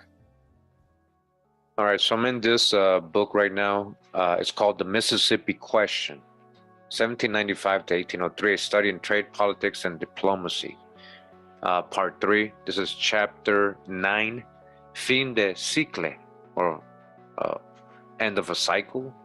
So they're talking about Louisiana and a lot of the land there again. It says, though nothing came of the plans of Hamilton and others for invading Louisiana, it was increasingly clear that Spain's days in the Mississippi Valley were numbered. Florida's Blanca's defensive system had been dealt a death blow by the Treaty of San Lorenzo, which had also given the Americans facilities for penetrating the remnant of Spanish territory in the valley. And that's what they were trying to prevent, right? Americans to go ahead and settle there, the Spanish and French. They didn't want that to happen, but this was helping, it says here. Yet in sheer desperation, the Spanish officials of Louisiana and Florida clung to the Florida Blanca's system and continued to go through the motions of promoting immigration, cultivating the friendship of the Southern Indians, and inciting a rebellion in the American West. One could look far before finding a more perfect example of strenuous futility. Even Governor Carondelet, who had once seen the folly of settling the Goths at the gates of Rome, had by 1796 compromised with his convictions to the extent of admitting the Americans to Upper Louisiana. All right, even Carondelet gave in and he let them in. Moses Austin and Daniel Boone were among these immigrants. Daniel Boone! And for a time, George Rogers Clark himself found refuge at St. Louis. Now they say these Americans, they possibly are part Indian, indigenous people like Daniel Boone, but a lot of those are Sephardic Moorish people too. We've gone over this information before. It says perhaps Carondelet thought that the Americans could at any rate be no worse than the French who already lived there. Thanks to General Collett's visit in 1796, he said, Jacobinism was rampant. A society called the Sans-Culottes had been organized in St. Louis, and on September 22nd, the first day of the revolutionary calendar, had the effrontery to serenade the curate, wishing him a happy new year. If Spain had retained these border regions much longer, it might have paid a heavy penalty for permitting the barbarians to settle in them. But no great harm resulted in the brief remaining period of Spanish domination. There were indeed many Americans in Upper Louisiana, as well as Natchez and New Orleans, who were quite content to live under Spanish rule. And when it came to an end, there were even some who followed the retreating Spanish flag. This fact, however, is simply another proof of the disintegration of Spanish authority, which was popular because it was ineffective. It was only by being false to itself, setting up in these border provinces a system which was at variance with the most venerable traditions of the empire and the monarchy, and then permitting wholesale infractions of the laws which it did profess to enforce, that Spain was able to win a measure of affection from the colonists. Americans flocked to Spanish territory during this period for the same reason that they had so often sought out regions in dispute between the colonies and states of the Atlantic seaboard, namely because they found there an escape from authority and taxation. Carondelet still tried to exclude American immigrants from lower Louisiana, American immigrants, and West Florida. They didn't want Americans there. What do they mean by that? A lot of Indians there, right? Admitting only European immigrants, preferably Roman Catholics. I told you these people in Washitaw River who settled there were Roman Catholics, Swarthy Roman Catholics. Yep. Spain's land system should have attracted settlers, for it was far more liberal than that of the United States. It was a kind of homestead system with no charge except fees for surveying and registration, no obligation except that of residence for 4 years, cultivation of 1/10 of the grant, and the erection of a house. The size of the grant depended upon the size of the grantee's family, including slaves, and it usually consisted of from 500 to 1,000 acres. Every effort was made to stimulate immigration from desirable sources. Agents had formerly been sent to Philadelphia and New York to divert the stream pouring into those ports from Europe. But since the court disliked this public solicitation of immigrants, Carondelet then employed promoters. All right, these were his promoters. This is where Marquis de Maison Rouge was. He was a promoter. He was just trying to help Carondelet. He was his promoter, right? Promoters such as Baron Bastrop and Marquis de Maison Rouge, who were offered veritable principalities on condition, listen, on condition that they should induce God-fearing Flemings and Germans to settle in the wilds of Louisiana. Listen, so it wasn't just French families they were trying to migrate here, but a lot of these people were being called, French or Flemings or Germans. They're the same people. A lot of them are Sephardic Moorish people, Protestants, the same people of the same culture. That go back a couple generations back. So his condition, this promoter's condition, the Marquis de Maison Rouge, was that he should induce God-fearing Flemings and Germans to settle in the wilds of Louisiana. All right, okay. Germans, remember what Benjamin Franklin was saying about Germans in the 1700s. Same period. Yep. Same period. Yep. 1755. He said, why are we going to bring all these swarthy Germans over here? Same thing. This is what they're doing. And they want to put them in the wilds of Louisiana with the help of Marquis de Maison Rouge in the Washita Valley. Washita Valley. Black Europeans, they wanted immigrants there originally. They were importing European immigrants originally.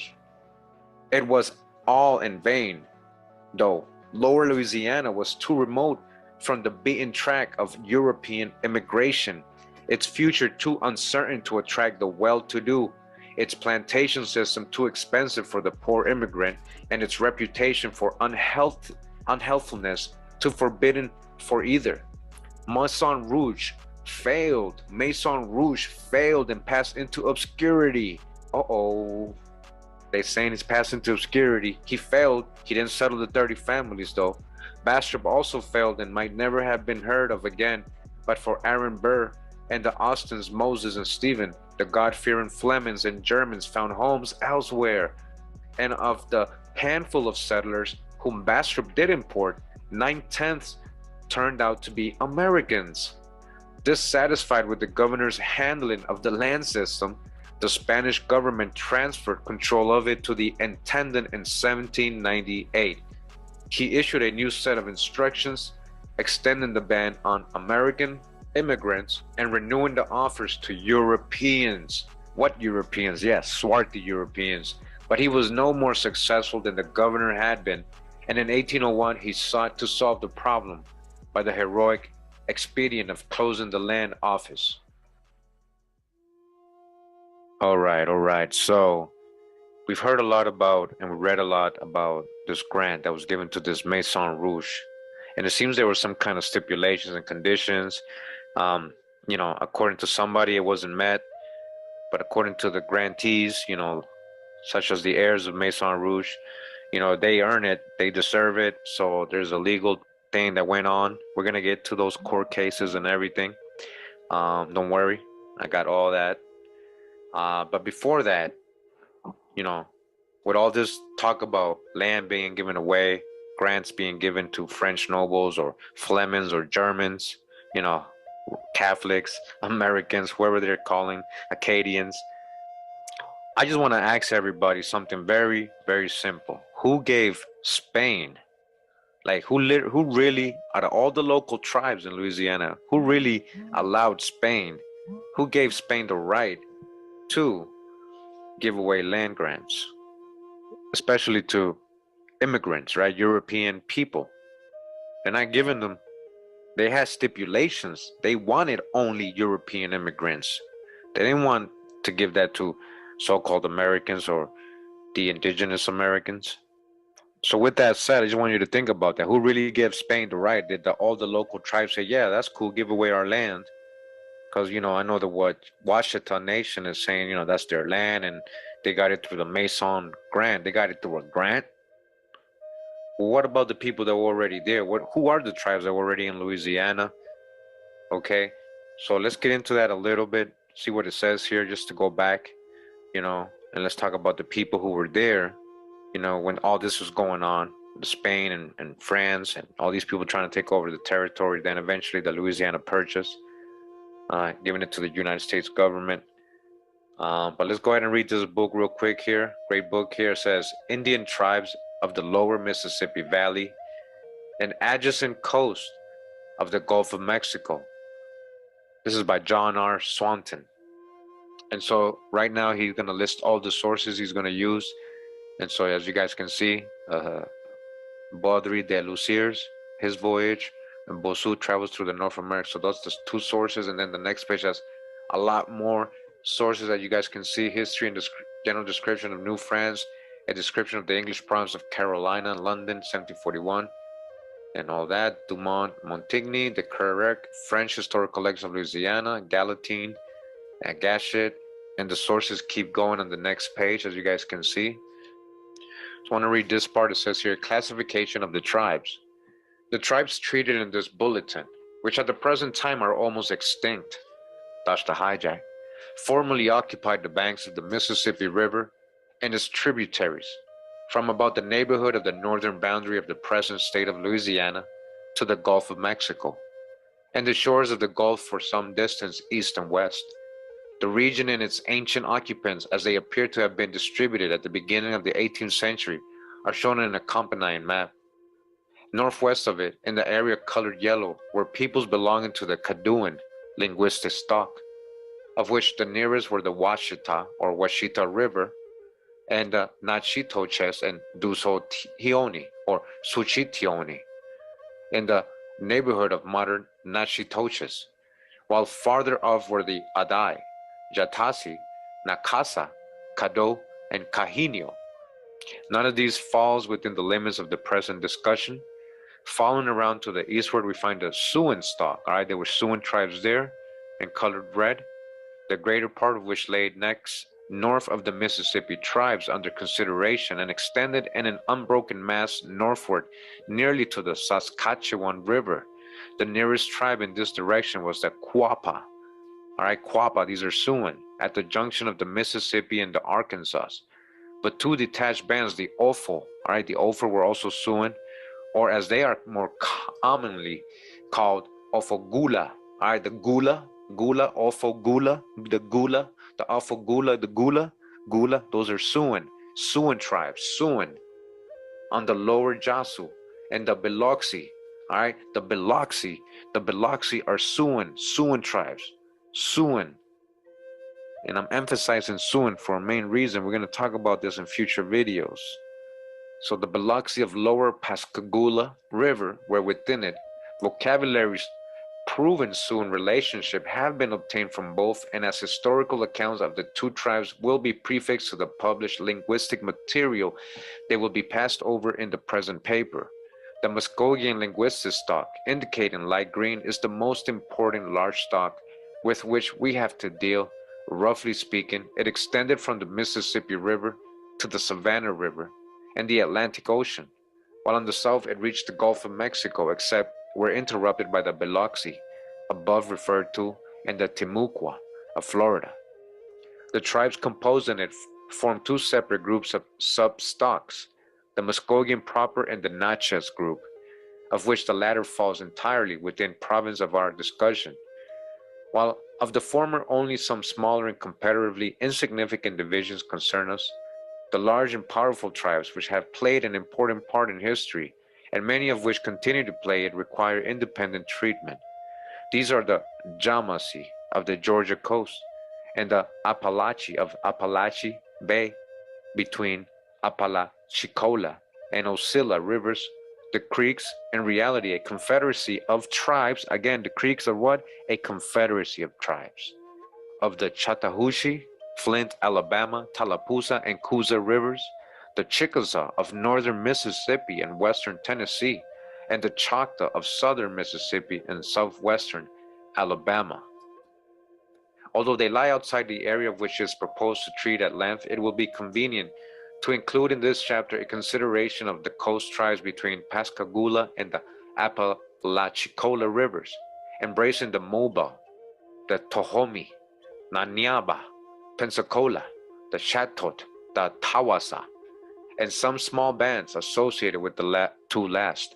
All right, a lot of tribes people never heard of. All right, just get too familiar with these people that were also in these areas. Westward, one of the cultural areas with which we deal extended not only to the Rio Grande but into the Mexican state of Tamaulipas, as well until it reached the Huastec of Panuco, the northernmost representatives of the Mayan linguistic family. So far as is known, however, the tribes of southern Texas are utterly extirpated. 20 years ago, two small bands existed near Camargo, on the Mexican side of the Rio Grande, but it is doubtful whether even their language is retained at the present time.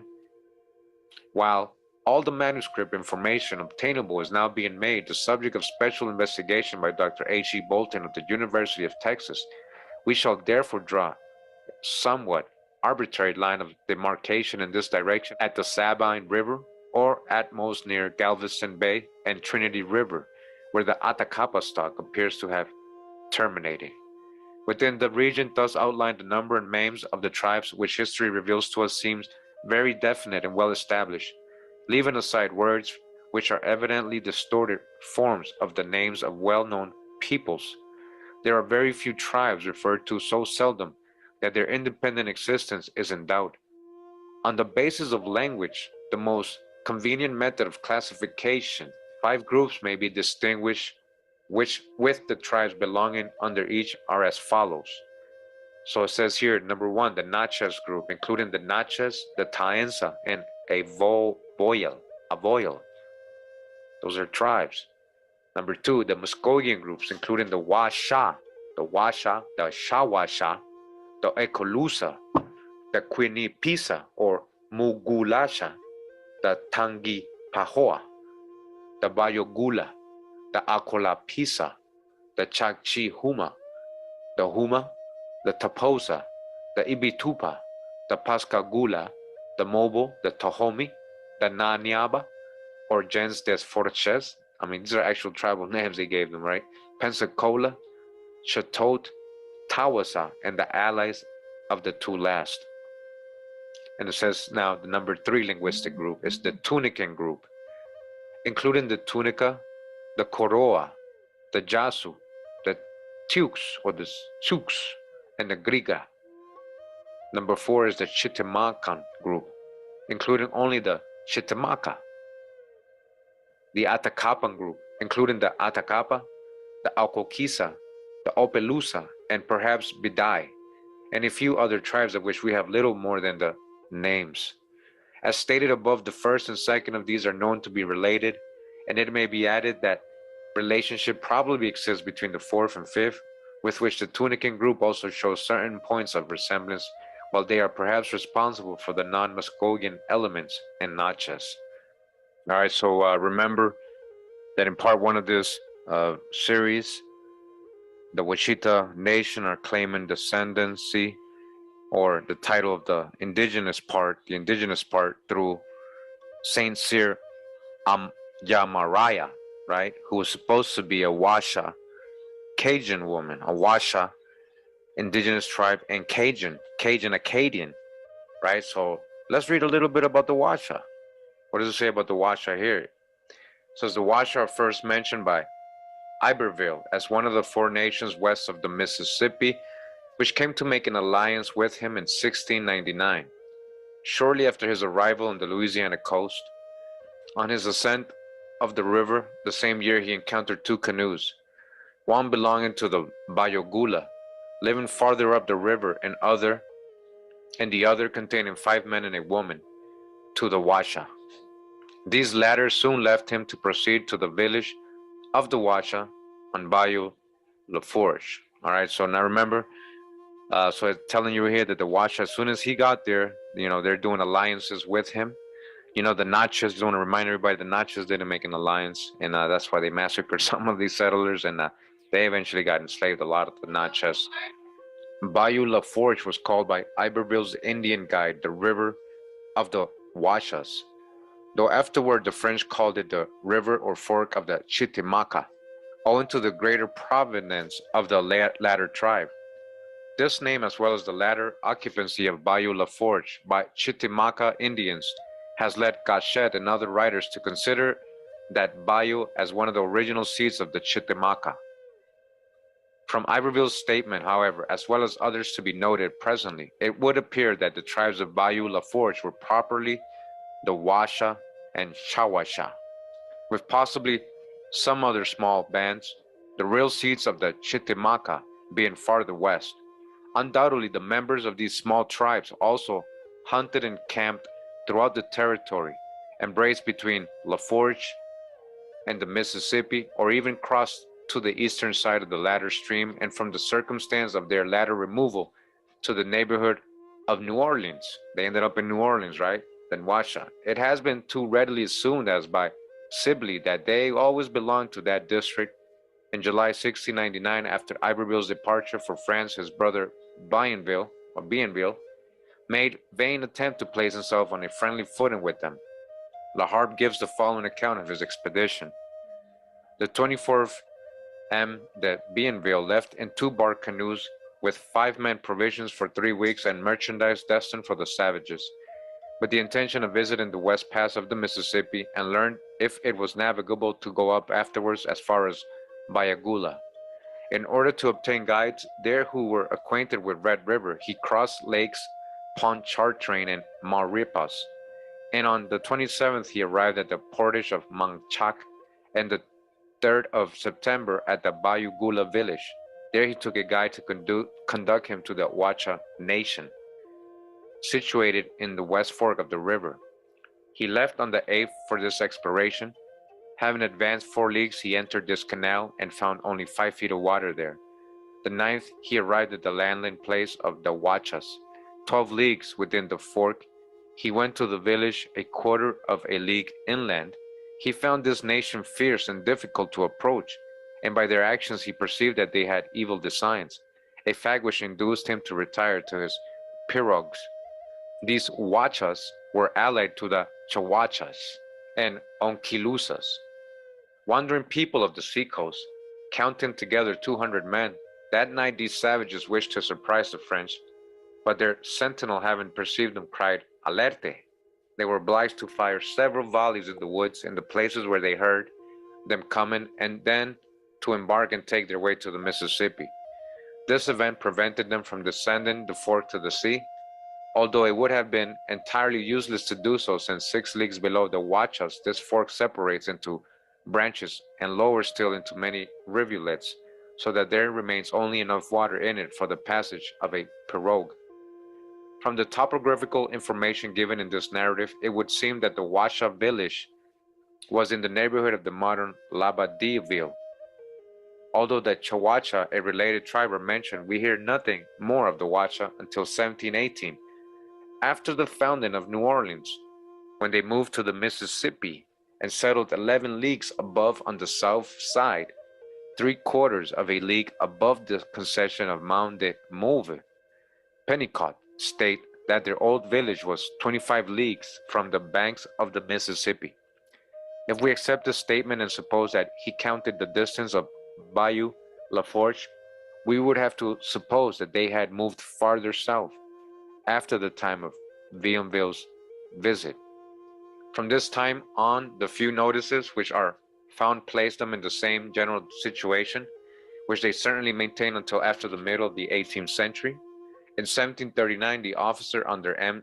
D. Nuail has the following information regarding this tribe and the Chawacha.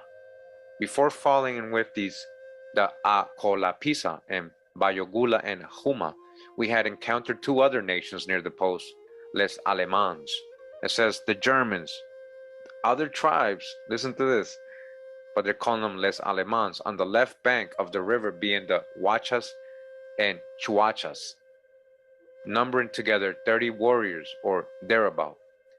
These and several others are called the small or petty nations, owing to their very small number and the character of their settlements. which they are ever transferring from one spot to another. Listen to, they're always on the move, and they're very small. Distant 60 to 75 miles, according to the caprice of the wars which they are forced to carry on. So the Washoe is constantly on the move here. It is to be suspected that the following account given by Baudry de Lausiers really applies to an earlier date than his own exploration of 1794 and 1798. The Wachas, they are allied with the former, example, the Chawachas, established 2 leagues above New Orleans. They have the same character. They could easily formally put 200 men under arms, but in 1715 counted barely 50.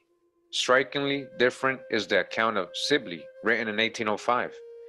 Washas. When the French first came into Mississippi, this nation lived on an island to the southwest of New Orleans called Baritaria. Baritaria, and were the first tribe of Indians they became acquainted with. Who? The French. Who they become acquainted with? The Washas. It matches what Iberville says, that he allied himself with the Washas. As soon as they got there, they made allegiance with him. So in this case, another account telling us that the Washas, became acquainted with and were always friends, always. All right. Again, the Washas, the first tribe of Indians, the French became acquainted with and were always friends with the French. Always is definitely matching the story of Aya Maria, the Washa, right? Getting with the royal French, Maison Rouge. They afterwards lived on Bayou Lafoche, and from being considerable nation are now reduced to 5 persons only, 2 men and 3 women, who are scattered in French families. Wait, so they had to assimilate or amalgamate, or are now reduced to 5 persons only, 2 men and 3 women, who are scattered in French families, have been many years extinct as a nation, and their native language is lost. All right, we're going to dodge the hijack on that. You're still here. But could this be a possibility that this tribe actually, one of the main tribes that assimilated and amalgamated with the French settlers? It does match their own history, what they were telling us in part 1, right? As we have already seen, Sibley is probably in error in assigning their original habitat to Baritaria, but they are at least camped in that neighborhood sufficiently to give their name to a body of water also called Lake Salvador. Nor it is certain that the 5 persons he mentions were all that were left of the tribe, right? So that's why I said dodge the hijack is probably a lot more. For it is very likely that some of them united with the Huma Indians and shared their fortunes. The name Washa is applied on most maps to a lake near the coast of Terrebonne Parish in the country which the Huma remnant now occupies, though the people in that vicinity cannot explain it and indeed call the body of water by a different name. And it says here, the Chawacha. Let's read about them a little bit. It says the history of this tribe ran almost parallel with that of the one just considered, so very similar to the Washa, right? According to Duprat, quoted by later writers, they attempted in conjunction with the Washa to attack the vessel of the English Captain Bank or Bar when he entered the Mississippi in 1699. So they didn't like the English, but they were cool with the French. There is no other authority for this statement, and though there may be some truth in it, the original home of this tribe, like that of the Washa, was probably farther inland on Bayou Lafourche. In March 1707, 40 Chawacha warriors took part in an attack upon Chitimaca to revenge the murder of St. Cosme and constitute more than half of the native contingent. To them was also entrusted the guidance of the party, they being most familiar with the country traversed. Among his entries for that year, 1713, which is believed to be 2 years too early, Pennicott includes the following. I found among the Nachas, on returning from Nachitoches, some slaves who were of the nation of the Churacha. Listen, the Nachas had Chawacha slaves. I wonder why. They were enemies, right? The Chawacha and the Wacha were allied with who? The French. Remember, the Nachas weren't. They had been taken by a strong party of Chicacha, Jasu, and Nachas, who had entered the village of the Chawacha under pretext of signing their peace calumet there, but these traitors on the contrary had gone there to make war, and they killed the Grand Chief first of all, with many persons of his family. Wow. They took 11 persons prisoner, among whom was the wife of the Grand Chief, whom they carried away to the Nachas. Their object is said to have been to sell the prisoners as slaves to some English traders. Shortly before the migration of the Washa, above referred to this tribe, shortly before the migration of the Washa above referred to this tribe settled 3 leagues below New England, New, or- New Orleans, on the west side, just below English Turn. Their former village is placed by Pennicott 20 leagues from the bank of the Mississippi, and therefore 5 leagues nearer than that of the Washa. By 1722, when Charlevoix passed their village, they had moved to the other side of the Mississippi, half a league lower down, transporting everything with them, even to the bones of their dead. Speaking of the abandoned town, he says, I found nothing entire but the cabin of the chief, which was pretty much like the house of one of our peasants in France, only with this difference that it had no windows. It was built of branches of trees, the vacancies between which were filled with the leaves of the latania. The roof was of the same structure. The chief is very absolute, as all of those of Florida. He never hunts or shoots, but for his diversion, for his subjects are obliged to give him part of their game. The Chawacha continued to live at or near this place until the Natchez uprising. At that time, it is commonly reported, indeed, of the authority of Governor Perrier himself that the latter in 1730 allowed a band of slaves to destroy the 30 people then composing the tribe. Perrier excuses himself for this action on the ground that it was necessary in order to allay the panic terror into which the white settlers had fallen, and that it prevented the Indian and Negro slaves from entering into a combination against them. So you hear what they're saying? They're saying they put slaves. So who were the slaves supposedly, right? So-called blacks. So they put a group of slaves to get rid of the 30 people of the Chawacha that were left. They made them fight amongst each other. It is evident, moreover, that this massacre was very far from complete, since there are 3 distinct references to the tribe subsequent to this period. Dumont, only writer who dissents from the usual statement regarding their absolute destruction, is therefore probably correct. He says that the Negroes were instructed to kill adult males only. Listen to this, the Negroes, so-called Negroes, who's the Negroes are the slaves. This may include black Europeans, this may include other indigenous tribes, tribal people that were being enslaved from other parts of the U.S., even, Mayas, even from the Caribbean. They don't really care. They're trying to survive. But again, it could also include black Europeans there. So so-called Negroes, right? They told them to kill the adult males only, and actually destroyed only 7 or 8, the rest being absent on a hunting expedition. So they were going to keep the women, right? I wonder who kept the women.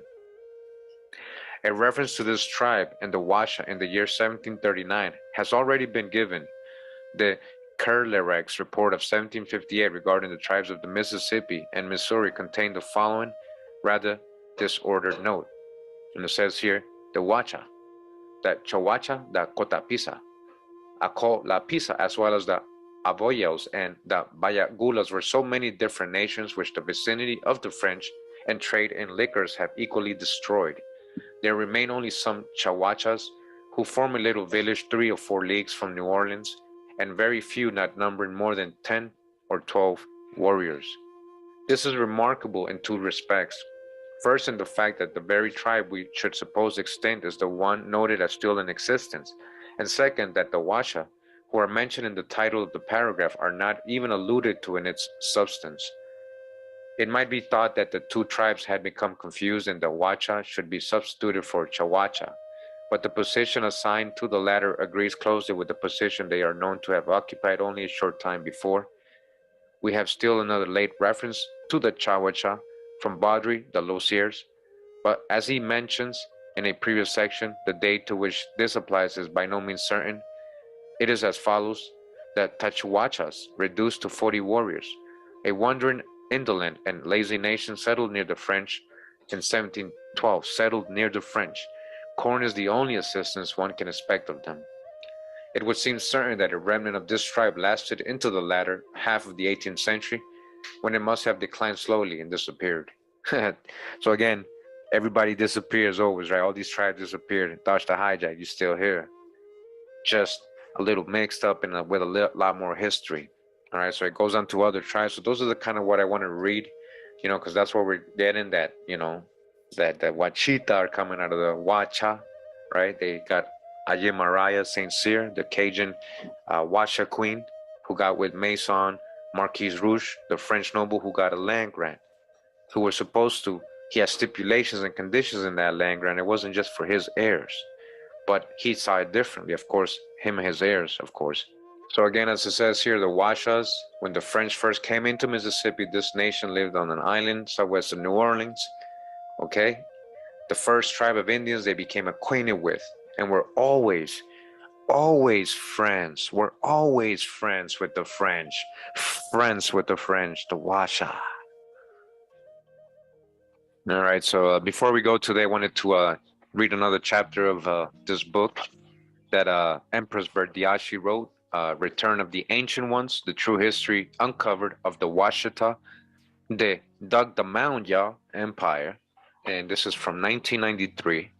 So we just read a lot about, you know, there was a grant given to a Marquise Maison Rouge. This is historic. And we're learning that there were some kind of stipulations to it. It wasn't directly for him, but we know that himself or the people he gave the land to, the Bellonis and his heirs, you know, were fighting for it. There is still more stipulations to go. We're gonna definitely read the court cases. No worries. So we know from part one that the Washita claimed land connections through the Washa, St. Cyr Almaraya, who's also a Cajun, right? And we just read about the Washa. We know that they were always friendly with the French, right? They were very friendly with the French, the Washa. That's what it just told us. We're in chapter 4. It says here, just keep on sucking till you suck a seed. On how I wish I had kept record on the sayings of Grant, old man Charlie Walker. He said once of us, G.P.O.D.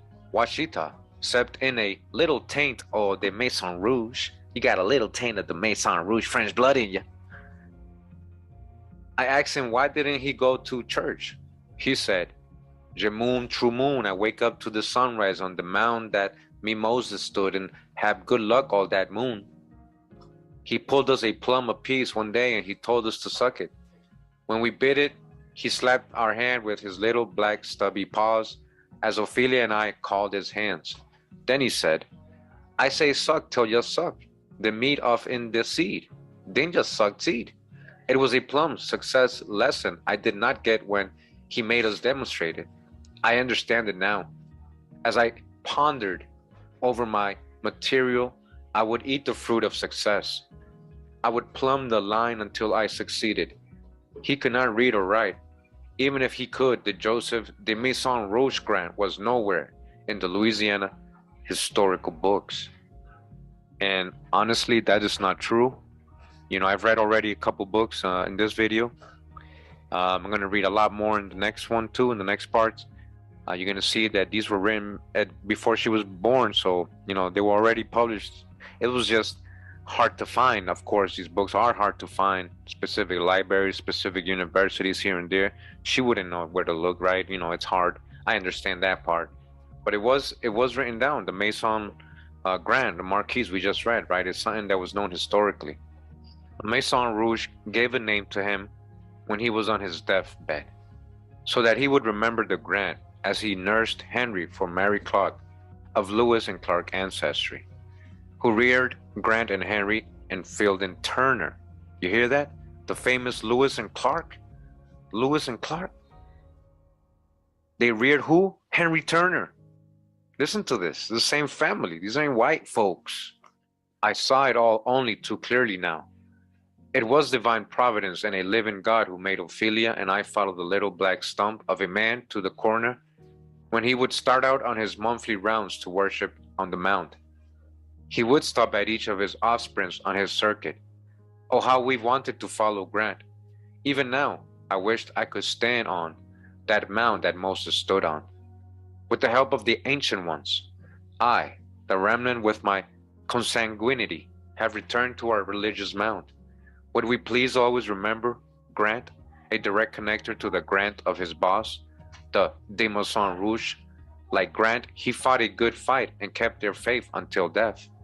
Henry Turner was the blood son of the Frenchman, who was de los Dorpings strolled by a shoemaker, the Baron Bastrop, solid to his uncle, the King Uf, what does that say, King Uf, UV, or the fifth, Spain, who sent him to the sea to come to this country with his grant. All right, so King Louis, or the King of Spain. The King of Spain, I get it, the King of Spain. So, as she's saying here, this is Verdace Turner, right? Henry Turner was the blood of what? A Frenchman, French blood, Frenchman, French blood. But we already debunked that Henry Turner, the one we got married to Sarah, was from the 1840s. Now we're trying to figure out the timelines because the timelines ain't matching. All right, so we're still trying to figure out. They could be skipping a couple generations here and some grandfathers and parents that are there being left out. I was now sucking the seeds that Grant planted. I ached that they had laid dominant so long without understanding. Henry Turner had tainted blood. He was the son of the Maison Rouge by a Washita single woman, Washoe. All right, so again, it doesn't add up. You know, we have, I'm going to show you guys. So I'm trying to build a tree for the Marquise de Maison Roche, right, to see if I get any hints so far. I really haven't gotten anything.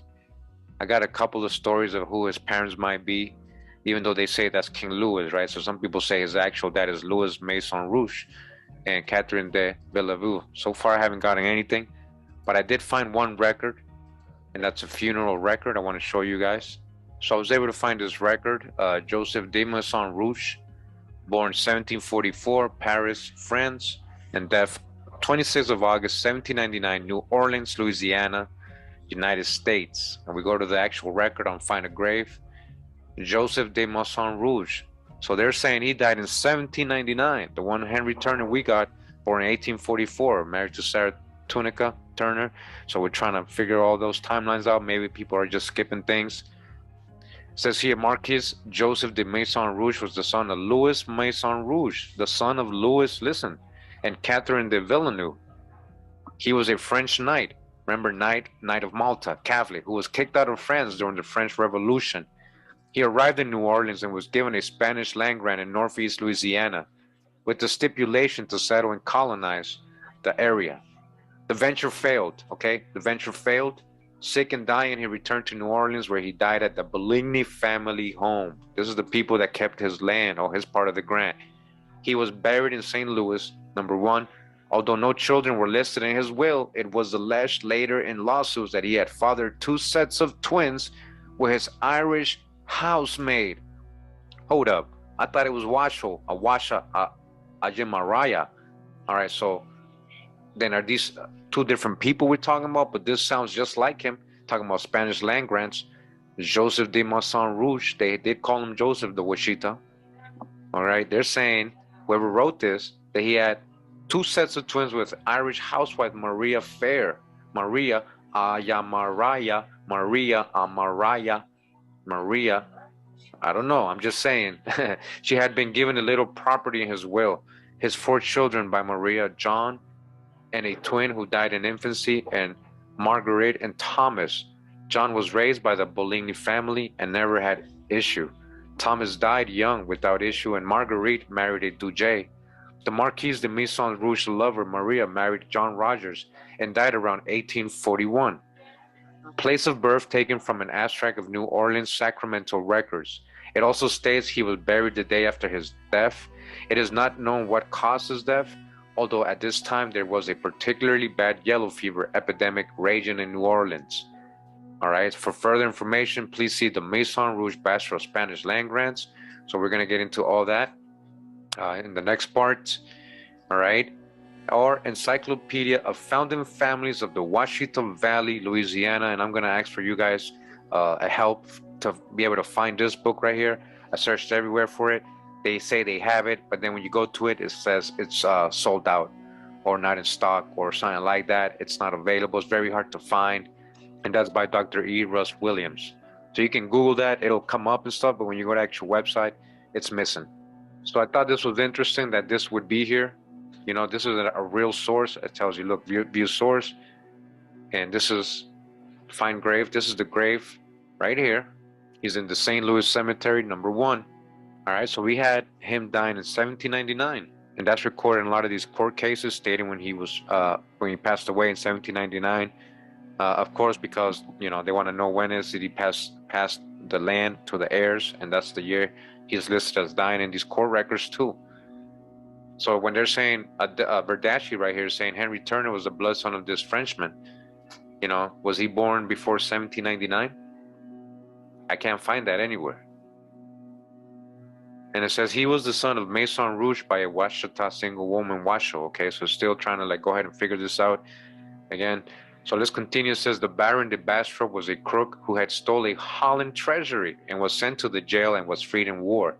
He was a culprit in France that masterminded the insurrection that beheaded Louis the 16th, the 15th, and Marie Antoinette. It was his fault. Wow, this is deep accusations. Then stole their son and sold him to his uncle, who was king of Spain. All right, so this is pretty interesting. This might be true. It's something to definitely look into. Definitely in history, it's not written like this at all.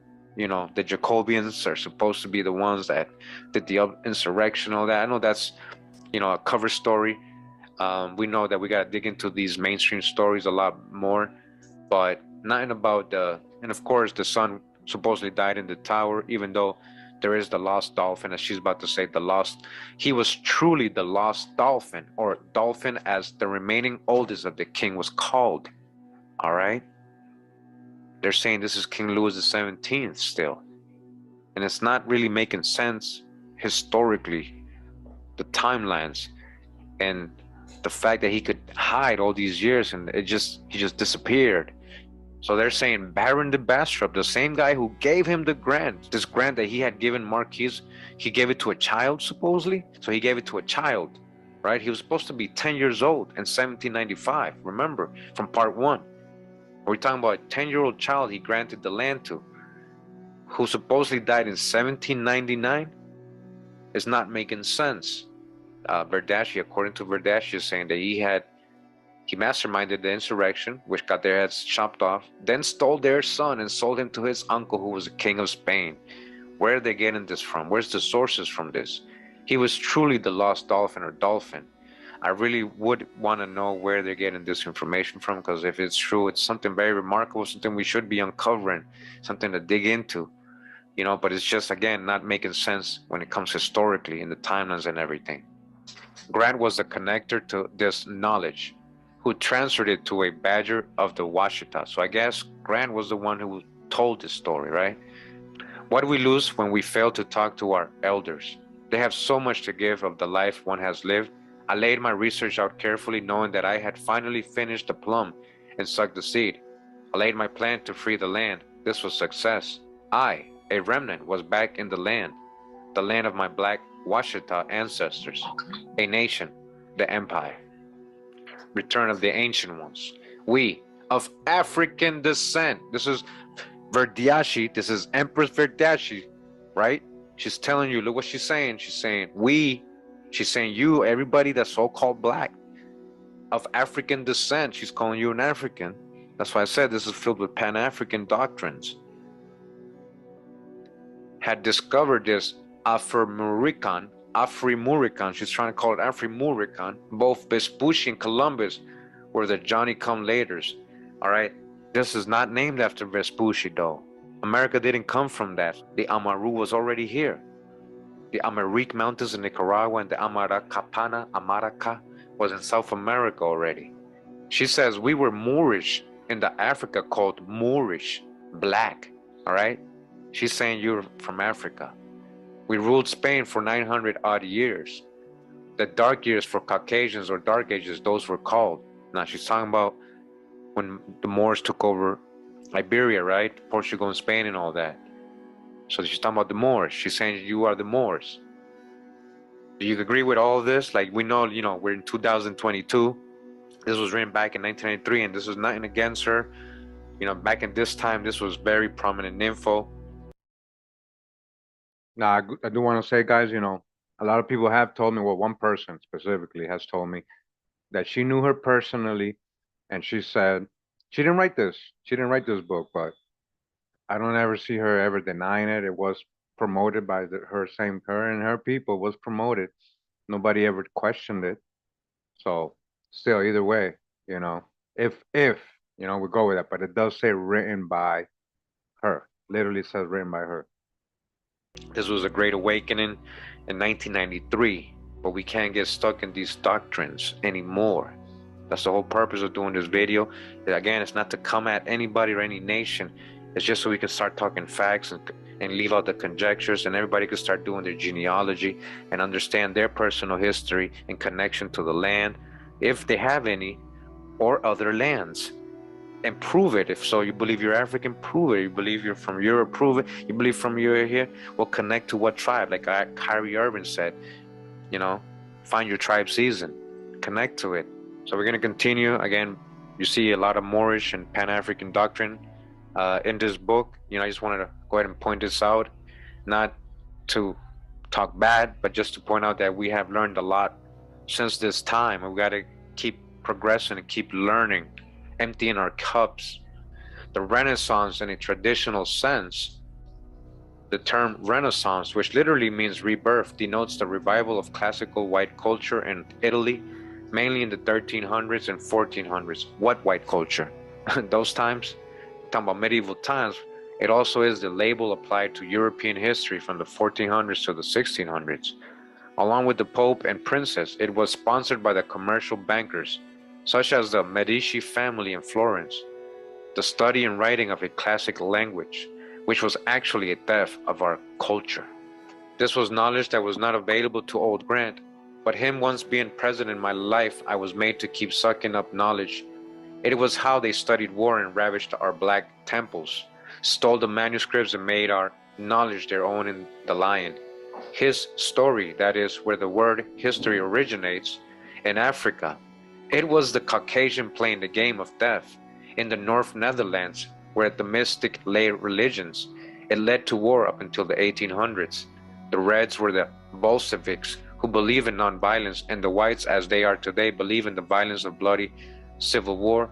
It lasted until 1920.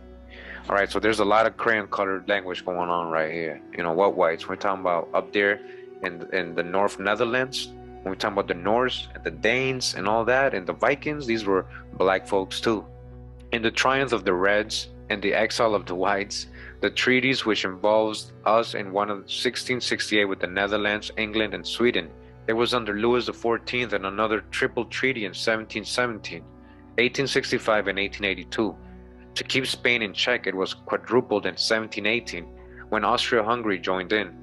In 1865, also a master pact of Germany and Italy joined in.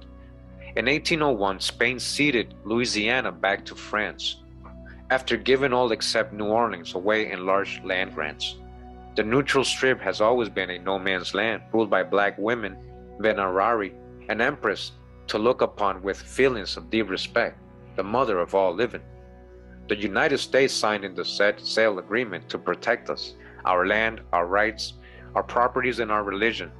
And these treaties she has failed in her quest to steal instead of to protect. I am a firm believer in a law and order. If the United States, a nation that made that law or agreement, then it must be kept. The grants are mine and rightfully mine. Both thrones are mine. Even the utmost part, it is his will, it will be done. Peace shall come before the end of the Caucasian reign. As the Spirit is upon maids and handmaids, that is, women, black, as so it was, so it is. And ultimately, Negro is what? A Spanish word for what? Black. Ultimately, we're all black people.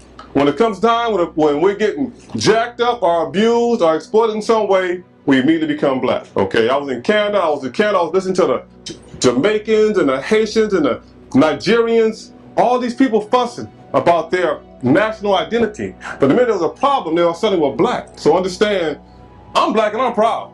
I'm loving it. Okay, James Brown did me a favor. When I was in elementary school in Los Angeles, California, our teacher always played James Brown, I'm Black and I'm Proud, all the time.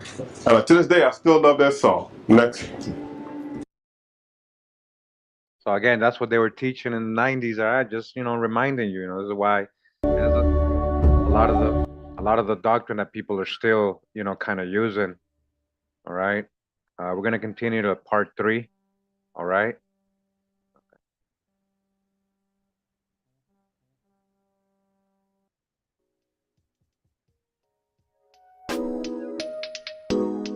And thanks for tuning in, you sticking around the whole time. Much love and respect. Pura vida, mi gente. Thanks for tuning in once again. This is part 3 of the Washitaw Muurs series. Today we're going to be continuing and talking about the court cases that were brought up due to this land grant. What was decided? Did they really win? Did they lose? Was it in a district court? Was it in the Supreme Court? What years was it? What stipulations were in the contract? What did the Chief Justice and the Supreme Court decide? And why? So we're going to be reading a couple of articles and books on these legal disputes for these lands of Louisiana, and culminating to the Louisiana Purchase and the treaties with the United States, how this caused a lot of disputes, especially if things weren't stipulated or recorded correctly, imperfect as they called it. Let's see what we can find historically regarding these cases. This will include the United States versus Turner court case, which a lot of people always try to send me, now especially when I started doing this series. Okay, so again, before I continue, just want to say that again, this is not impersonal. A lot of people getting upset, attacking me, saying I have an agenda and all this stuff, and disrespecting people. And again, I just approach all my presentations the same way. You know, this ain't personal. And again, try to reach out to people who may have known the family so they can be involved. And again, we're trying to break out of these old doctrines, so don't take that personal. We're always learning. You got to empty your cup, especially if we're just holding information in that we gained in the 90s and 80s, right? So I hope you guys enjoyed this part. We're going to do a lot of reading, so I hope you're ready. Yeah, it's one of those. Do a lot of reading. Hope you guys enjoy it. Much love. I'm going to read from this book. It's the Biographical and Pictorial History of Arkansas by John Hallam. This is volume 1. This is from 1887. And we go to page 23 of this book. And right here, it begins talking about Grand Mason's claim on the Washita. We, Francis Louis Hector, Baron de Carondelet, Knight of Malta, Brigadier General of the Royal Armies of His Catholic Majesty, Military and Civil Governor of the provinces of Louisiana and West Florida, Don Francis Rendon, Intendant of the Army and Deputy Superintendent of the Royal Domains in the said provinces, Don Joseph de Orue, Knight of the Royal and Distinguished Order of Charles III, Principal Accountant for the Royal Chest of this Army, exercising the functions of Fiscal of the Royal Domains, declare that we agree in contract with the Señor Marquis de Maison Rouge, an immigrant French knight, who has arrived in this capital from the United States to propose to us to bring into these provinces 30 families who are also immigrants. All right, so again, as we got in part 2, Marquis de Maison Rouge contract and land grant was so France can colonize this part of USA with other European immigrants in order to descend the Ohio for the purpose of forming an establishment with them on lands bordering the Washita, designed principally for the culture of wheat and the erection of mills for the manufacture of flour under the following conditions. First, we offer in the name of His Catholic Majesty, whom God preserve, to pay out of the royal treasury $200 to every family composed of 2 white persons fit for agriculture. All right, so dodge the hijack. Remember when they say white in these times. Or for the arts useful and necessary for the establishment as house or ship carpenters, blacksmiths, and locksmiths, and 400 to those having 4 laborers. And in the same way, 100 to those having no more than 1 useful laborer or artificer, as before described with his family. Second, at the same time, we promise, under the auspices of our sovereign monarch, to assist them forward from New Madrid to Washita with a skillful guide and the provisions necessary for them till their arrival at their place of destination. Third, the expenses in transporting their baggage and implements of labor which shall come by sea to this capital, shall be paid on account of the royal domains, and they shall be taken on the same account from this place to Washita, provided the weight shall not exceed 3,000 pounds for each family. Fourth, there shall be granted to every family containing 2 white persons fit for agriculture 10 arpents of land, extending back 40 arpents and increasing in the same proportion, to those which contain a greater number of white cultivators. Again, that's the hijack with the white. Remember what free whites meant.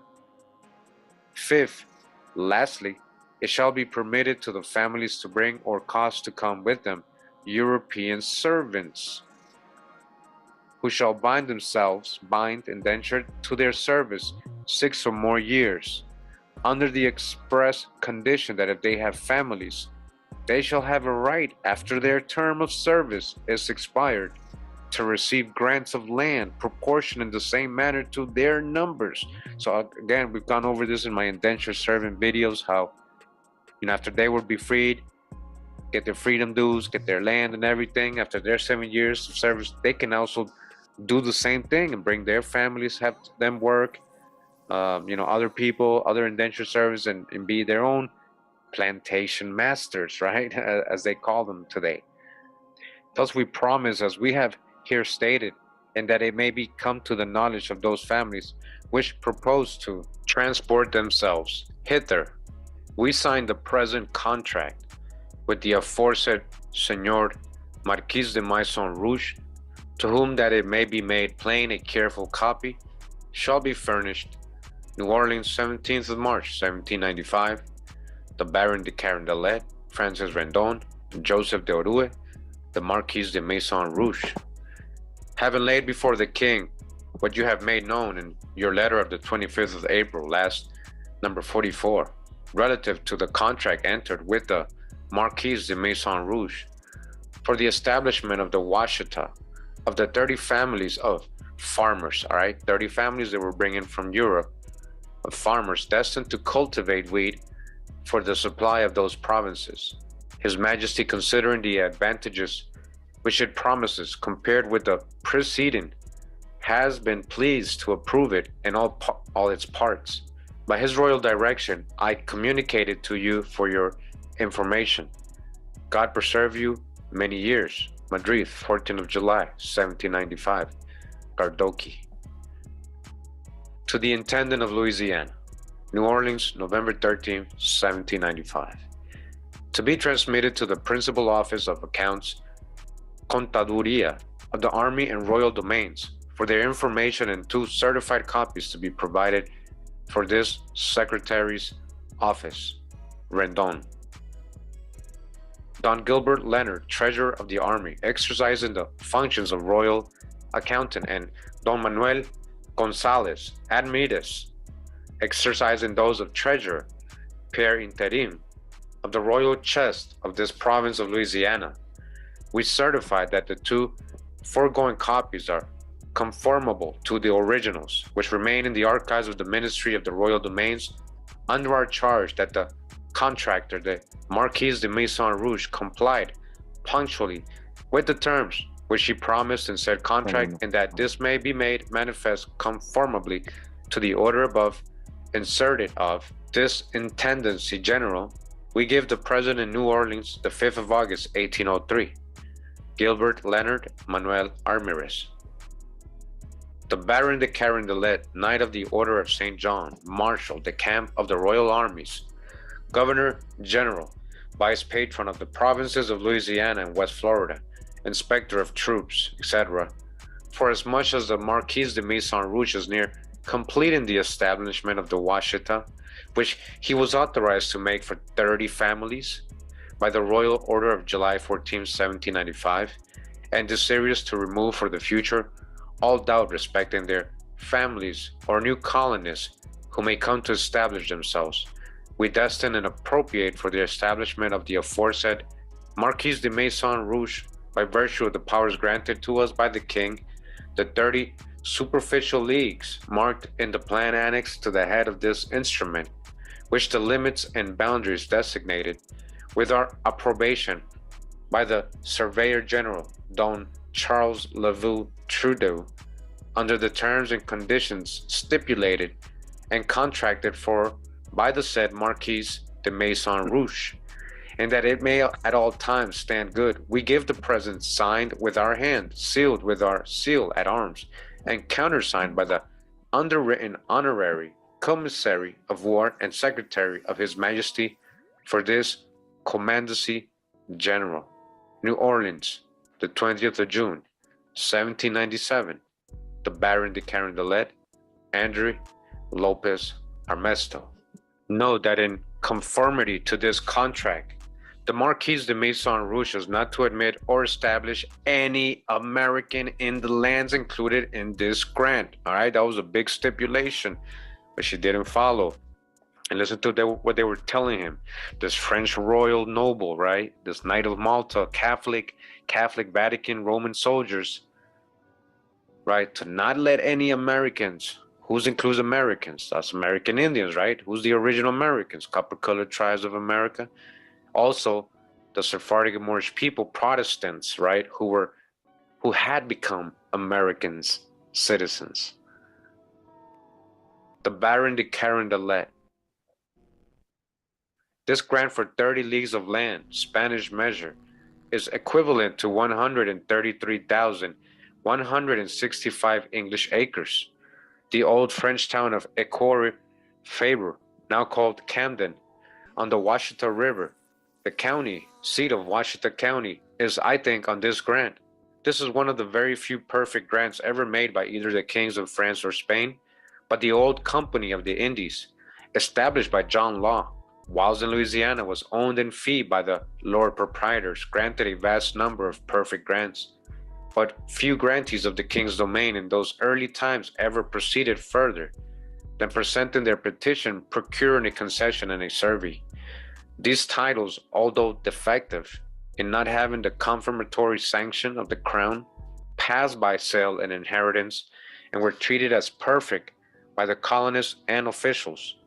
These imperfect grants caused a vast volume of congressional legislation and litigation in state and federal courts, which lasted 75 years. And that includes the Maison Rouge. That's what they're saying. These imperfect grants. Imperfect grants. The Baron de Bastrop was the colonizer of Washita County. In June 1795, he contracted with the Spanish authorities to bring in 500 families to the Washita and its neighborhood. All right, remember, not Americans. He was bringing in Europeans, helping a lot of Catholics run away, people being persecuted from the Protestants, reversing roles. And he was using these people for especially cultivation of wheat, reserving to himself the right to export his flour to Havana, all right, Cuba, where it was not primarily needed in the provinces. And so rapidly did he proceed in the execution of his contract, the Baron de Carondelet the following year granted him 144 leagues of land, which is in around numbers 640,000 English acres. This grant included Bayou de l'Air and vicinity on the line between Louisiana and Arkansas, and embraces land in both states. The Governor General and Commissary of War, Armesto, in the body of the concession incorporated the following liberal terms. The government will charge itself with the conducting of the families from New Madrid to Wachita, and will give them such provisions as may appear sufficient support for 6 months, and proportionally for their seeds. They shall not be molested in matters of religion, but the apostolic Roman Catholic worship shall alone be publicly permitted. Catholics, these are Catholics. It must not be forgotten in connection with what I have said about the census taken under the order of Gayoso, Governor General in 1799, that the Washita country does not appear to be embraced in what was then called the Arkansas. Boundary lines were then very poorly defined. Often the inhabitants of a given locality did not know to what particular jurisdiction or geographical division they belonged. The lines between Texas and Arkansas and Louisiana and Arkansas were not known and officially established when Arkansas was admitted into the Union. All right, we're gonna get into this book here, American State Papers, Documents of the Congress of the United States in relation to the public lands from the first session of the 18th to the second session of the 19th Congress, inclusive, commencing December 1st, 1823 and ending March 3rd, 1827, selected and edited under the authority of Congress by Absuri Dickens, Secretary of State, and James C. Allen, Clerk of the House of Representatives, Volume 6. And we're on page 50 of this book, and it says here, number 431, 18th Congress, second session. Claim of the Baron de Maison Rouge to lands in Louisiana. Communicated to the House of Representatives January 7th, 1825. Mr. Brent from the selected committee to whom was referred the consideration of the report of the Secretary of the Treasury relative to the claim of the representatives of the Marquis de Maison Rouge to a large tract of land situated in the parishes of Washita and Catahoula in Louisiana, by a resolution of the House of Representatives of the Congress of the United States of December 23rd, 1824, reported that on March 17, 1795, the governor of Louisiana entered into a contract with the Marquis de Maison Rouge, of which the following is a copy. And this is what we have just read again, the provisions, the letter of who was working with him, Don Joseph Orue, the Karen, Don Francis Redon, and Baron de Carondelet, and then the stipulations, what they're going to offer. Again, we offer in the name of His Catholic Majesty, number 1, number 2, number 3. If you remember, we read this already. So we got that already, the stipulations, what they were going to offer it. Then there's a letter here establishing the claim, by Cardoki, we read that. And then the land surveyor, Carlos Trudeau, which read before, and this is what he's saying. What is the boundaries of the Marquis Maison Rouge land? So this is the same Carlos Trudeau from 1797. Says here, land offices of Opelousas. So remember, guys, I'm just reading all the legal historical documentation on these land grabs and these court cases and what was given, what was the provisions, the stipulations, because these are the people they're mentioning in that book, the ancient ones, right? With the Moorish, Washitaw Muurs people are, kind of tell and say, when they talk about their history and their land grants and how they own land, but they don't ever go into detail. So, guys, I'm going into detail right now. Hopefully, it's not too boring for you guys, but this is how you do real research. This is so you can get the specifics. You can understand what really happened and what claims they really have and who has the claim, August 15, 1812. The foregoing is the substance of the process verbal certificate of the Surveyor General subjoined to the plot, of which that on the other side is a copy, filled in the claim of Louis Bologna, holding under Maison Rouge. So it seems is who the Maison Rouge left this land grant that he received to. Now, were they the rightful heirs? And it says, El Charir, translator of the Board of Commissioners. Test El Posey, clerk of the board. I certify that the above in the preceding page is a true copy from the report of the Land Commissioners of the Western District of Orleans, dated December 14th, 1812, and that the plot attached here is a copy of the plot attached to the said report. The original papers copied in pages 67, 68, and 69 of the book, entitled Land Laws Are Not in This Office. Joshua Makes. General Land Office, December 12, 1820. On June 20, 1797, 6 days after the survey is stated to have been made, the Governor General made the following order. All right, this is the Baron's Carolus letter, which we just read as well, saying that the Marquis de Maison Rouge is near completing the establishment of Wichita. This was in 1797. Then we got a letter from Andres Lopez Armisto, says here, and these are the guys who said, yeah, Marquis de Maison Rouge is completing the contract. He is complying. So they kind of vouched for him. Don Gilbert Leonard and Don Manuel Gonzalez Armida, Spanish officers, says Don Gilbert Leonard, treasurer of the army, exercising the function of the royal accountant, and Don Manuel Gonzalez Armidas exercising those of the treasurer, par in term of the royal chest of this province of Louisiana. We certify that the two foregoing copies are conformable to the originals which remain in the archives of the Ministry of the Royal Domains under our charge, and that the contractor, the Marquis de Maison Rouge, complied punctually with the terms which he proposed in the said contract, and that this may be made manifest conformably to the order above inserted of this intendancy general we give the present in New Orleans, August 5th, 1803. So they're vouching to say he completed the contract, right? Gilbert Leonard and Manuel Armitage. Now, what did that do? Upon this evidence, the land commissioners, acting under the Act of Congress of March 3rd, 1807, by their report, placed this claim amongst a class of cases recommended for confirmation. So because these two people vouched for him, right, they say, okay, well, it must be good for confirmation. It says here, number 3, claims to land and county of Washita. And it says, by whom claims, says Louis Bologna. Original proprietor or claimant, Marquis de Maison Rouge. Quantity claim, 30 square leagues. That's a lot of acres. So it's a Spanish grant from 1797. So Louis Bologna is now claiming it. The undersigned commissioners have compared the documents title filed in this claim with the translation of them in pages 67, 68, and 69 of the appendix to the book entitled Land Laws, and find the said translation to be correct so far as it goes. The certificate or process verbal which the surveyor general has annexed to his plot, not appearing in said book, a translation of that document together with a copy of that plot is transmitted for the further elucidation of the claim.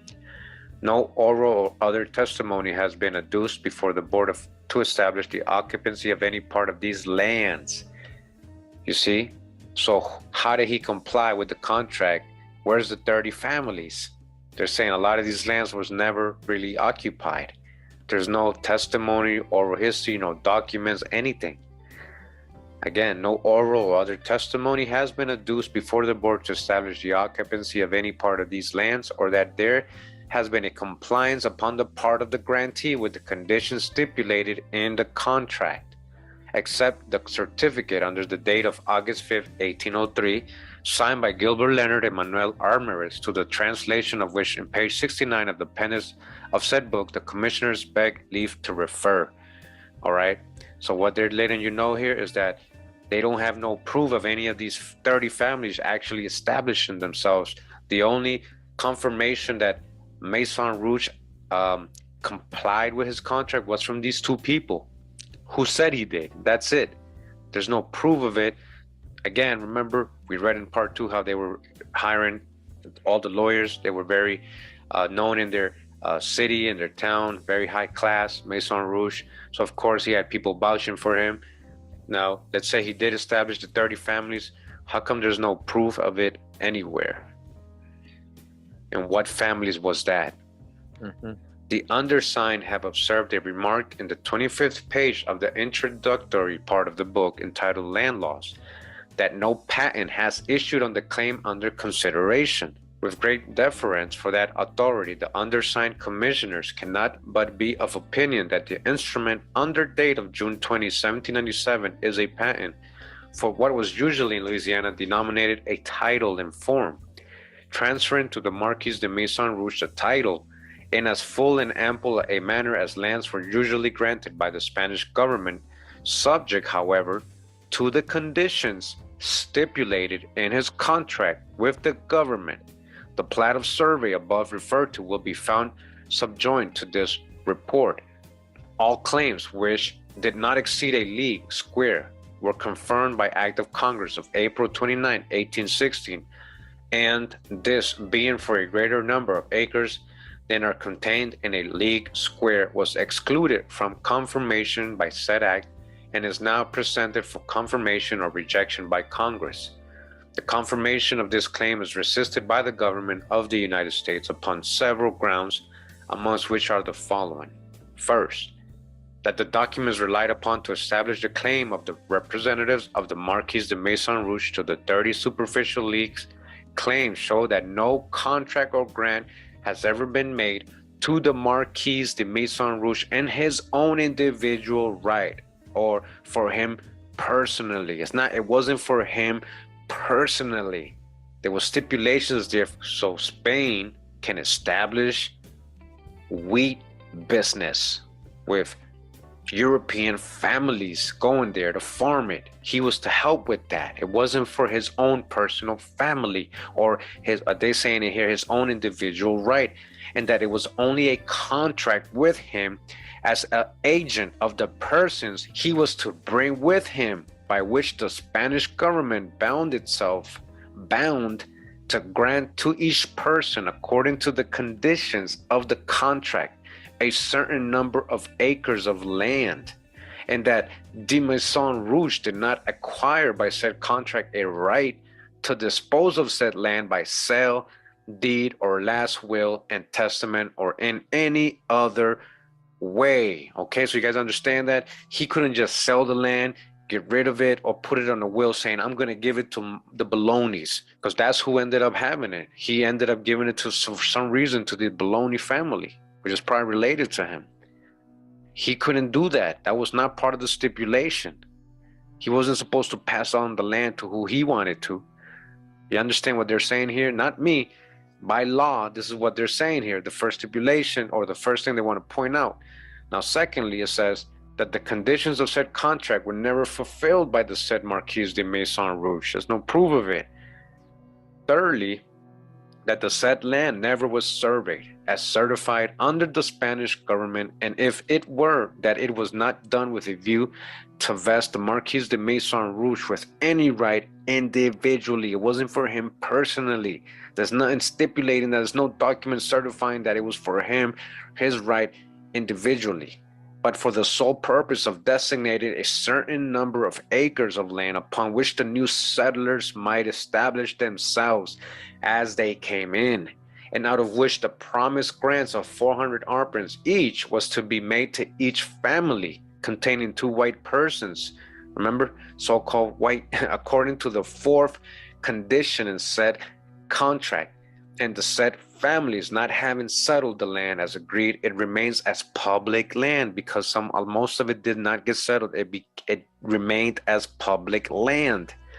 Fourthly, that the said land never was intended nor never was located as pretended by the representatives of de Maison Rouge, but was at a different place.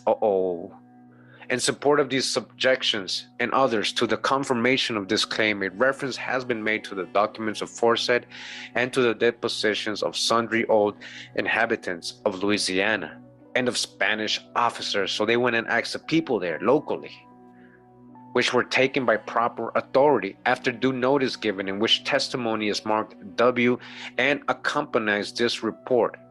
Also to the certificate of Carlos Trudeau, translated by L. Derbigny on April 17, 1804.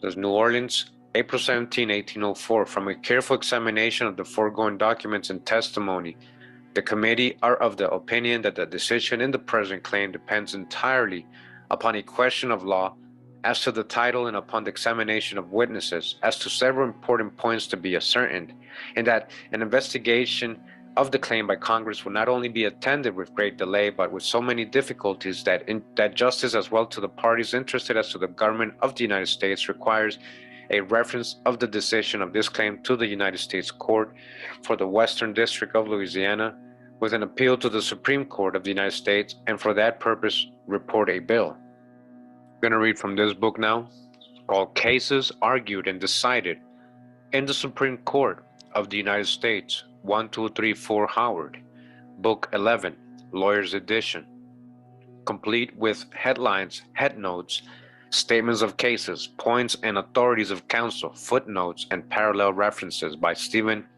K. Williams, LLD, 1926. We're on page 771, 772. This is very small, but as much as I can zoom in here on the Google Books. It says here, the United States plaintiff in 773 error versus Richard King and Daniel W. Cox defendants. Alleged Spanish survey certificate declared antedated and forged grant from U.S. will prevail over imperfect Spanish title Spanish grant not connected with survey. What do they mean by that? The certificate of survey alleged to have been given by Trudeau. Remember, Trudeau's the guy who supposedly surveyed the land for Maison Rouge, right? And Clarence Baron Donnet on the 14th of June, 1797, and brought forward to sustain a grant to the Marquis de Maison Rouge, declared antedated and fraudulent. Listen to this, it was declared fraudulent. Remember that a lot of the lands weren't even showing up in that survey. The circumstance that a copy of this paper was delivered by the Spanish authorities in 1803 is not sufficient to prevent its authenticity from being impeached. Leaving this certificate out of the case, the instruments executed by the Baron de Carondelet in 1795 and 1797 have not the aid of any authentic survey to ascertain and fix the limits of the land and to determine its location. This court has repeatedly decided, and in cases too where the instrument contained clear words of grant, that if the description was vague and indefinite and there was no official survey to give it a certain location, it could create no right of private property in any particular parcel of land which could be maintained in a court of justice. An equitable title is no defense in a suit brought by the United States. An imperfect title derived from Spain before the cession cannot be supported against a party claiming under a grant from the United States. The Act of Congress of the 29th of April, 1816, confirming the grant to the extent of a league square, restricted it to that quantity and cannot be construed as confirming the residue. Queer, whether the acceptance by the claimant of this league square affected his title to the residue. This case was brought up by a right of error from the Circuit Court of the United States for East Louisiana. You see that? It shouldn't have even reached the Supreme Court, is what they're letting you know here. It involved a claim for upwards of 200,000 arpents of land in western Louisiana, commonly known as the Maison Rouge claim, the history of which is this. About the year 1795, a number of French royalists, French royalists, not American Indians, French royalists, arrived in New Orleans. Remember who was very friendly with the French arriving in New Orleans? The Washa. They were always French, remember? Check out part 2. A knight of St. Louis, right? Marquis de Maison Rouge was a knight of St. Louis who had been banished from France and whose property had been confiscated in the Revolution. On the 1st of January, 1795, he obtained the following passport. The Baron de Carondelet, Knight of the Religion of St. John, Brigadier of the Royal Armies, Governor, Vice Patron of the provinces of Louisiana, West Florida, and Inspector of the troops thereof, etc., etc. It is hereby permitted Messieurs de Maison Rouge de Brerd and other persons of their suit to pass on to Washita to examine its position and there to form a settlement. In consequence, Mr. de Filhiel will afford them every assistance and the information necessary for that object. Given in our government house at New Orleans, this first day of January 1795, signed the Baron de Carondelet, Andrew Lopez Ernesto. On March 17th, on the 17th of March, 1795, the following contract was entered into. We, Francis Louis Hector, Baron de Carondelet. All right, so this is the same contract we read and how he was supposed to bring the 30 families, right? It says here, to propose to us to bring into these provinces 30 families who are also immigrants and who are to descend the Ohio for the purpose of forming an establishment with them on the lands bordering upon the Washita, not this Washita tribe, but the Washita River, a landmass, designed principally for the culture of wheat and the erection of mills for manufacturing flour under the following conditions, right? So there we go, the 5 stipulations, which we already read. And then we got the letter by Gadorki, who confirmed and vouched for Marquis. So after Gardegori wrote, it says here on the 12th of August, 1795, the following letter was addressed to the Marquis de Maison Rouge. New Orleans, August 12, 1795. Sir, I have received the honor of your letter of the 25th of June last with a statement of the families. Your perseverance in the opinion you have formed of the excellence of the land you inhabit, in which you are going to make flourish for the happiness of this province, as well as for those in its neighborhood which ought to partake of these advantages, ought to animate you to make the greatest efforts to effect this early accomplishment. All right, so this is when they were just saying, yeah, we're going to do this, we're going to do that, we're going to establish it, we're going to do good. So that's what he's saying. So hopefully this will animate you to make the greatest efforts to effect this early accomplishment. Make sure you accomplish it. It hasn't accomplished yet. The picture you draw of these enchanted places convinces me of the solidity of your judgment and of the fortunate selection you have made in your plan, as well as the facility of the means to carry it into execution in all its branches. I have paid Mr. Marriott the $300 for Alexander Laurent, Peter Relly, and James Ferret. By this opportunity, I informed the commandant of what is to be done when any new family arrives, giving him distinctly to understand that if the least formality of a certificate is wanting and not conformable to the copy which I sent him, no payment whatever will be made from the royal treasury. I have the honor to be, with respect, sir, your very humble and most obedient servant, signed, Francisco Rendon. All right, so he's saying, oh, I'm your servant. Why is he a servant of the Maison Rouge? Who's the Maison Rouge? Remember, they were saying this might be King Louis, but the timelines ain't matching here. So he's still investigating all this, all right? But he did call him here. He's saying he's a servant of Mr. de Maison Rouge. On the 26th of August, 1796, the following letter was written. Under this date, I have written to the commandant, John Filhill, as follows. By the certificates which you sent me in behalf of the individuals who were brought here lately by the Chevalier Baird, I learned that there were among them many single men who cannot, a lot of those single men, right? Who did these single men marry? A lot of these single men coming from Europe, right? Single men who cannot therefore be considered as composing families. I thought you were supposed to bring families, not single men. You see what the stipulation's already going wrong. And consequently, they ought not to have received the $100 stipulated in the first article of the contract, which the Marquis of Maison Rouge made with the governor and intendant of the province. They already broke a stipulation there.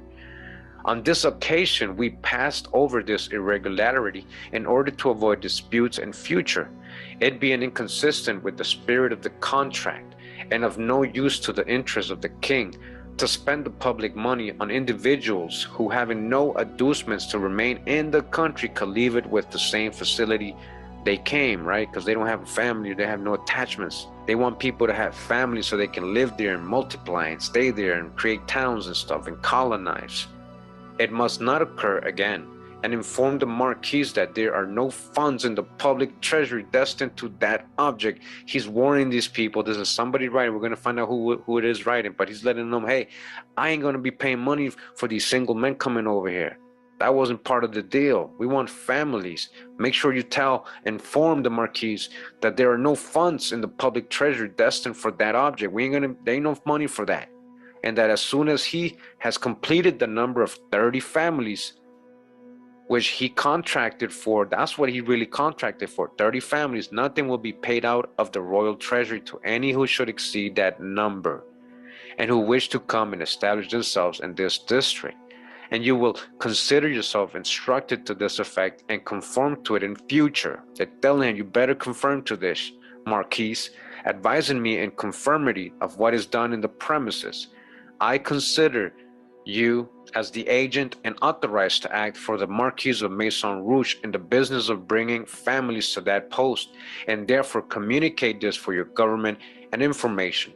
The Lord preserve you many years. Signed, Juan Ventura Morales. All right, Morales. Morales ain't playing. He's saying, yo, you guys are bringing single men over here. I thought we told you families. We ain't gonna give you money, and you better tell the Marquis of Maison Rouge to follow the instructions and the stipulations that he contracted for. Now it continues here, it says, in the latter part of the year 1799, Maison Rouge died. 1799. Maison Rouge died in 1799. Remember, we found that funeral record in the last video, part 2, with Joseph Maison Rouge saying he was born around 1730s, I believe, France, and died in 1799 in Louisiana. All right, so how do we get to Henry Turner, supposedly in the 1840s? So after he died, leaving a will which was dated on the 26th of August in that year, it was as follows. So this is a will that Maison Rouge left, supposedly, right, in 1799.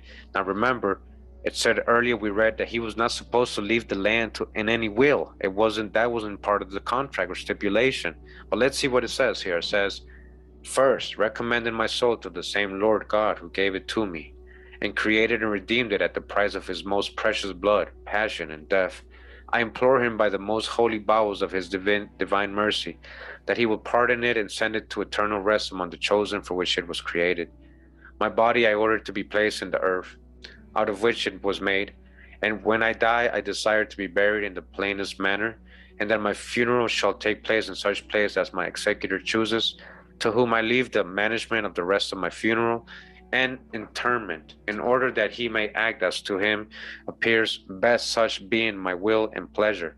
I also direct that 3 masses be said for the rest and repose of my soul, for each of which 3 bits of rials shall be paid once, and to each of the donations into which my goods and effects are divided. I also declare that I am a bachelor, that it may so be made manifest and certain. All right, he said he's a bachelor. What wife? I also declare and make known that I possess property in Paris, Berry, and Quarry, which was confiscated, of which I possess no documents to establish my claim. So he had no documents for that land. So how did you get it?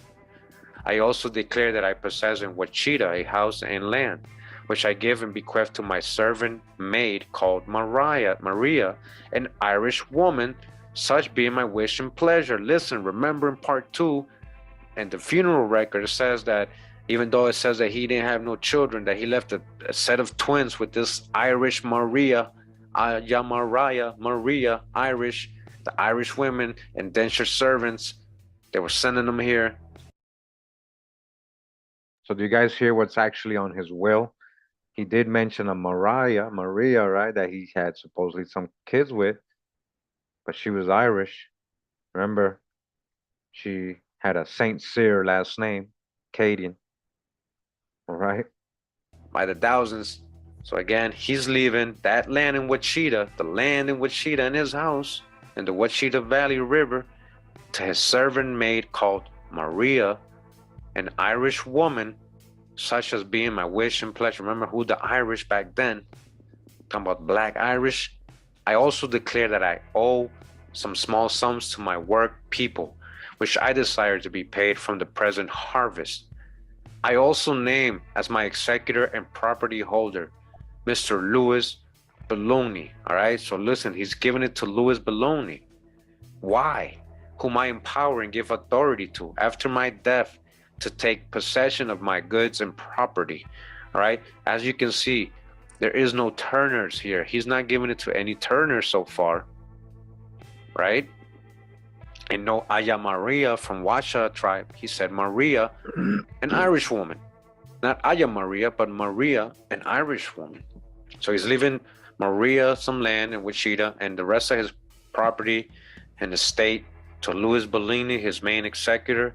So after my death, it says here, to take possession of my goods and property without the intervention or interference of judicial proceedings, to make inventories, valuations and sales thereof, to appoint such appraisers and he chooses, and to adopt all necessary proceedings until my mortuary affairs are concluded and wound up, for which purpose I postpone and extend a year of executorship and further time which may be necessary for that purpose, and such is my will and pleasure. I also declare that I have at the house of Don Pedro all the articles necessary to build a sawmill for cutting plank and a pump auger.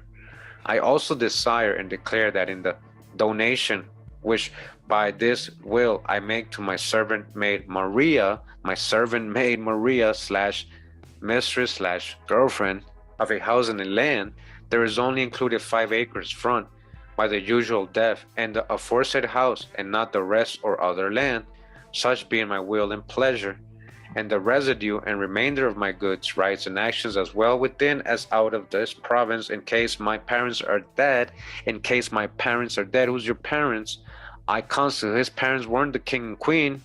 Remember, king and queen got beheaded if that's King Louis. In case my parents are dead, I constitute and name for my sole and universal heir the aforesaid Louis Bologna. So why is the Bologna his heir? In order that after my decease, he may have an inheritance with the blessings of God and myself, and such is my will and pleasure. I revoke and annul and declare void, cancel, of no value nor effect whatever any other wills and testamentary dispositions I may have heretofore made by word or in writing, which I desire no faith or value shall be attached to, save and excepting this, which I present authorized and declare in such manner and form as may stand good and right. All right, so he left all his land and all this stuff to Louis Bologna. Why not his kids, right, that he had with Maria. Remember, he supposedly had a set of twins with her. And you think Joseph Maison Rouge or this Maison Rouge never had no children? You know? And what's up with Maria? Who is Maria? We got to find all this out, right? Continues, says, in favor of which this instrument is dated in the city of New Orleans, the 26th of August, 1799, so 1799.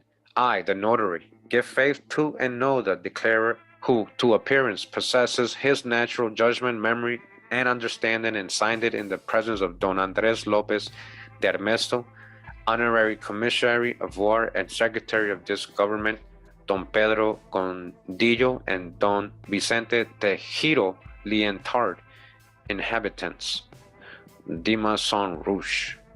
In 1802, Belligny went upon the ground and caused a survey to be made by McLaughlin, who had been a deputy surveyor under Trudeau. In 1803, Daniel Clark applied for and obtained from the Intendant General of New Orleans copies of the contract with Maison Rouge and of the order of the 14th of July, 1795. Congress having passed an act for the purpose of ascertaining the rights of persons to land within the district and territory of Orleans, the commissioners appointed under the act reported upon Belligny's claim as follows. Class B, in which the claim was placed by the commissioners, is thus described by them. To the second class comprising claims which, though not embraced by the provisions of the said acts, ought nevertheless, in the opinion of the commissioners, to be confirmed in conformity with the laws, usages, and customs of the Spanish government, the letter B will be affixed. By an act of 29th of April, 1816, the claims marked B were confirmed, provided nevertheless that under no one claim shall any person or persons be entitled under this act to more than the quantity contained in a league square. So now we're getting into another person's case of land right here in Louisiana.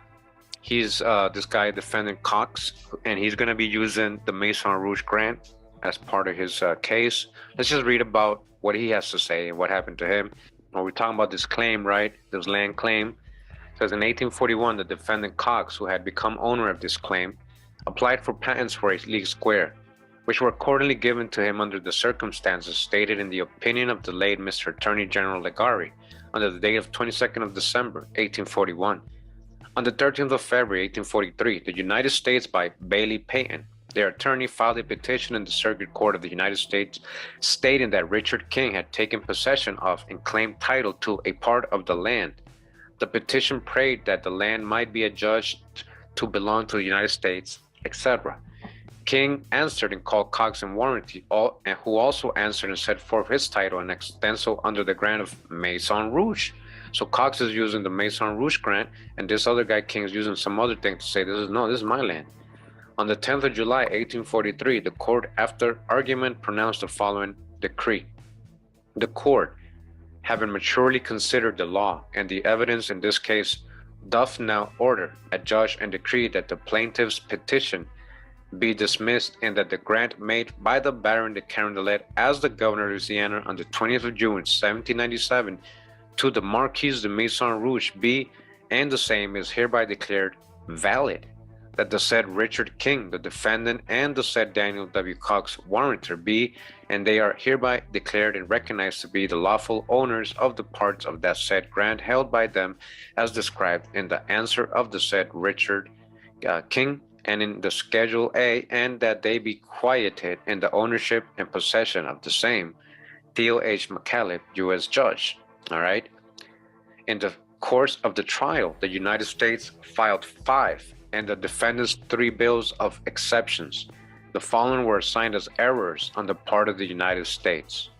That in the matter stated in the several bills of exception, not necessary here to be restated, the court below committed an error. That the evidence in the case does not sustain the claim of the title of the defendants to the lands in controversy.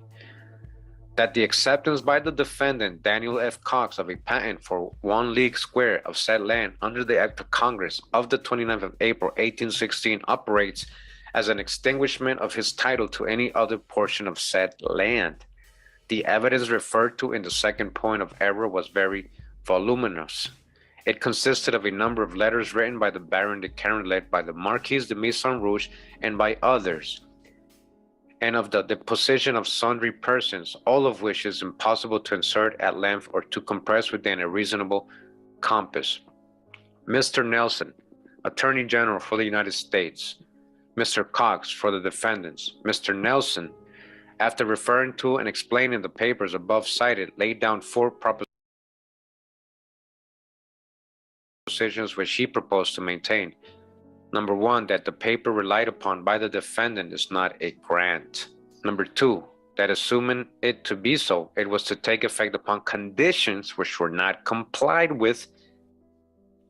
Number 3, that the paper purporting to be a survey by Trudeau is a forgery and covers land not covered by the grant. The Trudeau thing, Number 4, that the grant is void from indefinitiveness and cannot be located. As the decision of the courts turned upon one of these points only, it is deemed unnecessary to report the arguments of the respective counsel upon the other points. That the paper purporting to be a survey is a forgery, and apart from that paper, the grant contains no description. It is remarkable that no one ever saw this survey. You see, they weren't paying attention. They were saying, oh yeah, this is verified, this is by survey, boom. They were just paying people to do this thing. Corruption. So it's remarkable that no one ever saw this survey, although professing to have been made in 1797 until 1803. It was not appended to the grant. In 1802, there was a grant by Trudeau to Phil Hill of land below Fort Miro, and yet the survey made in 1797 calls for Phil Hill's line, which was not established until 1802. They got caught. You see, so that Trudeau survey is from a different time period. It's not from the time Maison Rouge was alive, because Phil Hill's line wasn't even established until 1802. So how could it be in a survey in 1797? They didn't exist. Moreover, this grant to Phil Hill says that his land is bounded on every side by vacant lands. And yet, if the former survey were genuine, Phil Hill's grant was in the midst of the land which had been granted to Maison Rouge, right? It should have been filled with 30 families. Mr. Nelson then examined minutely the testimony of various persons, of Mr. Phil Hill, the commander of the post of Washita, from 1783 to 1800, of the widow Bayergion, of Mr. Pormier, a settler under the contract, of Mr. Bellin, of Mr. McLaughlin, who said that Trudeau was never on the spot and never had any other deputy surveyor than himself. You hear that? The people who lived there say, no, that's a lie. That guy never came to survey here. He was never here. I'm the surveyor. In 1802, Bologna went out to the spot and had a plat made by McLaughlin, who says that the plat dated 14th June 1797 is copied from the one which he made in 1802. Listen, this happened in 1802. This is after Maison Rouge died. Mr. Cox, for defendants, gave a history of the case and referred to various state papers, reports of a committee Senate, U.S., July 20th, 1842, instructions of Solicitor of the Treasury, December 23, 1842, American State Papers, June 9, 1813, Land Laws, 744, 745, Green's Public Lands, 247. In One Laws, U.S. Brown's edition, 549, this title is set out just as it is in the present record. In Two Land Laws, American State Papers, 771, 774, there is a copy of the very plot which we have. It is objected that no one ever saw Trudeau's certificate of service until 1803. At the foot of the grant in Spanish, which is in the records, are these words: anotado en el libro A, número 1, vergo 38 y copia sicada. So this was an annotated or noted down on Book A, number 1, verse 38. What became of the Book A, we do not know. In American State Papers, Public Lands, Volume 2, page 774, there is a translation of Trudeau's certificate of survey with the following remark: Land Office, Opelousas, August 15th, 1812. The foregoing is the substance of the process verbal certificate of the Surveyor General's subjoined to the plot, of which the annex is a copy, filed in the claim of Louis Belloni, holding under Maison Rouge, S. Charis, translator to the Commissioners L. Posey, clerk of the board. All right, so again, that's from 1812. If there is any defect in the record, the government must bear the consequence, for all the Spanish books were handed over to the public authorities. It is the first time that this paper was ever denounced as a forgery. The grant itself says marked in a plan annexed, showing that some plan was annexed to it. The evidence of Tessier verifies it. He was a principal clerk in the office for making grants of land under the Spanish government, and this grant is in his handwriting. He says he cannot recollect whether he had or had not introduced figurative plan and process verbal before him, but he is certain that he performed his duty either by dictation or written instructions of his superiors, or by seeing the document B, though he cannot say in which of the three respective modes he acted upon this occasion. The guy's like, I don't know, I can't remember exactly. The decision of the Board of Commissioners is final against the United States in the case of McDonald versus Millaudan. Decided at this term, the court says that a complete grant requires no confirmation by Congress. The limit to a league square in the confirmatory act does not negative the residue of the title. There are no words to that effect. The proviso was put in because it was thought that Spanish governors could not grant more than a league square. This court entertained the same doubt. 4 Peters 5:11. Congress could not annul the title to the land beyond a league square because it rested on a treaty. The act does not profess to annul it, but leaves it where it found it, subject to judicial decision. This construction of the act reconciles it with justice and good faith, and these considerations were held to be operative in 2 Wheat 203 and 6 Peter 7:18. The United States never claimed what was severed from the public domain. Our title, therefore, is equal to a patent and can only be assailed on the ground of fraud. This is a charge which is easily made. It is not pretended that any was practiced on Carondelet, nor is the signature of Trudeau denied, but it is said to be antedated. The United States knew all about these papers, but the petition in this case does not allege fraud. It is true that the defendants are said to have no title, but suppose we were in Chancery, would the court permit a party to raise such a question upon the trial if it was not alleged in the bill? It ought to have been put in issue and evidence taken upon it. In that case, the onus probandi would have been made upon the United States. By the treaty, they became possessed of all vacant domain and must make out their title. It will not do to claim all and make the defendant show his title. Peters 298, 2 Butcher's Land Law 669. The fraud here is charged upon high functionaries of a foreign government 48 years ago. Fraud for what purpose? There was no motive for it. Carondelet might have made the grant if he chose. He had the power to do it. Both these papers were before Congress in 1820, and the defendant met the accusations which were then brought against him. The United States have never attempted to resign this patent for 20 years. If they were a private person, they would be bound by their acts. The accusations of fraud now made by the Attorney General rest on 2 grounds.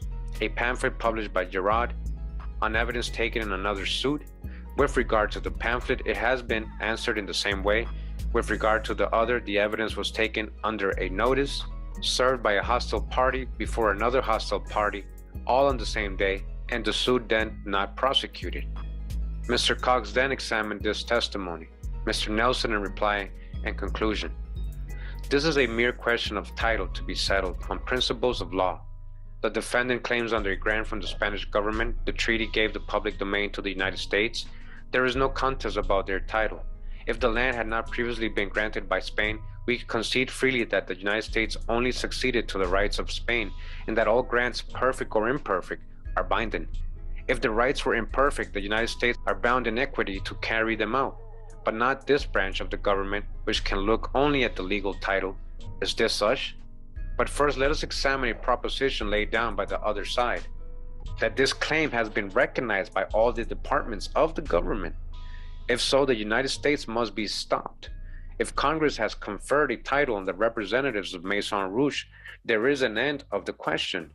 So if the judiciary has recognized it, but no misapprehension of the executive on such a subject is binding on this court. Mr. Chief Justice Taney delivered the opinion of the court. In this case is one of the great importance from the amount of property in dispute, and if the court entertain any doubt upon the questions of law or of fact which are presented by the record, we should regard it as our duty to hold it under advisement and postpone the decision to another term. But the principles of law upon which it depends are not new in this court, and have often been the subjects of discussion and consideration since the cession of Louisiana and Florida to the United States, and having, after a careful examination of the evidence, formed a decided opinion upon the facts in the case, we deemed it proper to dispose of it without further delay.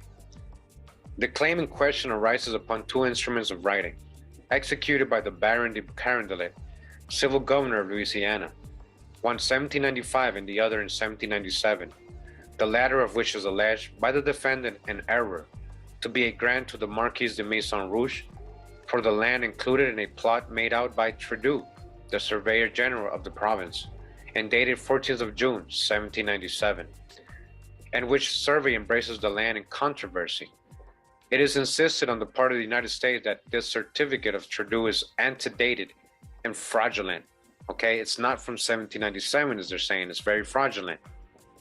And in order to determine the state of the facts upon which the questions of law will arise, the authenticity of this survey will be the first subject of inquiry.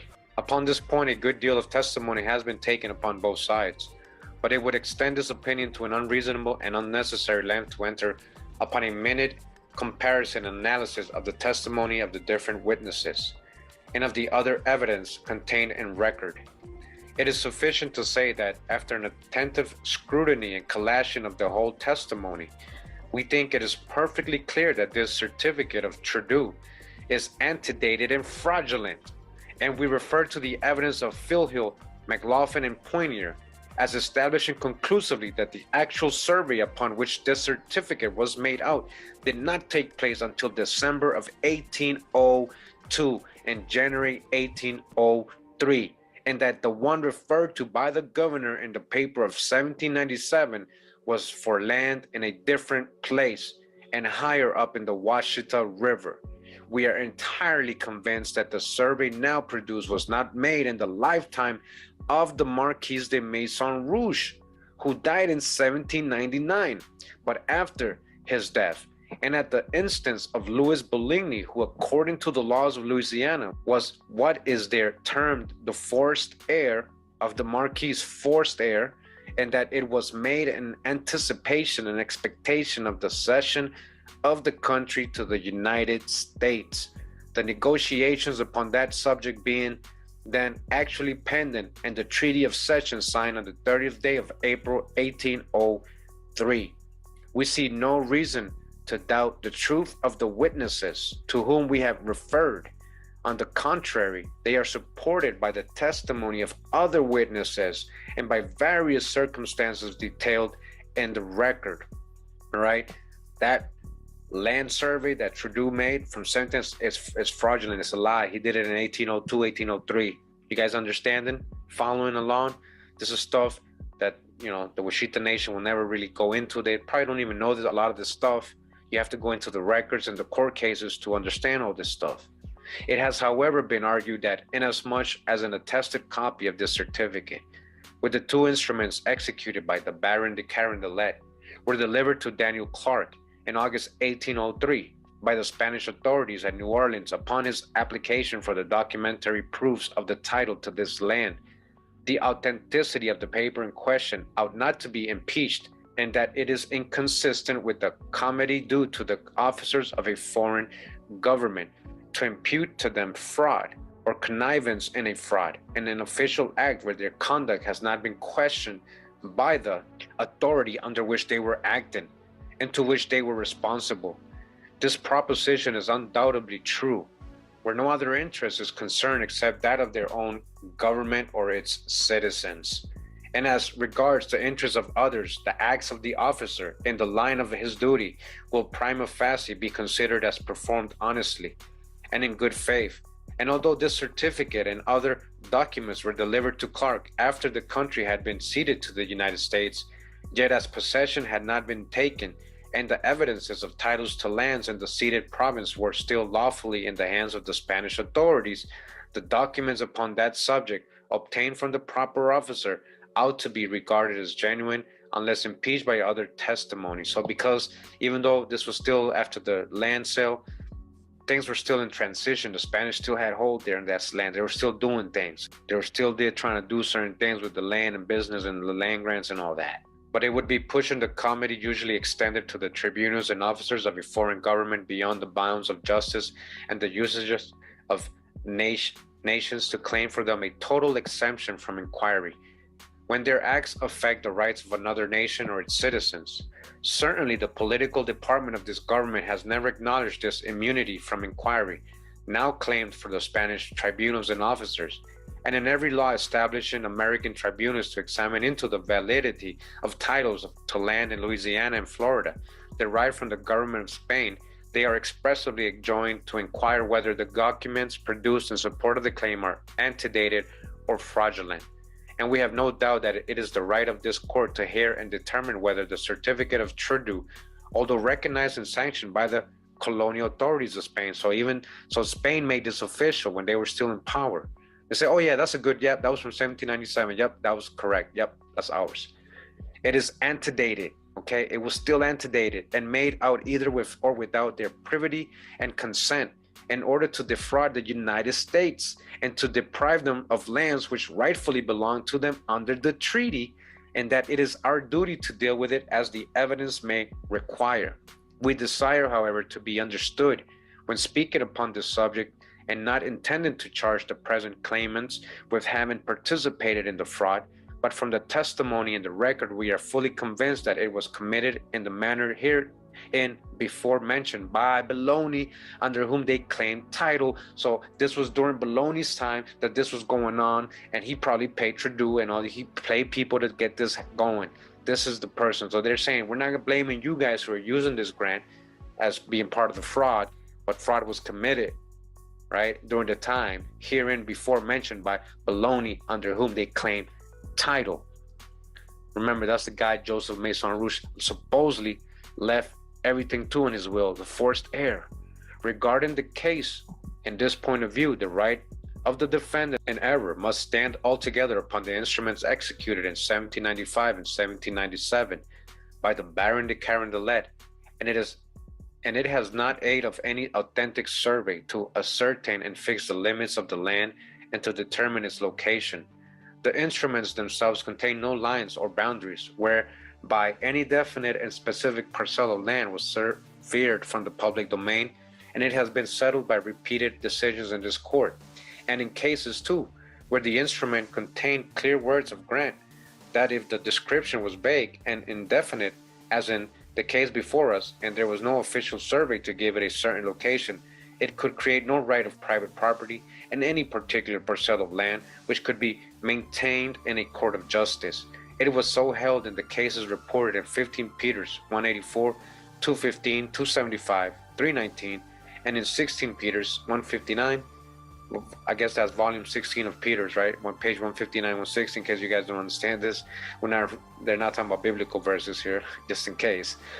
After such repeated decisions upon the subject, all affirming the same doctrine, the question cannot be considered as an open one in this court. Putting aside, therefore, and rejecting the certificate of Trudeau for the reasons before stated, the instruments in question, even if they could be constructed as grants, conveyed no title to the Marquis de Maison Rouge for the land in question. So now, apart from that survey being fraudulent, now let's go back to the original grant. Still, the grant gave no personal, individual right or title to Marquis de Maison Rouge for his personal use for the land in question, and consequently, the defendants in error can derive none from him. They cannot use him. They cannot use him. You understand? You cannot go to court using the Maison Rouge land grant to try to get land back to you, because he had stipulations. Marquis de Maison Rouge, whoever this guy was, and however he's related to the terms, because we still haven't seen no connection. it was not for his personal use to be given away to any heir he chose.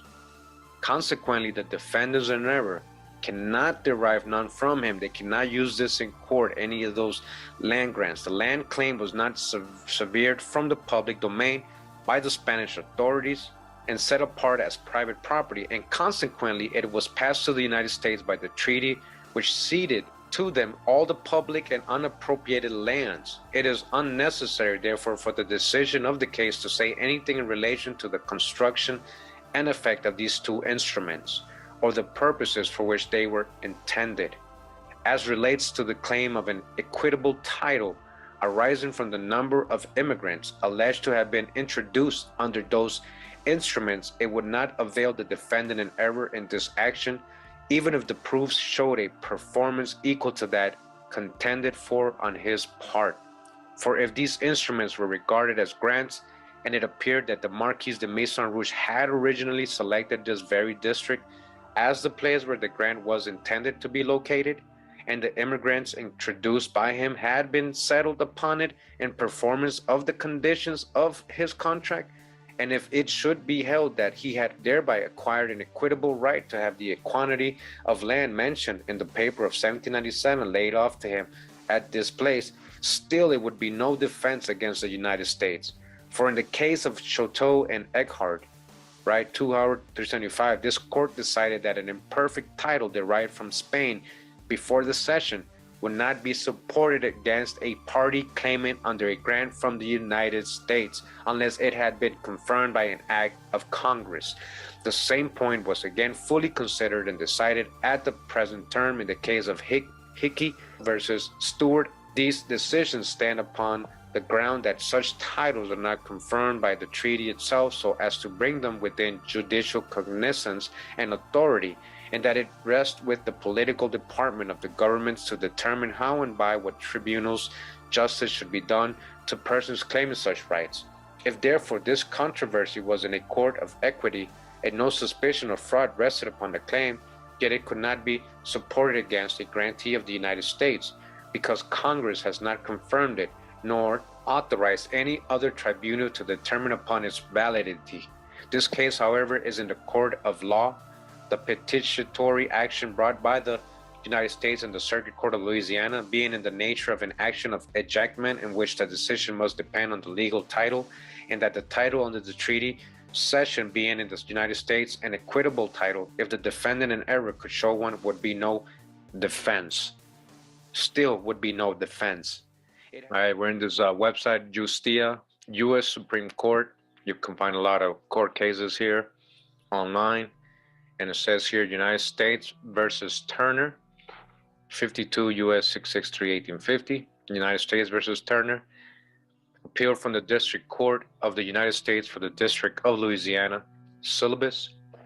The decision of this court in the case of the United States versus King and Coxey, and we just read that, and how again affirmed that the contract between the Baron de Carondelet and the Marquis de Maison Rouge conveyed no interest in the land to Maison Rouge, but was merely intended to mark out by certain indefinite boundaries the limits of the establishment which he was authorized to form. Again, letting you know this was not for his personal use to give away. The absence in this case of the royal order of 1795 and of all testimony respecting the genuineness of the certificate of survey by Trudeau makes no difference in the decision of the court. The construction of the grant was the main point of that case, and is also of this. Whether or not the instrument was a perfect and complete grant by the laws of Spain was a question for the court and not for the jury. Just wanted to go ahead and include this, United States versus Turner. Everybody's always asking me, and I want to explain to everybody that this was not in a Supreme Court decision, the 1840 Turner case. And again, they're using the King and Cox case we just read because it's the same thing. You cannot use the Maison Rouge as your case because he was not supposed to give that land away. Now it says here, this was a petition filed in the district court by the appellees who claimed a tract of land under the Maison Rouge grant. They're talking about the King and Cox. The district court decided in favor of the petitioners, and the United States appealed to this court. Mr. Chief Justice Taney delivered the opinion of the court.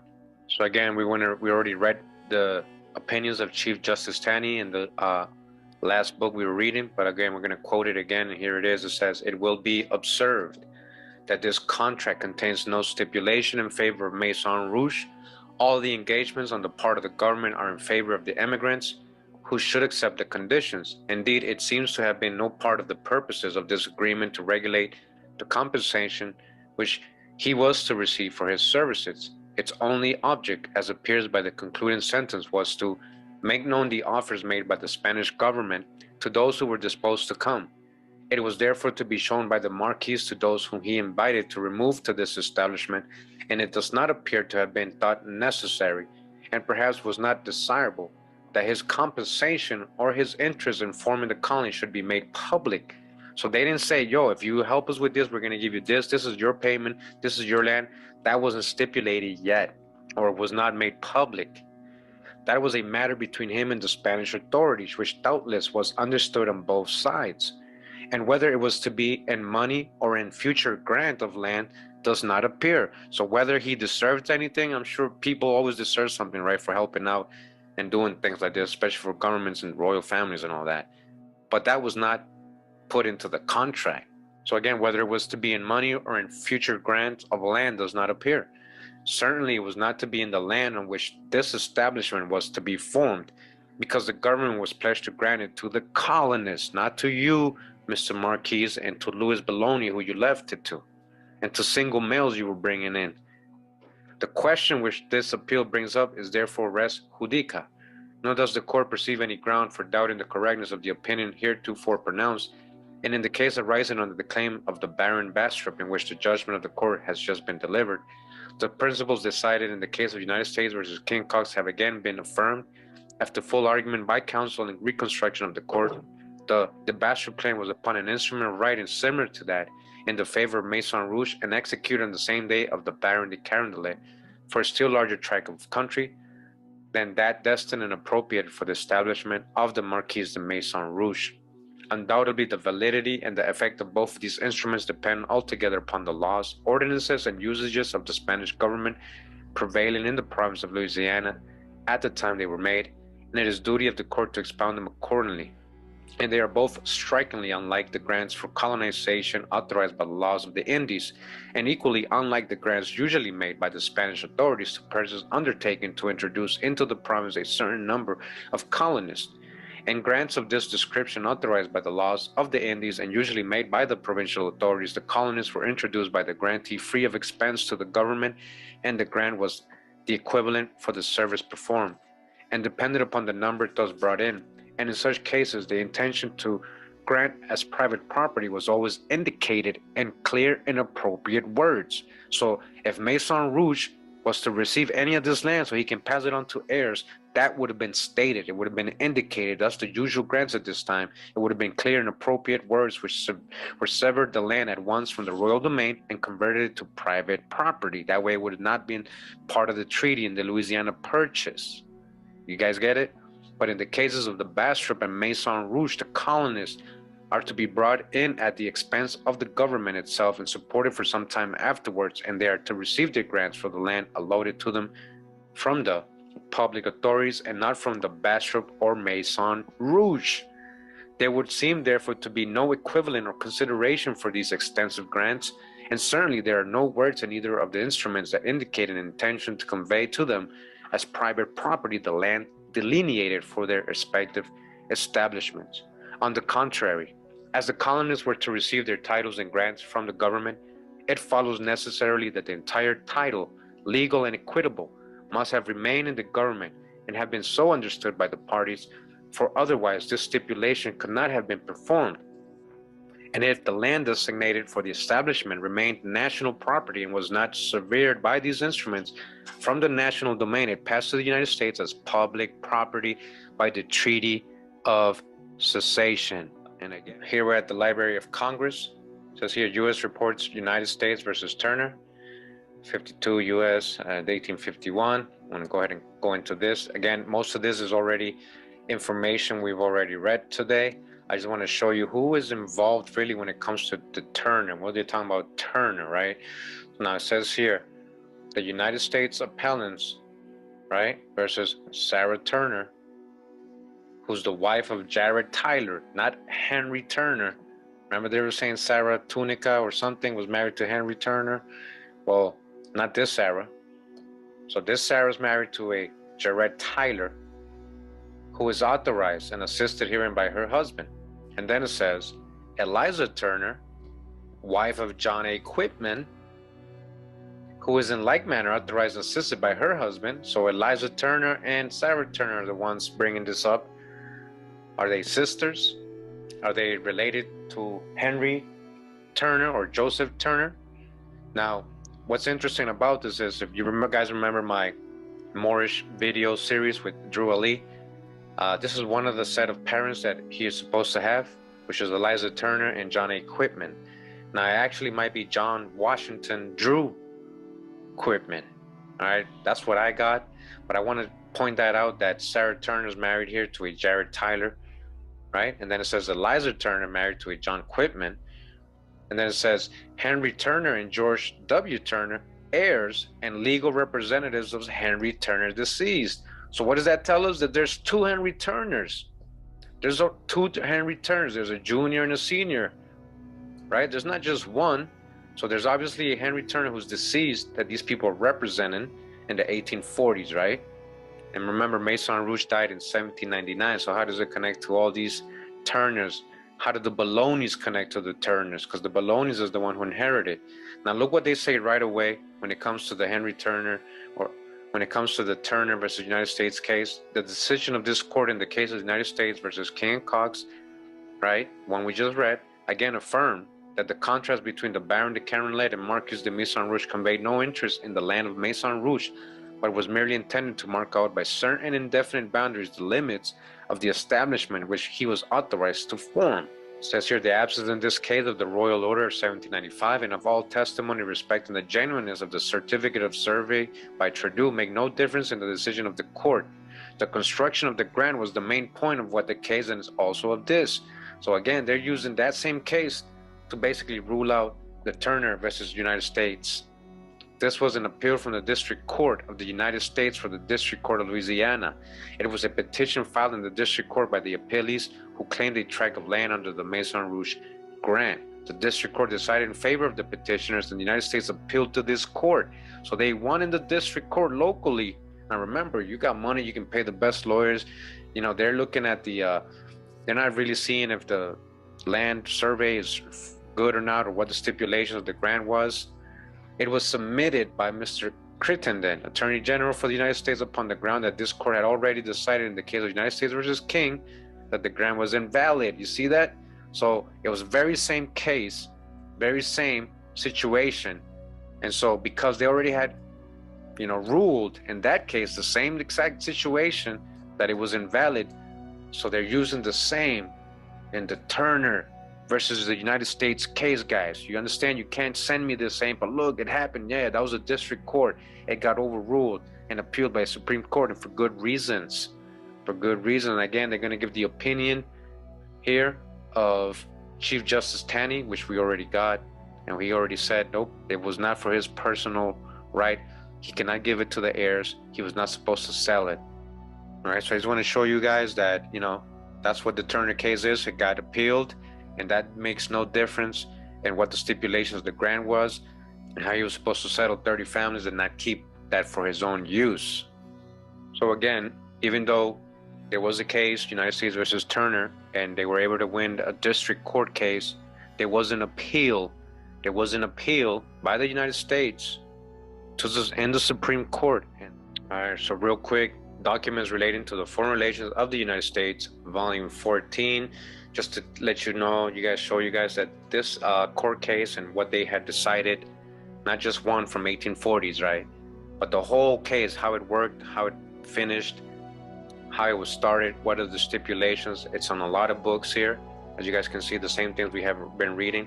I didn't read the Bastrop de Carondelet case, what they were arguing, his conditions, but I want to show you guys here what they're saying, the Baron de Carondelet. So remember, this is the guy who gave the grant to Maison Rouge. So first, I want to show you guys that even himself didn't have an individual right.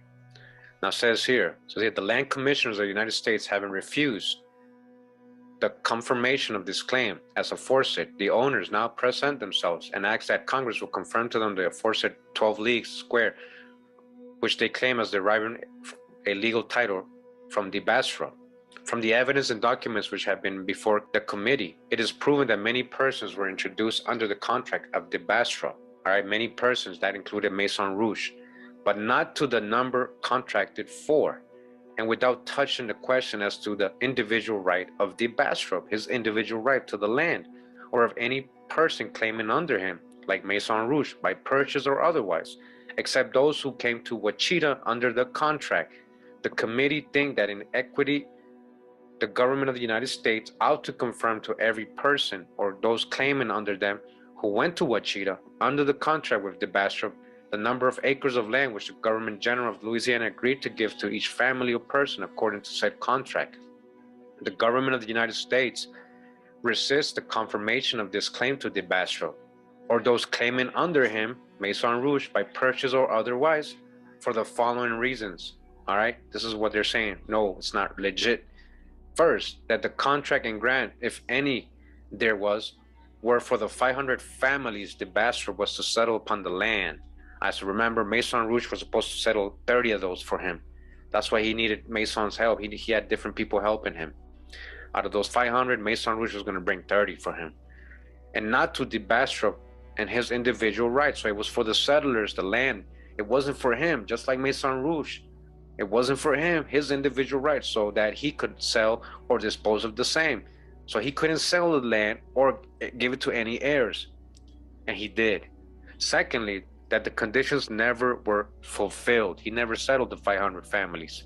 Thirdly, that the contract was revoked by the Spanish government. It was revoked eventually. Fourthly, that the contract was never approved by the King of Spain.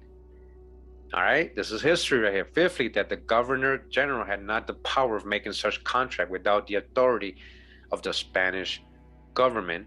All right, so that's this document. We got another one here, United States Congressional Serial, set volume 287. And also, as you guys can see, right, the contradictions never were fulfilled. The contract was revoked. Same info was right here. So even anybody claiming under Basra, just like Maison Rouge was, even his claim was not legit.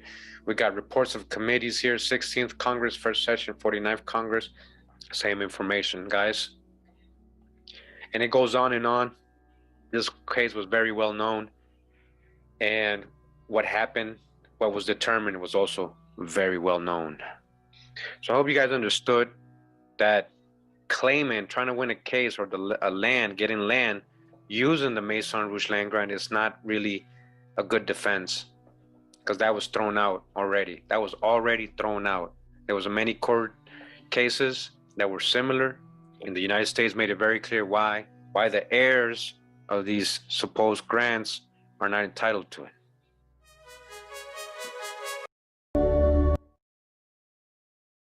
So we're going to go on to the final part. And guys, we're going to be here for another 55 minutes. All right, this is the last part, all right, of this Washita research. All right, hope you guys enjoying the presentation. Okay. Dug the Mound, y'all, by Spencer Dew. This is in the Nova.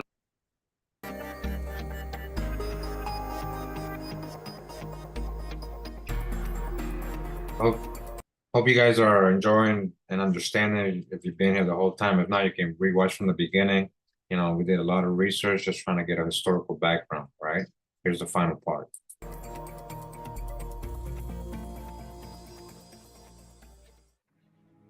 All right, so we're gonna get into this journal article.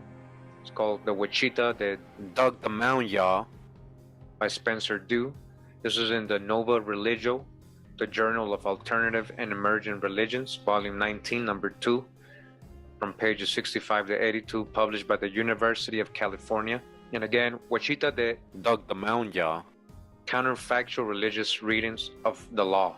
Spencer Dew. Abstract.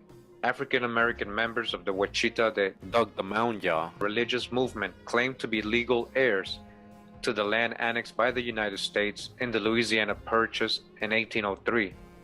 The Washita frame and advance this claim via legal discourse based upon counterfactual religious readings of the law, which they take to be universal, authoritative, and efficacious. The latter view, shared by various related communities, draws further validation from even negative encounters with the legal establishment.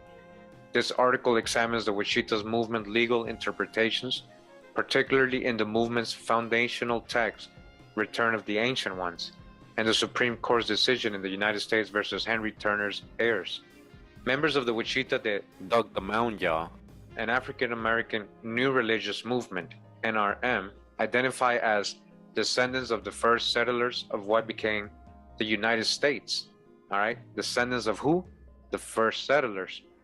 All right, it's going along with, right, what we read in the first part, what the Washita were saying on their own, that they are descendants of Maison, right, Maison de Rouge, and that Verdache is the third great-granddaughter of Marie Antoinette.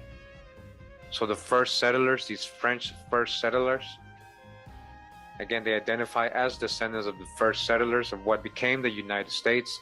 Central to Washita identity is the legal argument that members are the rightful owners of the territory annexed in the 1803 Louisiana Purchase. The Washita movement was founded in the 1980s by Verdache Gostin, an African-American woman and former two-term mayor of Richwood, Louisiana, a town bordering the city of Monroe in Washita Parish, Louisiana.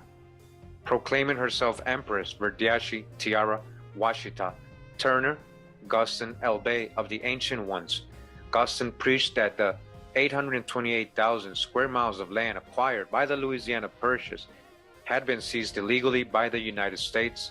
She claimed further that her ancestors and God had anointed her to reveal the truth and fight for the return of this land to its true owners, descendants of the Washita, ancient Africans from the land of Mu, who settled territory in the New World during the time of Moses. All right, this is they're getting this information from the Washita. Right, remember we read this in part 1.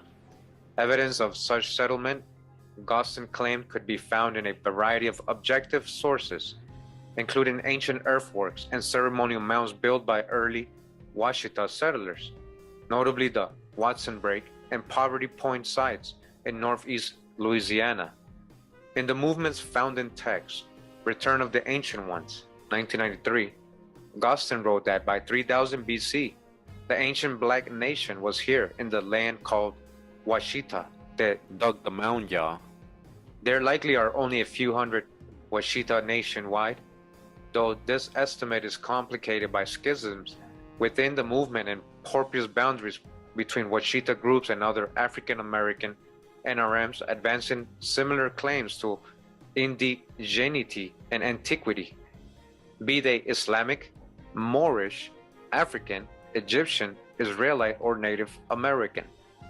In recent years, individual Washita groups have gone by such names as Unity Washita, Washita Nation, United Washita, Washuta Nation, Washita Moorish Temples, Washita Nation, United Washita de dug the Mound, Moor or Moor Nation, and Empire Washita. Any given group may reflect a broad spectrum of interpretations and claims and varying doctrines and practice, all right? So again, we know, we got Verdache's son, doesn't agree with certain other groups that are representing his mom, okay? So they don't see eye to eye, just like they're saying here.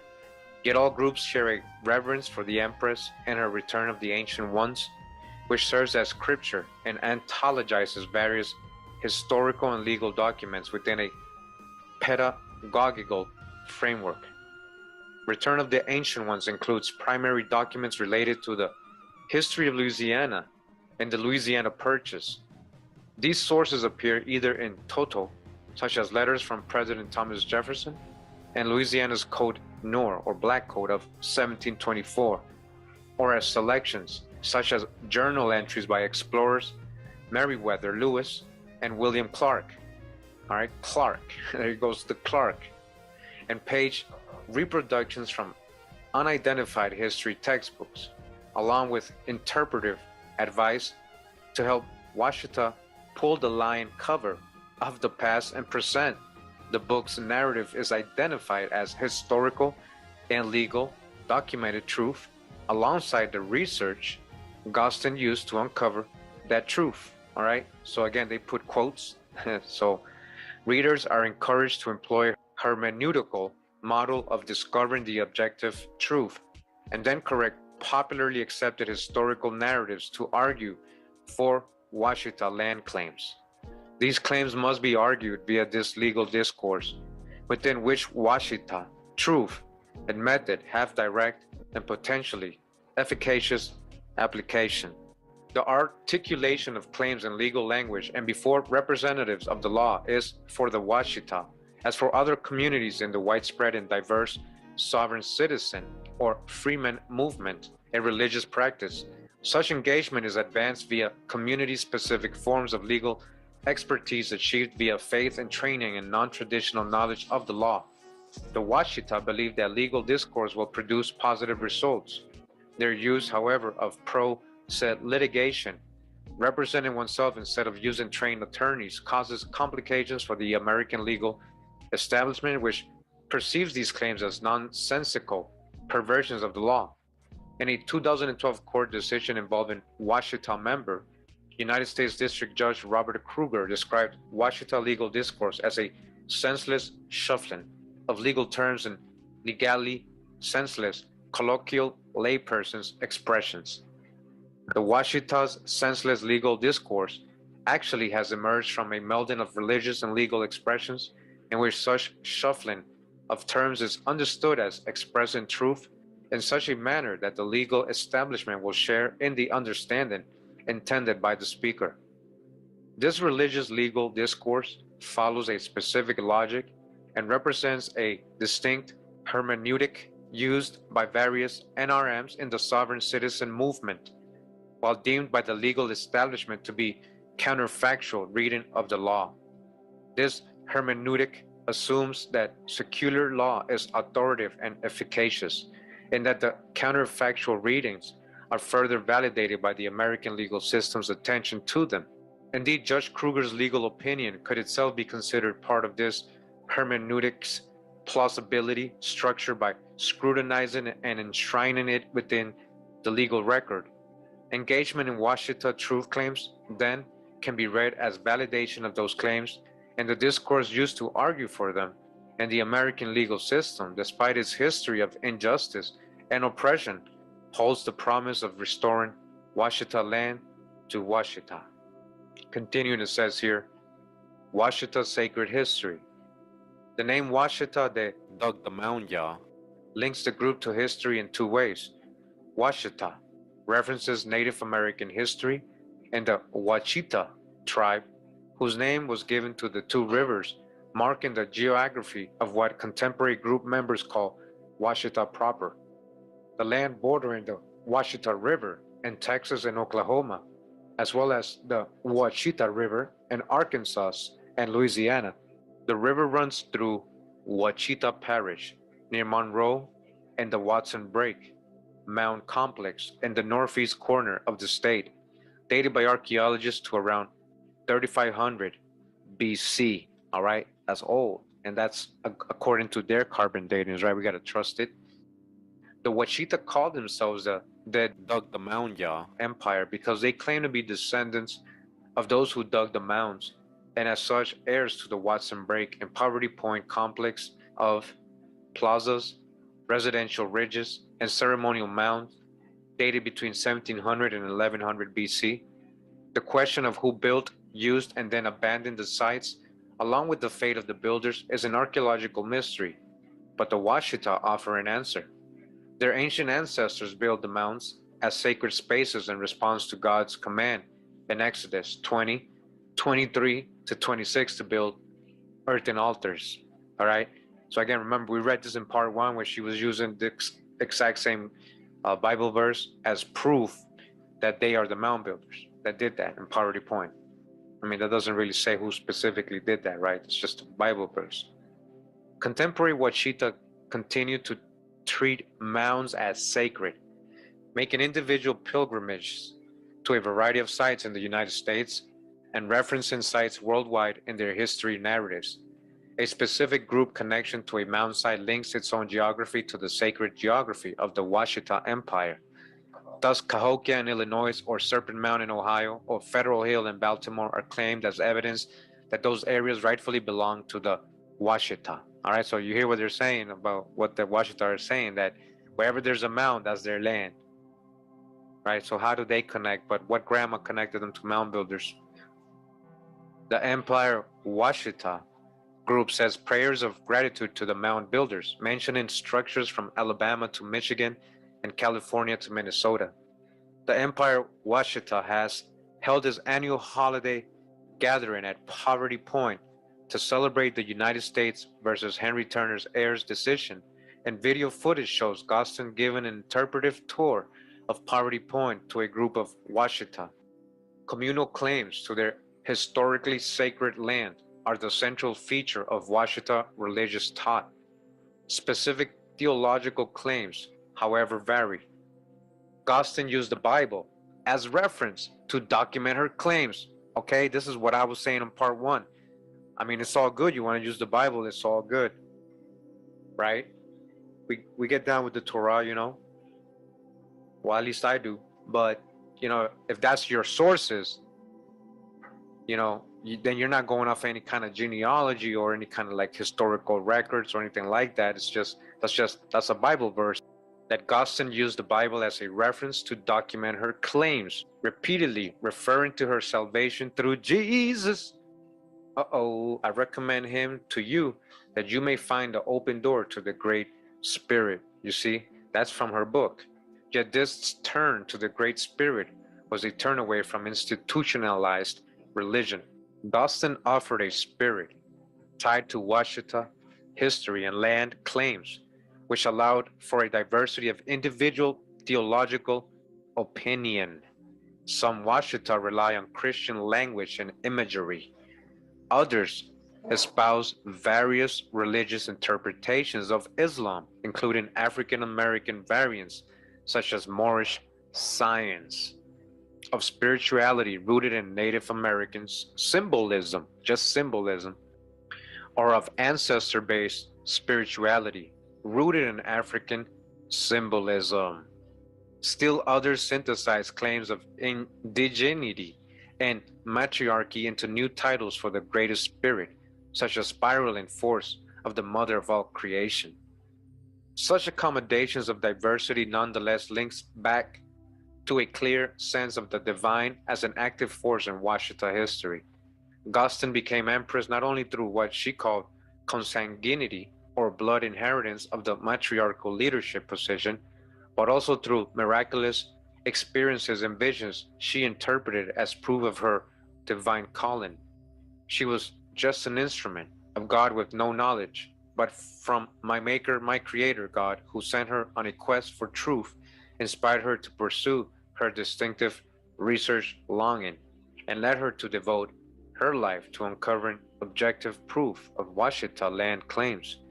Gostin described her mission less in terms of communal leadership than in her example as divinely ordained research artist and archivist, commissioned to track down the truth that would convince those empowered to return Washita land to its rightful owners. She presented research as the foremost religious activity of the Washita. In fact, one contemporary leader has claimed that to be a Washita, you got to research. In Return of the Ancient Ones, Gostin wrote nothing about performing her own pilgrimage to the ancient mounds, yet she claimed her title of empress was ultimately a worldly title to be used to free the mounds for sacred purpose. Only through research could the Washita expose the lies of a false and oppressive narrative of history, reveal the hidden truth of Washita history, and authenticate their legal claims to the land. All right, so we're talking about research, right? Doing research, doing real research, right? Well, I'm not going to repeat what I said in part one, but a lot of inconsistencies and a lot of information being left out, a lot of research. All right, continuing in the article, the Washita that dug the mound, y'all. Oppressive History versus Washita Truth. This is from the University of California Journal. When truth is left out, history becomes a lie. So wrote Guston in Return of the Ancient Ones, explaining that such a whitewashed lie served the political agenda of white supremacy and colonialism. The dominant history taught in schools and in church buildings was a narrative of lies with the intent to steal from blacks. Right, so you guys can see it has quotes, and when it has quotes, he's quoting the book Return of the Ancient Ones. Hyphenating history, Guston drew attention to the patriarchal aspect of historical narrative that served as an arm of the system of white supremacy, injustice and oppression, specifically against the Washita. History authorized and marginalization of the Washita and the dispossession of their land, and Guston called it the Washita's #1 public enemy. Her movement was designed to fight this enemy, to tear away the layer of white lies, keeping the Washita ignorant of their past and disenfranchised from their land. The struggle was a spiritual battle between the forces of God and of Satan, and the result would have practical ramifications for this world. The truth will set you free, Guston wrote, arguing that her book provided practical tools for getting the land back and achieving political sovereignty for the Washita. Critiques of dominant historical narratives and creative articulation of new ones are common to African American NRMs, and the Washitas seek the sort of cognitive orientation through historical consciousness. Described by Laurie Maffley Kipp, claims about historical truth, however, are less privileged than claims of legal truth on their own. Historical narratives lack the power of legal discourse. Return of the Ancient Ones educates readers about previously concealed, whitewashed, in parentheses, legal truths, and equips them with expertise in legal discourse toward the goal of taking back the land. Central to the Washita land claim is the so-called 1848 Supreme Court case of United States versus Henry Turner's heirs, frequently cited as proving their ownership of Washitas proper, a 68,883 acre parcel of land in Ouachita Parish, Louisiana. The case is mentioned in Washita prayer and commemorated with an annual holiday celebrating the heirs' victory as a step toward Washita liberation from the United States. Guston devoted 83 pages of Return of the Ancient Ones to case documents, yet Washita claims regarding this Supreme Court decision contrast dramatically with the accepted facts. So I wanted to stop it right there real quick. We've been reading this article, and the guy's been pointing out a lot of things subliminally. I don't know if you guys noticed. He's been quoting the book Return of the Ancient Ones, and we can agree with what he just said about the Supreme Court's decision. We learned that, they won a district court case. It was appealed in the Supreme Court. We know Maison Rouge's stipulations and grants was for 30 families. He didn't fulfill that contract. He was also selling it to single men. It was supposed to be families. We know the 1797 survey that was done by him supposedly was fraudulent. It was done by Louis Boligny in 1802 or 3 later on, and that was very fraudulent. We learned that. So he's been pointing out a lot of things that he wants you guys to see. How there's a lot of biblical sources in the book, and just a lot of random information to try to fit themselves into the land and the claims, but none of it is really tying them personally to it. And the only thing that they say is actually tying them to it. The Maison Rouge land grant, we have already proven it wasn't for his heirs personally. So let's continue. The 1848 ruling in favor of the heirs actually had come from a district court, and in 1850 that decision had been reversed by the Supreme Court. The higher court ruled 5-4 that the Turner heirs had no legal claim to the land because Spain had never actually granted the land to the Marquis de Maison Rouge in the first place. Again, the stipulation of this court case, as he's saying, Wasn't that the Marquis de Maison Rouge was supposed to keep it for himself only and his heirs only? It wasn't a personal thing.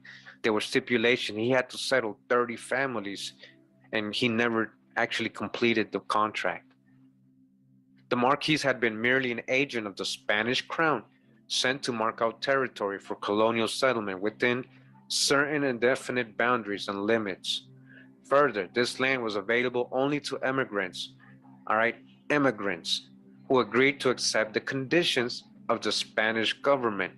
The documents and only legal decision included in Return of the Ancient Ones came from a lower court whose ruling was overturned by a higher one.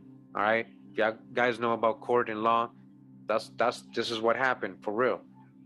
While Washita readings of this legal history are wrong, their claims rest in the assumption that law, legal history, and legal discourse are objective and universal means of articulating truth.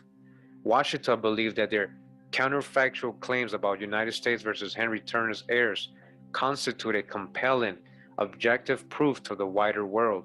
Their education in and performance of legal expertise and discourse is designed to bring about specific results by speaking to a colonizing, white supremacist, legal and political system on its own terms, using evidence it will understand and respect. While this system acted unjustly in the past, it is bound by its own laws. Thus, it must respond to the United States versus Henry Turner's heirs' decision by returning Washita proper to the Washita. Continuing in this article, it says hermeneutic method and Return of the Ancient Ones. In describing her role in assembling Return of the Ancient Ones, Gustin wrote, "I am not a writer, I am a reader, and I am tired of reading white lies."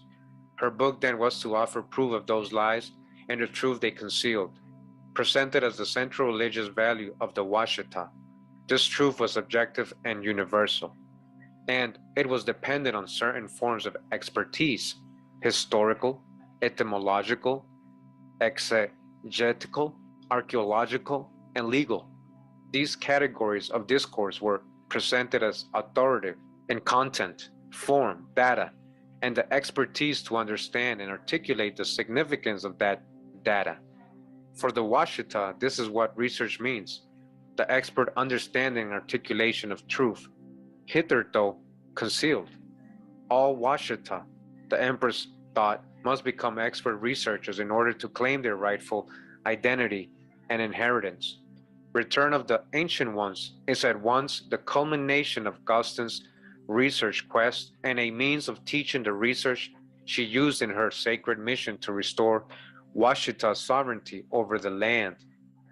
With textual and photographic reproductions of documents dating back over 200 years, one follower wrote, "This volume contains authentic copies of the treaties, maps, conventions, Supreme Court cases, and other legal documents that will silence the staunchest skeptics."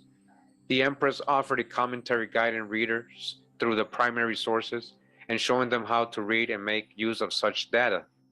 I picked up a copy of the official book of Louisiana Land that I had gotten from the Louisiana Land Office, written by the Historical Society of the state. What I read in this book was criminal theft of property by a national government and one of its illegal subdivisions, theft from ancient black people. I really want to tell you and others like you. Read it for yourselves. Here it is. I hope you will now understand why I had to pull the black cover of the white lies. For the next 17 pages, it is word for word what they gave me to be the truth.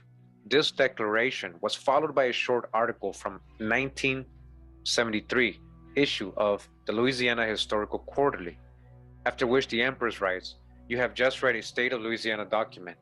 Have you ever witnessed such a lying document in your life? It was beyond my imagination. What has been done here is the theft of an empire that was black, legally so." As emphatic as her commentary was, Gustin nonetheless created that text that was remarkably writerly in Roland Barthes' sense. It created a need in the reader to wrestle with the text and participate in research as exemplified on the page, offering carefully selected, glossed, and framed documents embedded in the sacred historical narrative of the Washita people, as well as a personal account of her research quest. The Empress urged her readers to engage the primary sources directly and find objective proof of land claims for themselves, albeit while reading alongside her authorial presence. When instructing followers to read a 1940 document on Washita Parish boundaries, she commanded them to read it all, and then go back to the fourth page and fourth paragraph, and you will find the theft and their like uncovered, naked for all to see. The paragraph in question regarding an ordinance of 7 of December 1810 noted that the constitutionality of the ordinance was regarded by many historians as being doubtful, the assumption being that the illegible had not been definitely included in the territory ceded to the United States. Here Guston inserted a fragment making it clear that, for her, this document and the next contained revelations worthy of praise, holy, holy, holy unto God on high. Such a reaction of praise could hardly be expected by an uninitiated reader. The document, after all, concerned the historical origin of a legal debate regarding the boundaries of Louisiana Parish. For the Washita, however, this discussion is necessarily linked to their central concern, that the parish in the heart of Washita proper and thus legally belongs to the heirs of the ancient ones. Guston's insertion of a prayer was a pedagogical interruption, calling attention to phrasing which, taken out of context, could be read as supporting Washita claims. She questioned the legal status of ordinances on territory and presented the legal status of ceding land within the Louisiana Purchase as an issue still open to debate. Such interjections serve to guide readers through examples of oppressive, destabilizing historical narratives. She reacted to and commented on the primary sources as a way to model a communal experience of the text while urging her followers to continue her work on their own. Read it for yourselves. Washita scripture is in part an anthology of oppressive primary sources assembled for the purpose of liberation. The documents are thick with historical evidence and woven together under the auspices of a coherent narrative. They stand as an enticement and challenge to the convert, who must make sense of and use this new knowledge. Washita hermeneutical efforts resist overturning dominant history narratives, instead appealing to objective proofs of truth contrary to accepted tradition. In effect, Guston created a textbook framing sources for study and analysis along with her own examples and lessons. Readers were educated experientially, testing their own analytic skills on the documents with the promise that, like the Empress herself, they would be able to debate politicians, historians, archaeologists, and lawyers, and to testify in front of domestic and or international courts of law, where this ability to bring truth to light would be rewarded. The Washita motto, "Say Our Land," encapsulates this mission.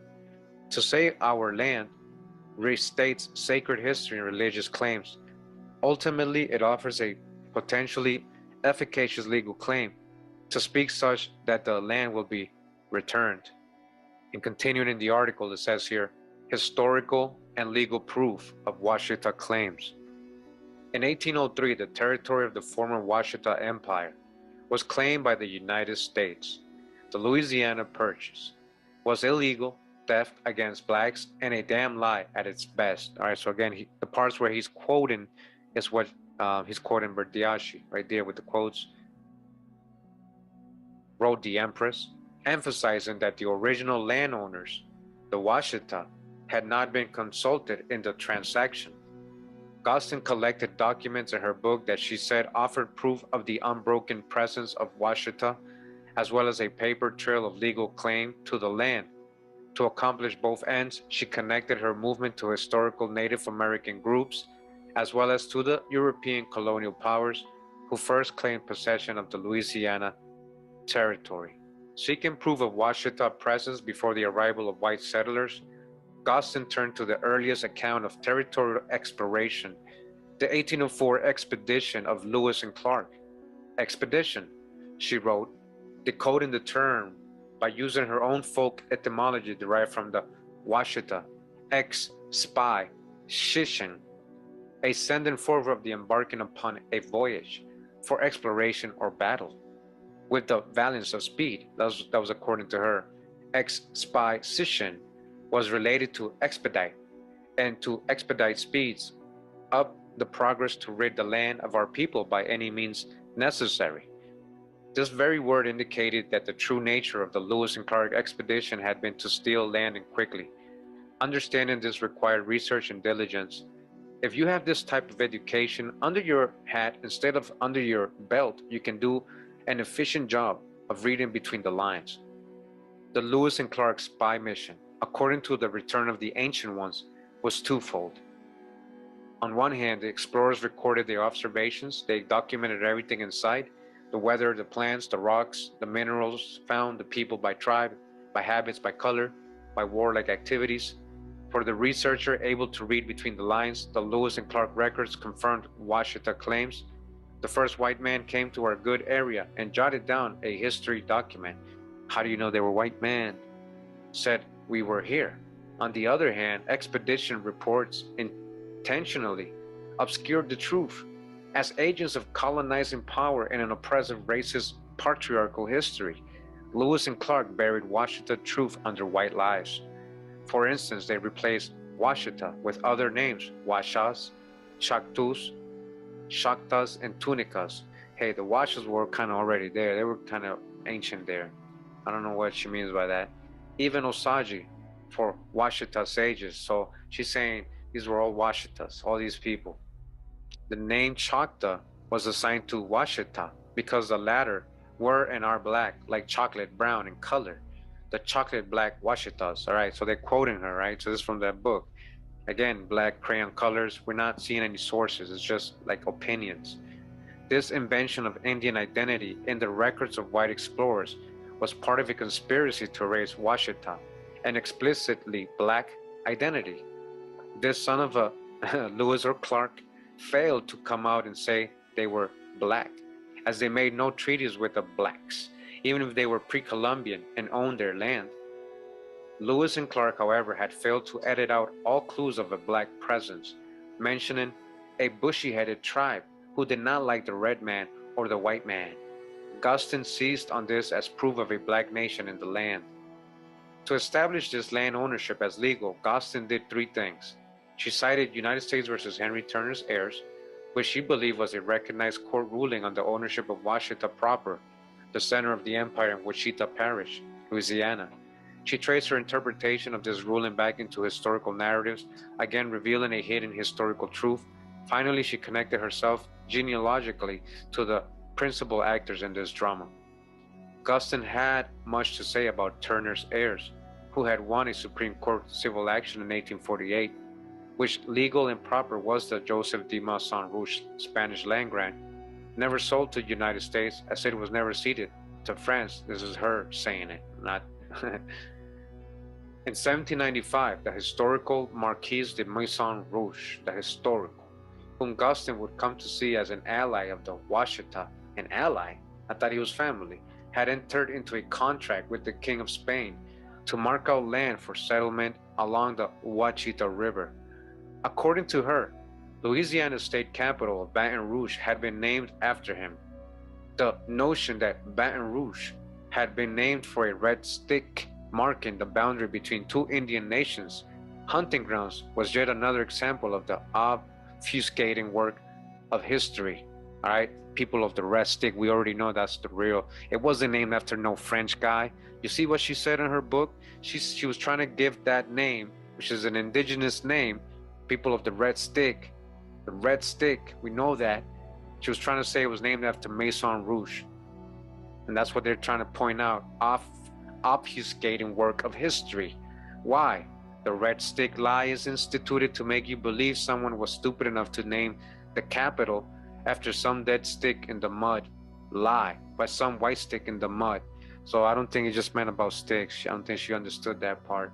No, the city had been named for the Marquise de Maisons Rouge. That's what she said.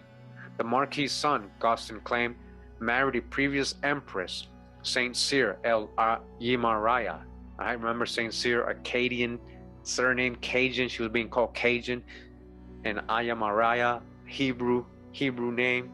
Their elder son, Henry Joseph Turner, was in Guston's eye the royal heir to the French throne and imperial heir to the empire. Washita de dug the mound, y'all. All right, that was her saying that. Now remember, part one, I showed the genealogy. It didn't make sense. It couldn't even be his grandson based on the time he was born. So see, her story in the book is not matching all the other stories that we saw in part one with the other groups, the Washita groups, about the genealogy. So even within themselves, they're confused about that part. Who exactly is the son of who, and who is the dad, who is the granddad, the whole complete line in order. Turner, however, was denied his inheritance due to his black skin. Guston traced this mythical Louisiana dauphin, son of a French king, the mythical Louisiana, the son of a French king, through verifiable history to the Henry Turner, whose heirs sued for land in the case bearing his name. She also traced her own genealogy to these Turners, recalling an elderly relative who had taught her as a young girl, G.R. Pure de Washita, accepting a little taint from the Marquis de Maison Rouge, heir to the throne. So you're saying your grandma was saying, "Don't worry, you're pure Washita, except a little bit of the blood stain of this French guy, just a little bit." How do you know that's the only French guy? You don't, and it's not. Guston focused on what she called my legal family tree, because her reading of the Henry Turner heir's decision was relevant to her movement only by direct Washita connection to those heirs. She thus linked herself as matriarch to that inheritance on behalf of her people. These two sources of evidence, the presence of Washita when the first white explorers entered the land, and Washita ownership of Washita proper, found focus in the figure of Guston, whose full imperial name paired with Washita Turner referenced this strategy of linking claims to historical and legal documents. As a Washita and a Turner, she was twice due the land at the heart of the former Washita Empire. All right, continuing in the article, it says here, Washita faith in the law. The Washita Empire and its historical narrative has been characterized by the legal community as a lacking plausibility, as being fictional, and as making patently frivolous claims based on documents and arguments of dubious legal significance. A distinct Washita ethnicity has been dismissed as lacking credibility or proof, and the group has received no official government recognition as a people or a political entity. Yet the movement's members persist. In December 2014, the Empire Washita Group posted a website petition seeking 100 signatures supporting the 1848 Supreme Court decision United States versus Henry Turner's heirs. The petition, to be sent to all elected members of the Senate and House of Representatives, as well as to President Barack Obama, relied upon counterfactual interpretation of legal history and insists upon the authority of the legal system. Washita's conception of law is predicated on acceptance of legal discourse as efficacious and an agent of palpable change in the world. As Sullivan Gill and Taussig Rubo have noted, law accepts law's account of itself as autonomous, universal, and above all, secular, meaning, in the first instance, religiously neutral, but also more strongly, paradigmatically rational. The law serves as a social and cultural role analogous to that served by religion. In particular, the hope that the law, properly understood and administered, will function as a vehicle for the transformation of society. For the Washita and other sovereign citizen-related new religious movements, these roles have been collapsed into one, with religious expression taking the form of legal discourse and performance. Catherine Wessinger, writing on Montana, Freeman, besieged on a farm in 1996 by FBI agents, argued that faith in and use of legal interpretations resembled faith in and use of magic, consisting of rituals, often involving speaking or writing words of power that are believed to have the power to effect changes in the physical world. Likewise, the Washita used legal interpretations in the hope of bringing justice and resolution to domination and oppression. The movement's engagement with United States versus Henry Turner's heirs has this quality of magic. Like the Montana Freemen and other sovereign citizen groups, the Washita believe in an idea of law as universally understandable and accepted.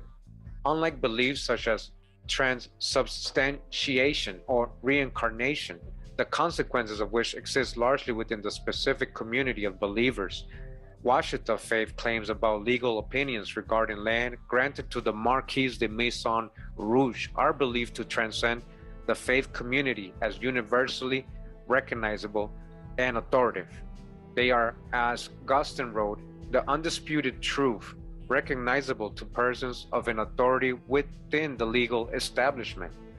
Armed with this truth, Washita members seek to reclaim their rightful territory in a variety of ways, ranging from such sovereign citizen actions, like a sovereign citizen, as rejecting facets of American legal jurisdiction to petitioning the Bureau of Indian Affairs, appealing to the United Nations, and sending letters urging Congress to recognize Henry Turner's heirs.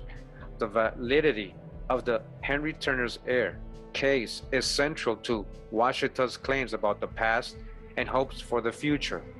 According to Gustin, it offered immediate and irrefutable evidence that the Louisiana Purchase was the key to the conspiracy of erasing Washita history and stripping them of their land. Continuing the article says here, plausibility and proof. Washita engagement with United States versus Henry Turner's heirs is a counterfactual legal hermeneutic characterized by insistence upon inaccurate, and in this case completely inverted, understandings of legal history.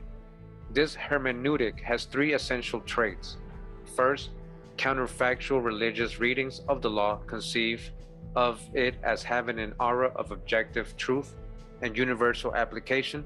Legal discourse is an authoritative and efficacious method for expressing faith claims to those outside of the religious community with the goal of achieving practical results. Second, no matter how counterintuitive or even fantastical, counterfactual religious readings of the law are strengthened by their acceptance and enshrinement as communal doctrine. Third, extra-communal attention by law enforcement officers, lawyers, and judges is read as evidence of validation that Washita discourse is understood and respected, even if a court ultimately rejects it. Thus, even a court's willingness to consider and dismiss a claim in writings as frivolous can encourage Washita to continue with such practice. Thus, the counterfactual religious reading of law creates multiple layers of plausibility structures. To use Peter Berger's term, these structures include the religious community itself, a broader community sharing certain interpretive claims about the law, and finally, and paradoxically, a legal establishment that takes such claims seriously and responds to them, even if ruling the claims and speech to be nonsensical. Interpreting recognition as support runs throughout Return of the Ancient Ones. Gustin included documents offering proof of nothing more, for instance, than her encounters with representatives from the Department of the Interior or the Louisiana State Land Office. It's just encounters. Polite letters stating that her communications had been received and that there was nothing either office could do to help her or her cause were included as evidence of official government recognition of Washita claims. So them responding was proof. She even presented a 1993 invitation from officials of the Cherokee Nation to an International Indian Council as proof of Washita claims to indigenous status. Conclusion. With her revelation of truth and Return of the Ancient Ones, the movement's founding leader made a case for Washita sovereignty using the discourse and tradition of the very powers that had rendered the groups powerless. Gustin's legal hermeneutic aimed to seize the authority of law and subvert its legacy of oppression and injustice. Her appropriation of the oppressor's power structure, from legal decisions to explorers' records to history texts to vocabulary used to name places and groups, generally is in keeping with nativist movements. Law is central to the Washita worldwide because it brings about real and measurable effects in the world, particularly in terms of property ownership. Likewise, it is the nature of legal discourse and the legal arena to arbitrate conflicting opinions or narratives and facilitate a decision on validity of claims. For Washita, the law exists within a framework of belief that is not recognized as such. To advance arguments based on Washita interpretations is to speak in recognizable, objective, universal, verifiable, and authoritative terms, such that even an oppressive and unjust power that has held them in the thrall of colonialist domination and racial discrimination will be moved to act in favor of truth.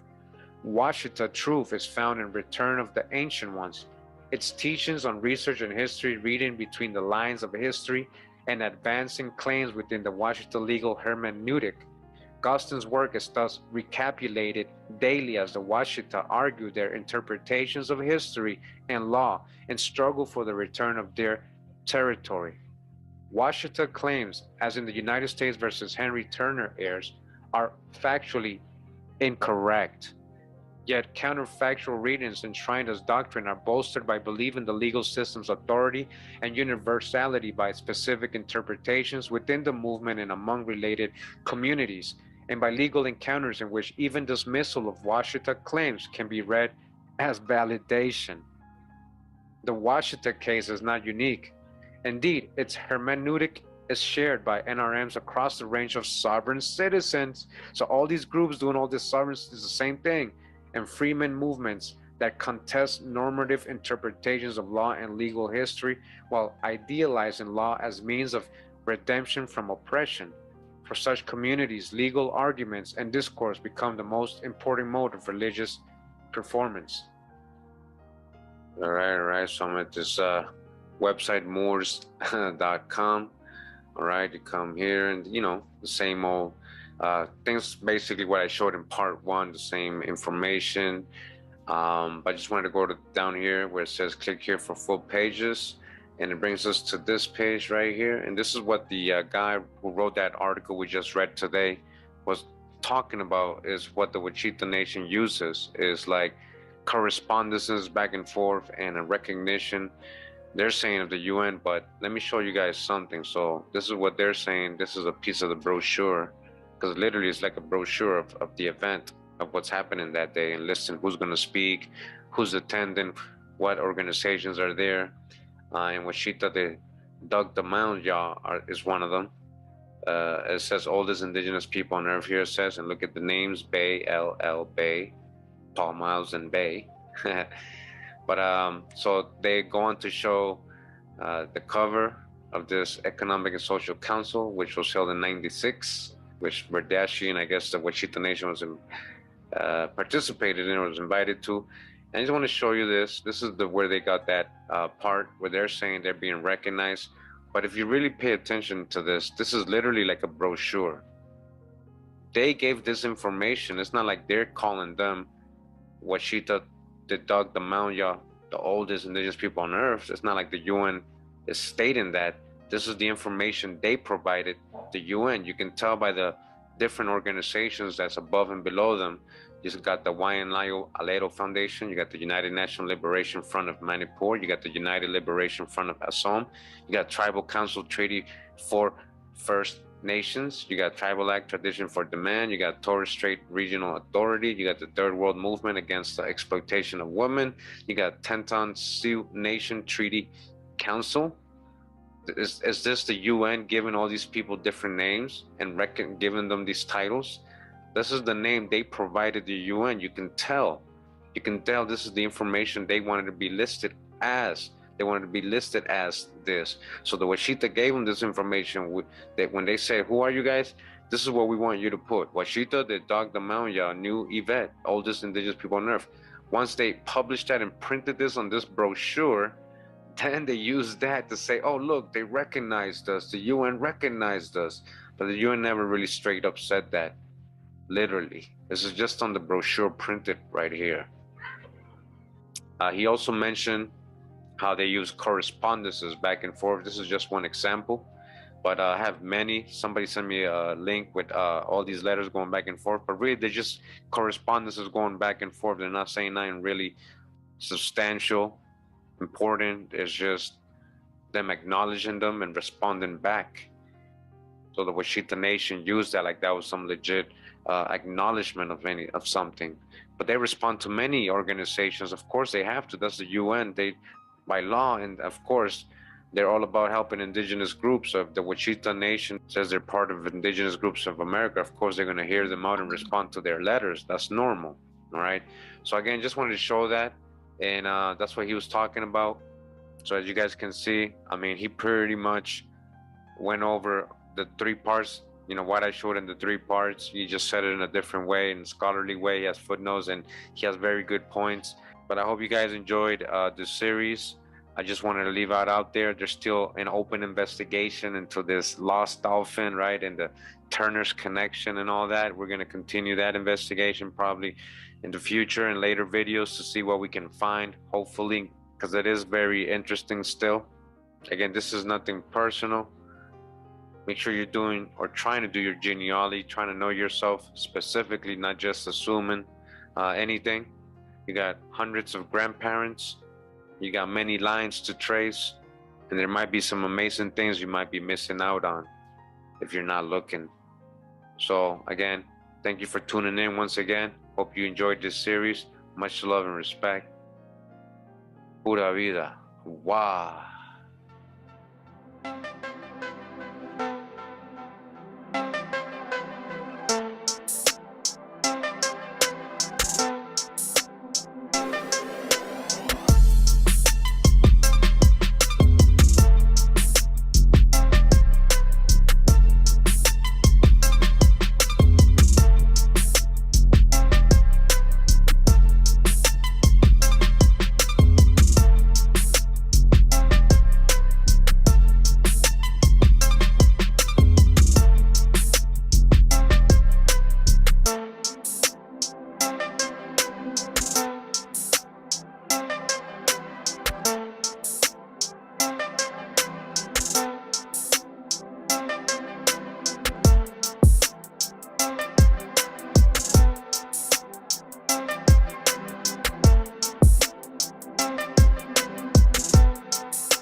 Wow, that's it for the presentation. Thanks to everybody that tuned in. Thanks to everybody that donated. I hope you guys enjoyed the whole presentation. You can watch this in parts, in 4 parts. I have a playlist called Washitaw Muurs.